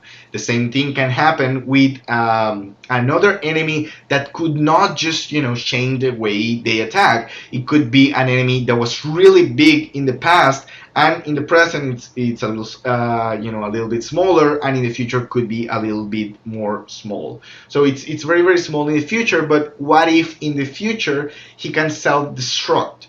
So by doing a kamikaze attack, you don't want an enemy in the future to be there, right? So you can send that enemy into the present or into the past, and it will be easier, and you won't get a chance of then self-destroying themselves and hurting you in the process. So it's not exactly about telling a story. I mean, they have to have a central concept like the slimes or like these bird-like knights, but they have to be different enough to work as three separate enemies.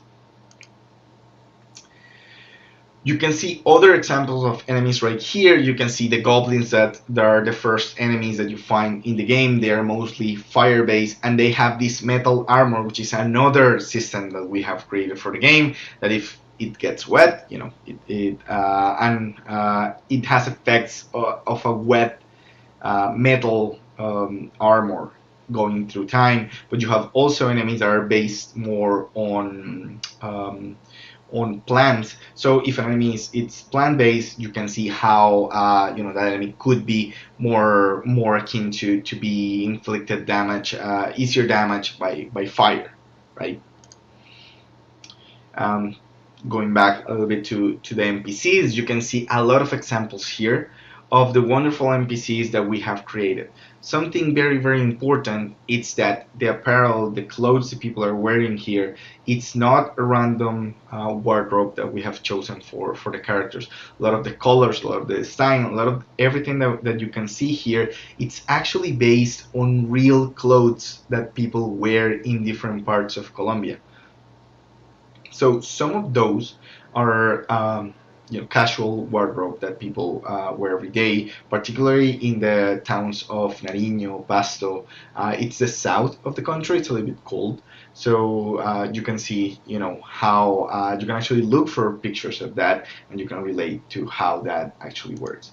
And other types of systems is that we not only have to tell that story in one particular type of scenario, but we can even leave that person completely out of one of the timelines, and that also tells you something. It could be something as they are not there, so they could have died. So that is something important that we also allow in this game, for it to tell a story without even telling a word exactly. And with the enemies, as I told you before, you not only have the ability to see them in 3 timelines, but you can also send them from one timeline to the other. So in the combat, you appear at the beginning with just a blank screen that has no division of the triangle. But if you use the crystals, the power of the main protagonist, you can send those enemies into the past or into the future. So that is the structure of the 3 times that each enemy have. And we not only limit ourselves by how that basic structure works, but it should guide us. But for instance, here is a different type of enemy that has different futures and different pasts. So you can have an enemy that in one version of that enemy can turn into a little worm, and if you send that same cocoon into the future, could have been this really awesome and strong enemy. But same thing happens if you send that enemy in a different version of that same enemy, because you can differentiate the cocoon, into the past, and it becomes this really strong worm that can eat you and actually take a party member out of the combat for a while. But if you send that version of that same enemy into the future, it could become this little butterfly, right? Here we have a lot of concept art that we created for the game. It's they were the original concept of how we imagined the type of enemy that we could create for this game. It's all about evolution. It's all about change through time that inspired us. Same thing happened with the characters. These are not exactly how the characters ended up. It's a little bit of a mix of both. But at the beginning, we thought of different timelines for the character, like different versions of time for them. But currently, we only have like one version of the characters during the whole experience. But that didn't stop us from experimenting with different type of clothes for them, for different type of attacks. And most importantly, it allowed us for experimenting with ideas that we have for characters, because we really wanted something different. We really wanted something unique that could talk to the audience, but could also talk to us, what type of game we wanted to create, what type of game we wanted to show. And because we had a very particular premise with the art, and is that we wanted to do it frame by frame. We wanted the animation to be done in a very old school style, in a very traditional way. So we are doing that frame by frame. It's a little bit of a combination with some very little structure with bones, but it's mostly done adjusting every frame. So that takes a long time for artists. So we really have to think about what is it that we want to do, what we want to communicate with each enemy, with each character that we're creating. But those are not only the systems that we have created. We have also created systems for the status elements. So the status elements not only you only have the usual poison status element or the burn status element, but in Crystales we created this delta status element, and it's based on a lot of different variation that we have seen of these in other games. So for instance, Super Mario RPG, which is one of our greatest inspirations, you gradually lose HP with a poison, which is the usual one, but there was one other type of status element that we thought was absolutely wonderful, which was the mushroom. So with the mushroom, you couldn't do anything. You turn into a mushroom first. So graphically, it was very telling. But aside of that, of not doing anything, you gained health each turn. So each turn you couldn't do anything, but you regain health. And that is wonderful, because that is part of how the Mario world works. That was something that we thought was brilliant. And there was even other type, very specific status elements that only worked for the mechanics that the game had. So we had, for instance, another game like Bravely Default that has status elements that prevent you from using the Brave or the default systems, which are intrinsical to the game. So it was a really strong limitation that we wanted to present to our players. Something that was unique to us. And it's only, let's take the powers that we give you, right? We wanted you to use them on the enemies as well. It's not only things that affect you, but things that you can inflict on enemies. So in this case, we have an enemy that has this really strong shield, right? So the Volcano Sisters have this really big shield that protects them from a lot of the harm. So if we get them wet by throwing a water spell, and remember they have a metal armor and a metal shield, if we send them into the future, that turns into rust, and with rust their defense weakens. So with that we have created the time tricks, and with time tricks, which are consequences of what happens when you use something and pass it through the passage of time, you get a different result that you couldn't just get from, oh, let's apply rust. No, it's something that only happens when you make it go through a delta of time. And that happens not only with the status elements, but that is the same inspiration for systems with the skills that each player has. So they have to have synergy. They have to interact with each other. So their mechanics have to interact with time as well.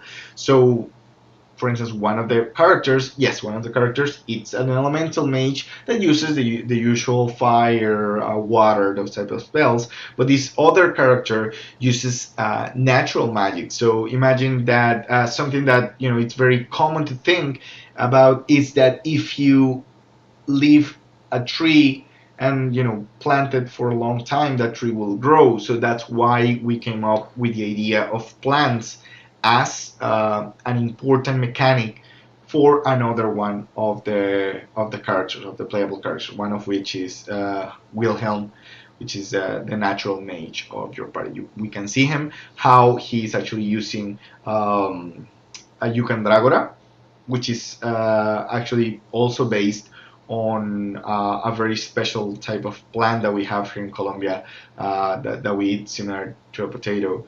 It's a sort of vegetable, and when we send that little Eucandra to the future, we can see how it grows, explodes, and creates a bigger effect that affects all of the enemies in that side of the screen. That is also a time trick, of course. But now we're going to touch on a very special subject that it's very important for us to tell the world, and it is the endemic fantasy. So the endemic fantasy, it's not a particular subject that we touch within the game in an explicit way. It's something intrinsic that is being told through the story, through the characters, through the clothes, through everything that you see in the game. So you see buildings in the game that seem to come out of a fantasy world, but this same fantasy world was actually inspired by real places in Colombia. You can see there, for instance, the Lajas Cathedral, which is a very important cathedral for us here in Colombia, and that became the inspiration for the first cathedral in the game. But there are other cathedrals that are also used for inspiration for places in the game.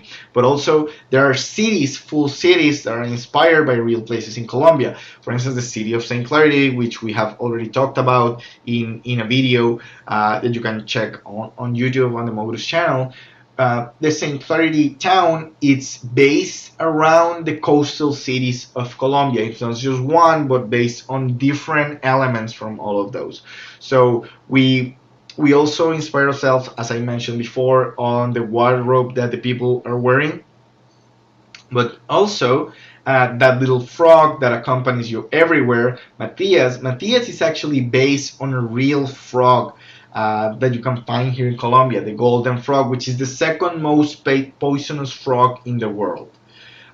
So, he looks cute, but just don't lick it.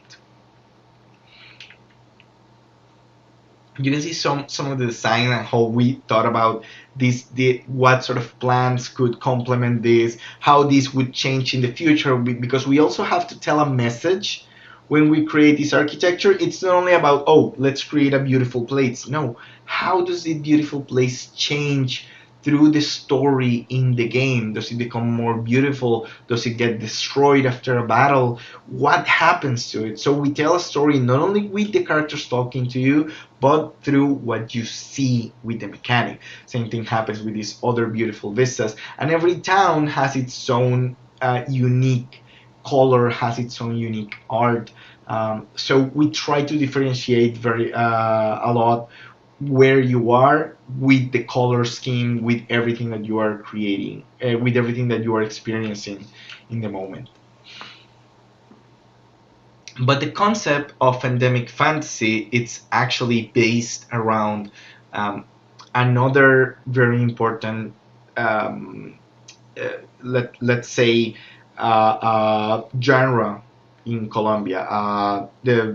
In the world, but basically very important for Colombians, which is the magical realism.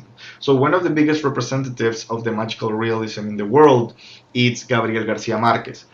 Gabo, as we call him, it's a writer who won the Nobel Prize. In his book 100 Years of Solitude, Gabo was trying to portray a real world that actually had a lot of magical elements, but these magical elements seem like they were an everyday thing, something that happened, in our everyday lives. So that's why we came up with this idea, because we wanted a fantasy world. We couldn't do the same thing that he was doing, at least not with this game. So we wanted to reverse it. So what we are doing, it's taking these normal elements, taking these usual and very everyday life concepts and turning them into a fantasy. We make them part of this fantasy world. Of course, it's not the first time this is being done. This is inspired by great games that have done something similar in the past. We just like to put a nice a nice tag to it, a nice way to call it. So the endemic fantasy, it's not only shown when we use Matthias, the little frog, in the game, but it's also used when we have the item called coffee that actually heals you from being stunned or from being asleep. So these are elements that not only permeate the aesthetics, but also the mechanics of how the world works in Chris Tales. Another thing that is really, really important for us is creating our future. So remember, that was part of the philosophy of the game. But by doing that, we don't only mean that we want to create a future of us just making games forever.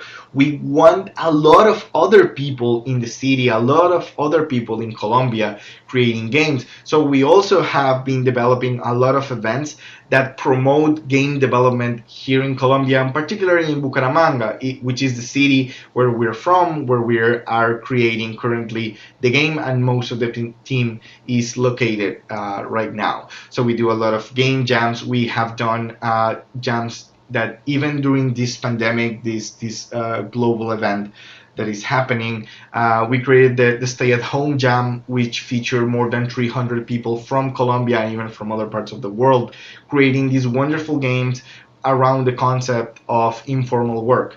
So there were these local themes that we wanted people to think about, that we wanted people to keep in mind while they were creating their own games. So we left enough time for them to think about them, to work on them. They had around a week to create this game, but everyone was working from home, but because we didn't want any issue with this thing about moving from one place to the next. This allowed for a ton of people to work on to participate in the jam, and there were more than 60 games out of this initiative. So we're really happy and really excited about the results of this, and we really want to continue doing these sort of events, this sort of participation from the people that want to create, of these aspiring developers or even seasoned developers that want to continue being inspired and continue creating these wonderful